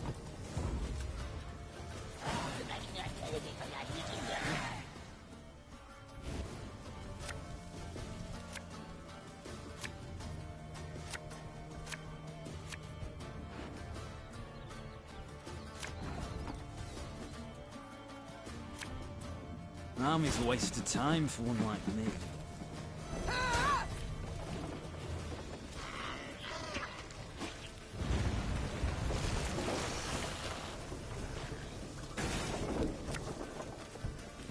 Tell me you jest.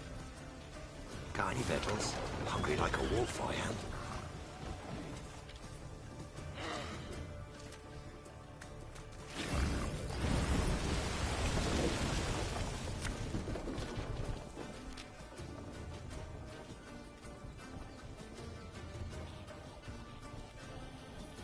Oh, Lyrian lummoxes.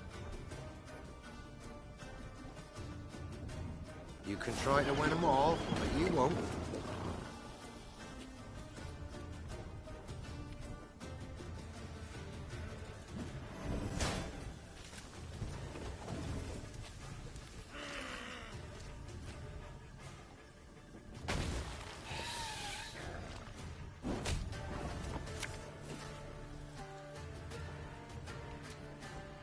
Keep calm, Tiberius.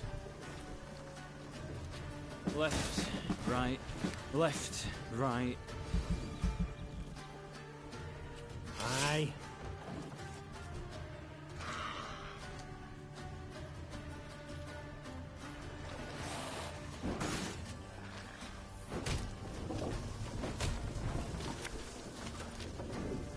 Should have listened to me, old lady.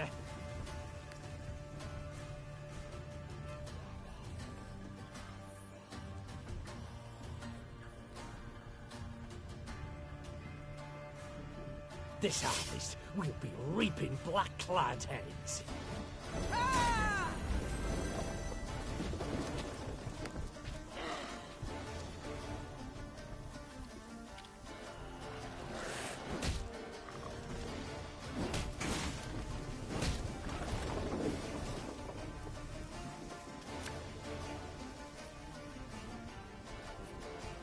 one bolt I need.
Malcolm, the roads are perilous, more black clads than mosquitoes out here these days. Getting to Dravograd is bloody impossible.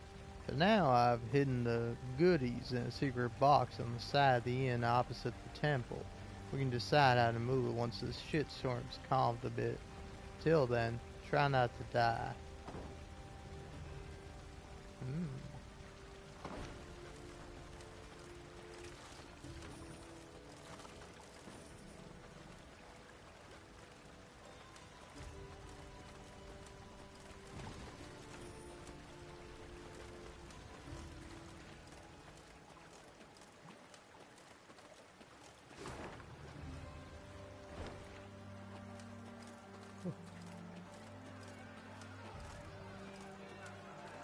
Neve and company passed by a village evidently pillaged by the Nilfgaardians.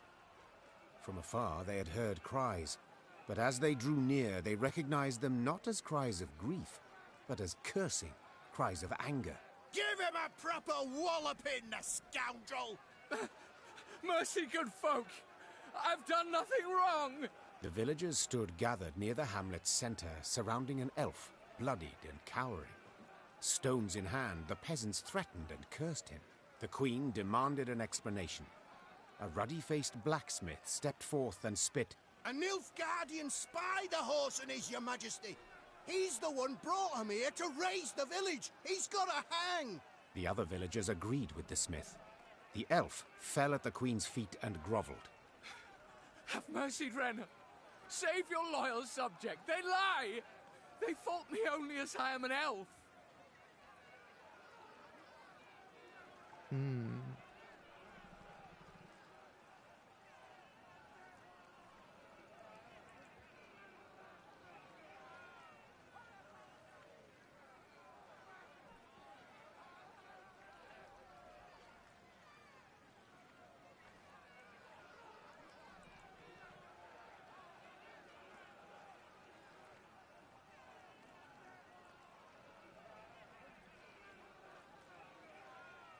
I don't know, I can't help but remember that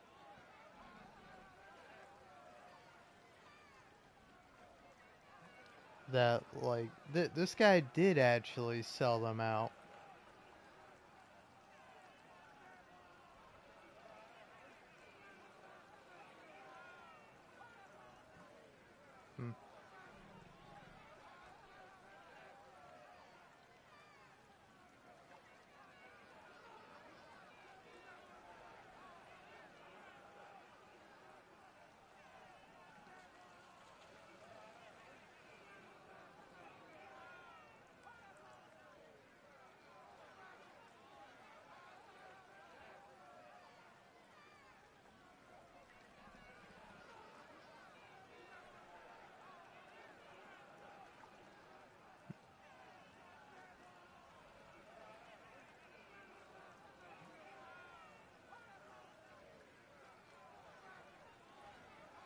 Neve was torn, could not decide who spoke the truth.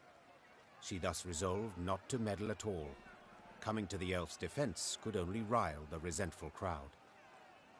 Later, as the villagers placed a noose around his neck, The elf cursed the Queen's indifference to his fate. Devils take you, Thronebreaker! Devils take you! Your line! Your whole damned land!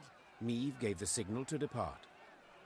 As her force marched off, all heard the elf's cries of grief and pleas for mercy. Then they stopped mid-sentence, and the silence rang in Meve's and her soldiers' ears. One traitorous head less than we had afore. One traitorous head less than we had afore.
Your Majesty, the owner of this estate has demanded recompense for wartime damages.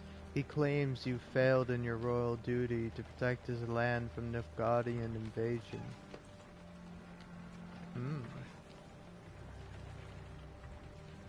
Nah, fuck him.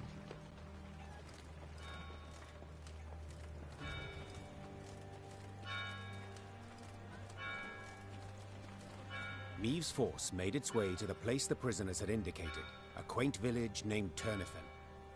And indeed, soon a cloud of dust appeared on the horizon. A large enemy force approached. We await your order, Your Grace. Reynard peered at Meve expectantly.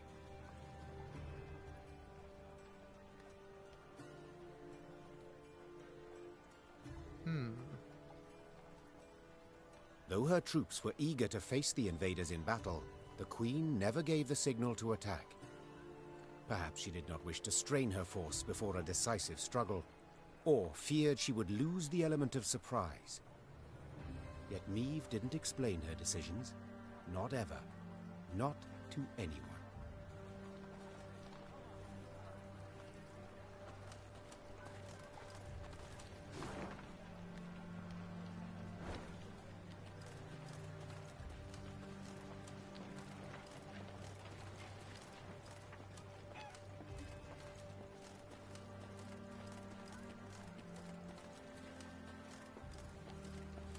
Remember this, Nilfgaardians. You'll not defeat the gods. They fear not your torches. They fear not your swords. Blasphemers, pagans, idolaters who prostrate themselves to the sun.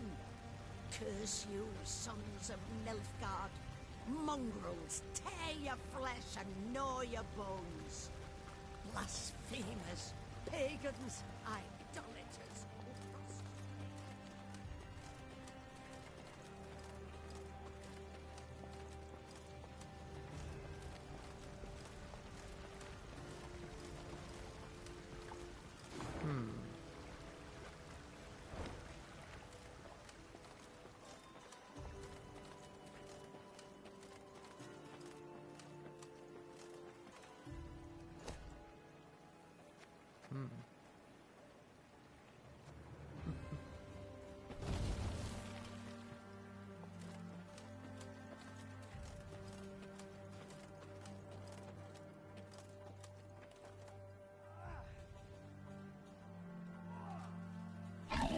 A dark shadow suddenly cut across the sky.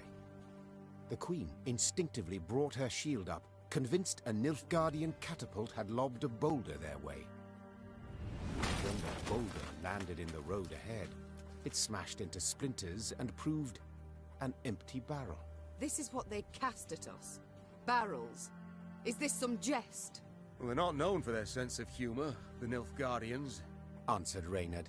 Meve stood in her stirrups, squinted, peered into the distance, and let out a hearty chortle. For the barrel had been loosed by neither catapult nor trebuchet, but by a rock troll consumed by fury. And what? A company of Nilfgaardian soldiers had pitched camp by the cave the troll called home. Troll or non-troll? Said the queen, drawing her sword. None deserve to die at Nilfgaard's hands. Follow me!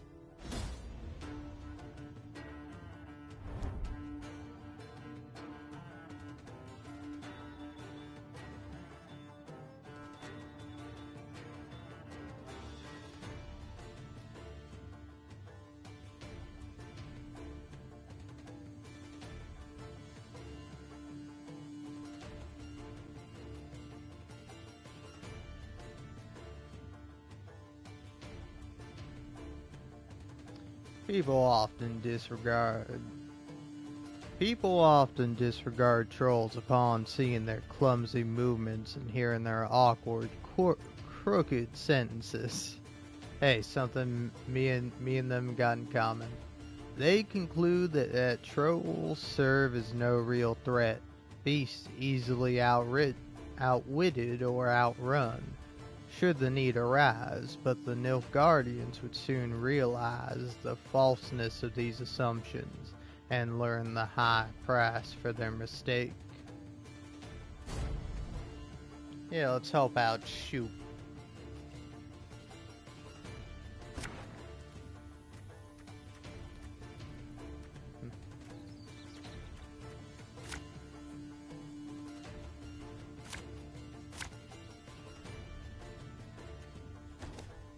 Larum!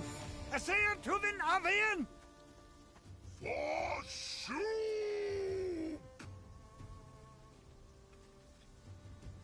Protect the troll!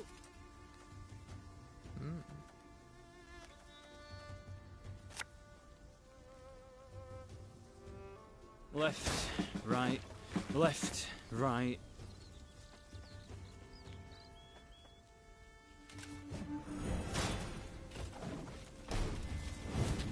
Order! This harvest, we'll be reaping black-clad heads. My spirit's willing and how, but these damn boots are killing me. Your life is mine now.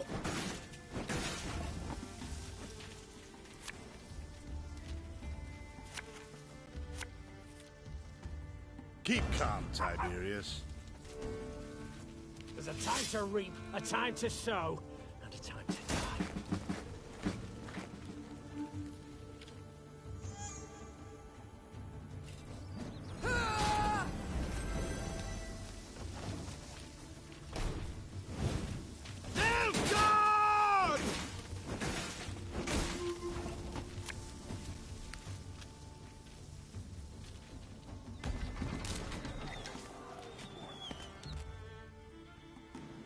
Army's a waste of time for one like me.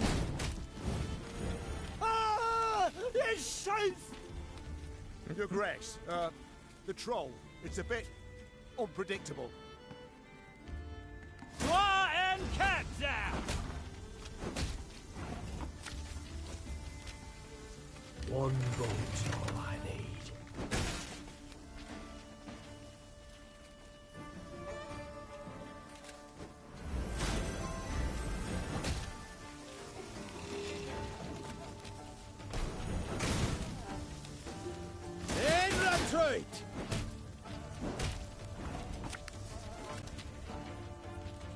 Got any victuals? Hungry like a wolf, I am. You can try to win them all, but you won't.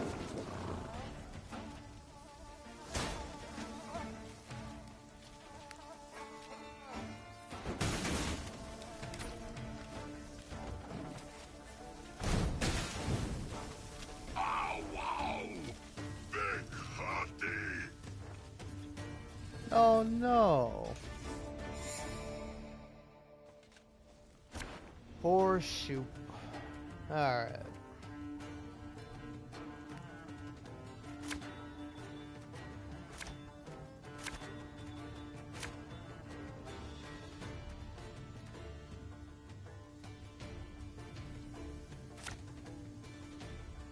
Narren! Essayr Tuvin Avian! For soup! Wise choice. Protect the troll!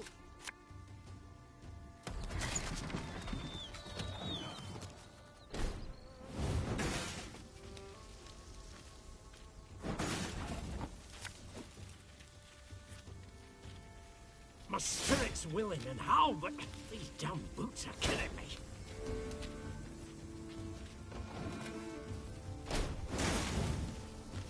Order! Oh yeah, I wasn't sure if I should wait to use my ability or not, but I realized Left, I used it the whole right, time and left, it would have been fine. right. Oh no, it might not have been because of this guy.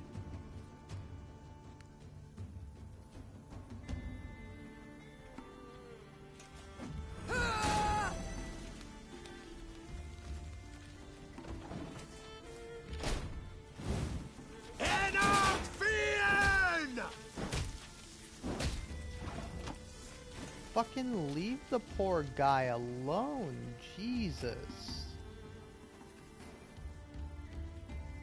Again and again and again.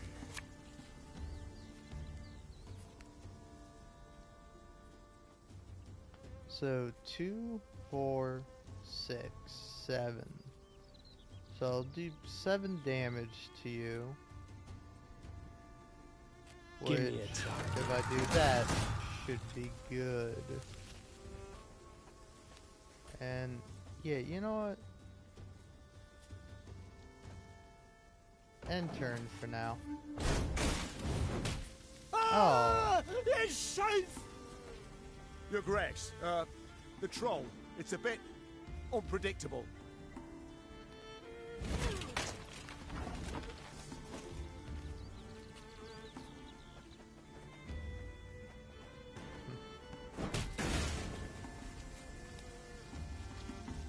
Oh, Lyrian lummoxes.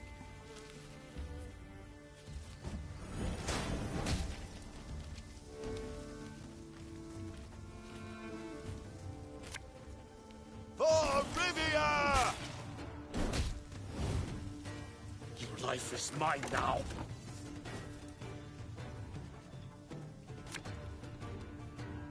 There's a time to reap, a time to sow, and a time to die. Hail Captain!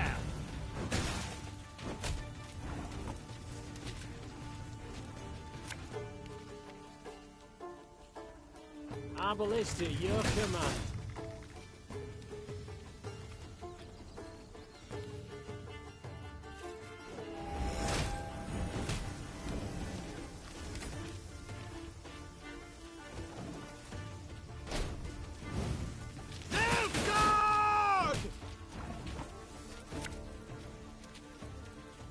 Her Majesty is exceptional.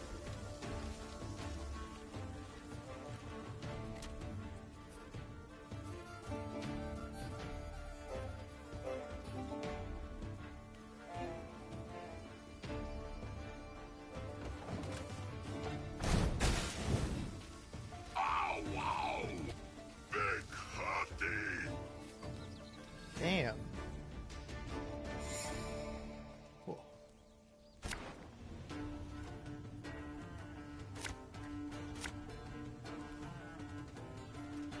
Oh.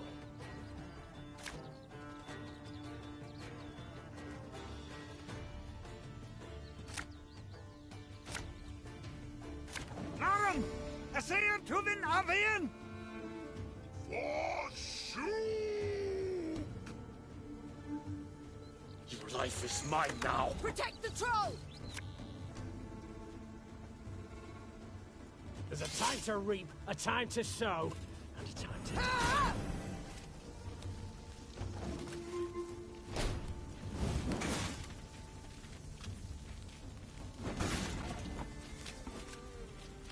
Oh, the sum of both adjacent units. Okay.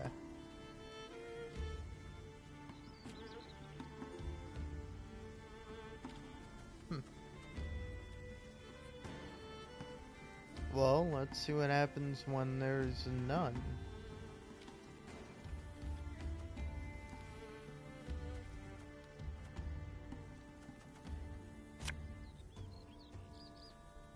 Can't take it anymore. Wise choice.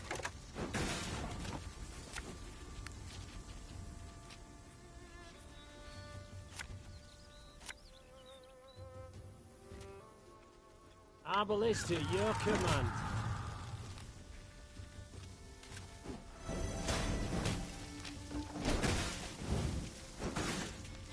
Order!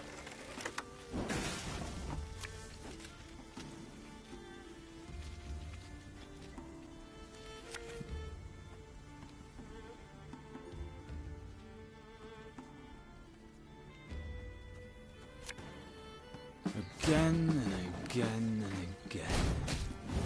Ah! It's safe! Your Grace, the troll, it's a bit unpredictable. Draw and cat down!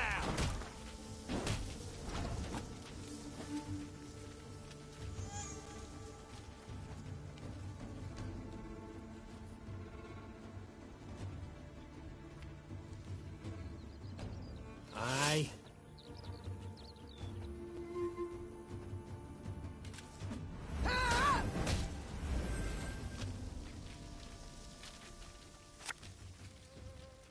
I'm a voice.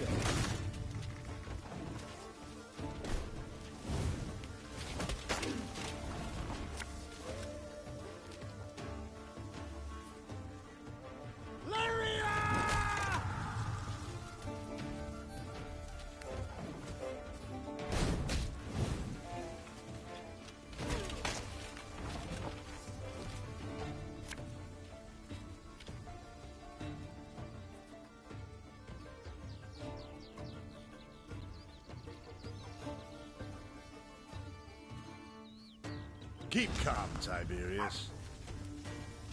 Army's a waste of time for one like you.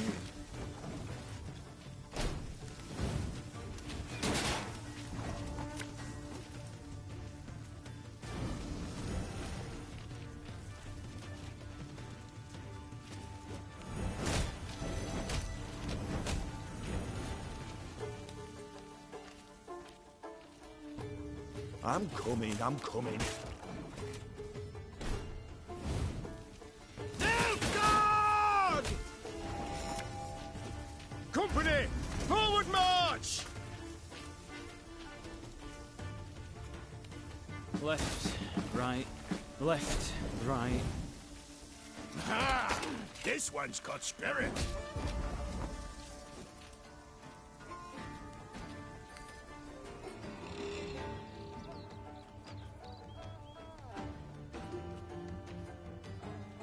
This harvest, we'll be reaping black-clad heads.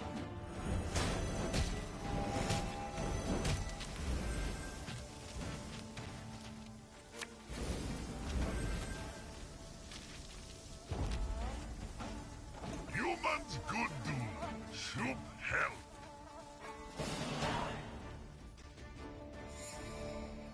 The Lyrians smashed the Nilfgaardian force. The troll, having grown suddenly pensive, gazed and picked at the invaders' corpses. Clad in blacks, humans. No good humans. Just so, Sir Troll. The Nilfgaardians are a devious lot. Our land they've attacked most treacherously. Clad in blacks, humans hard. Why no good humans? Big lot armor. You got to. Try morsel of human, you wish? Do you know to whom you speak? This is Her Majesty, your queen. Greeting your queen. Soup is me.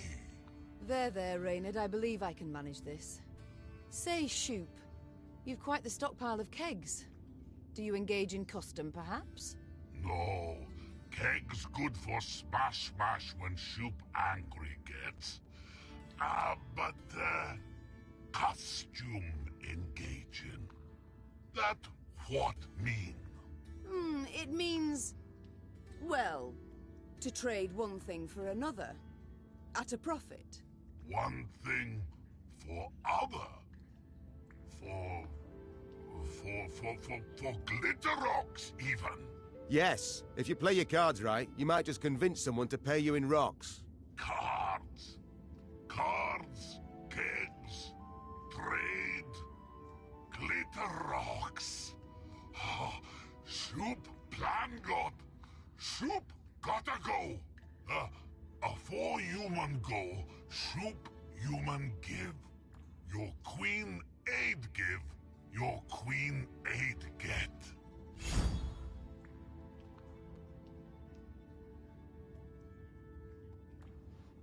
Ah, nice. Elf and onion soup. The troll turned on his heel and ran out of his cave, his destination known only to himself. As she moved to leave, a hunch told Meve the world would yet hear of this troll named Shoop. Yeah, Shoop.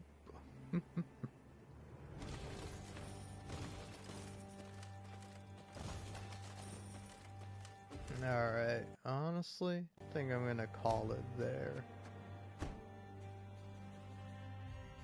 Might be back later today, might be back tomorrow, might never come back at all. Who knows? But for now, that's all.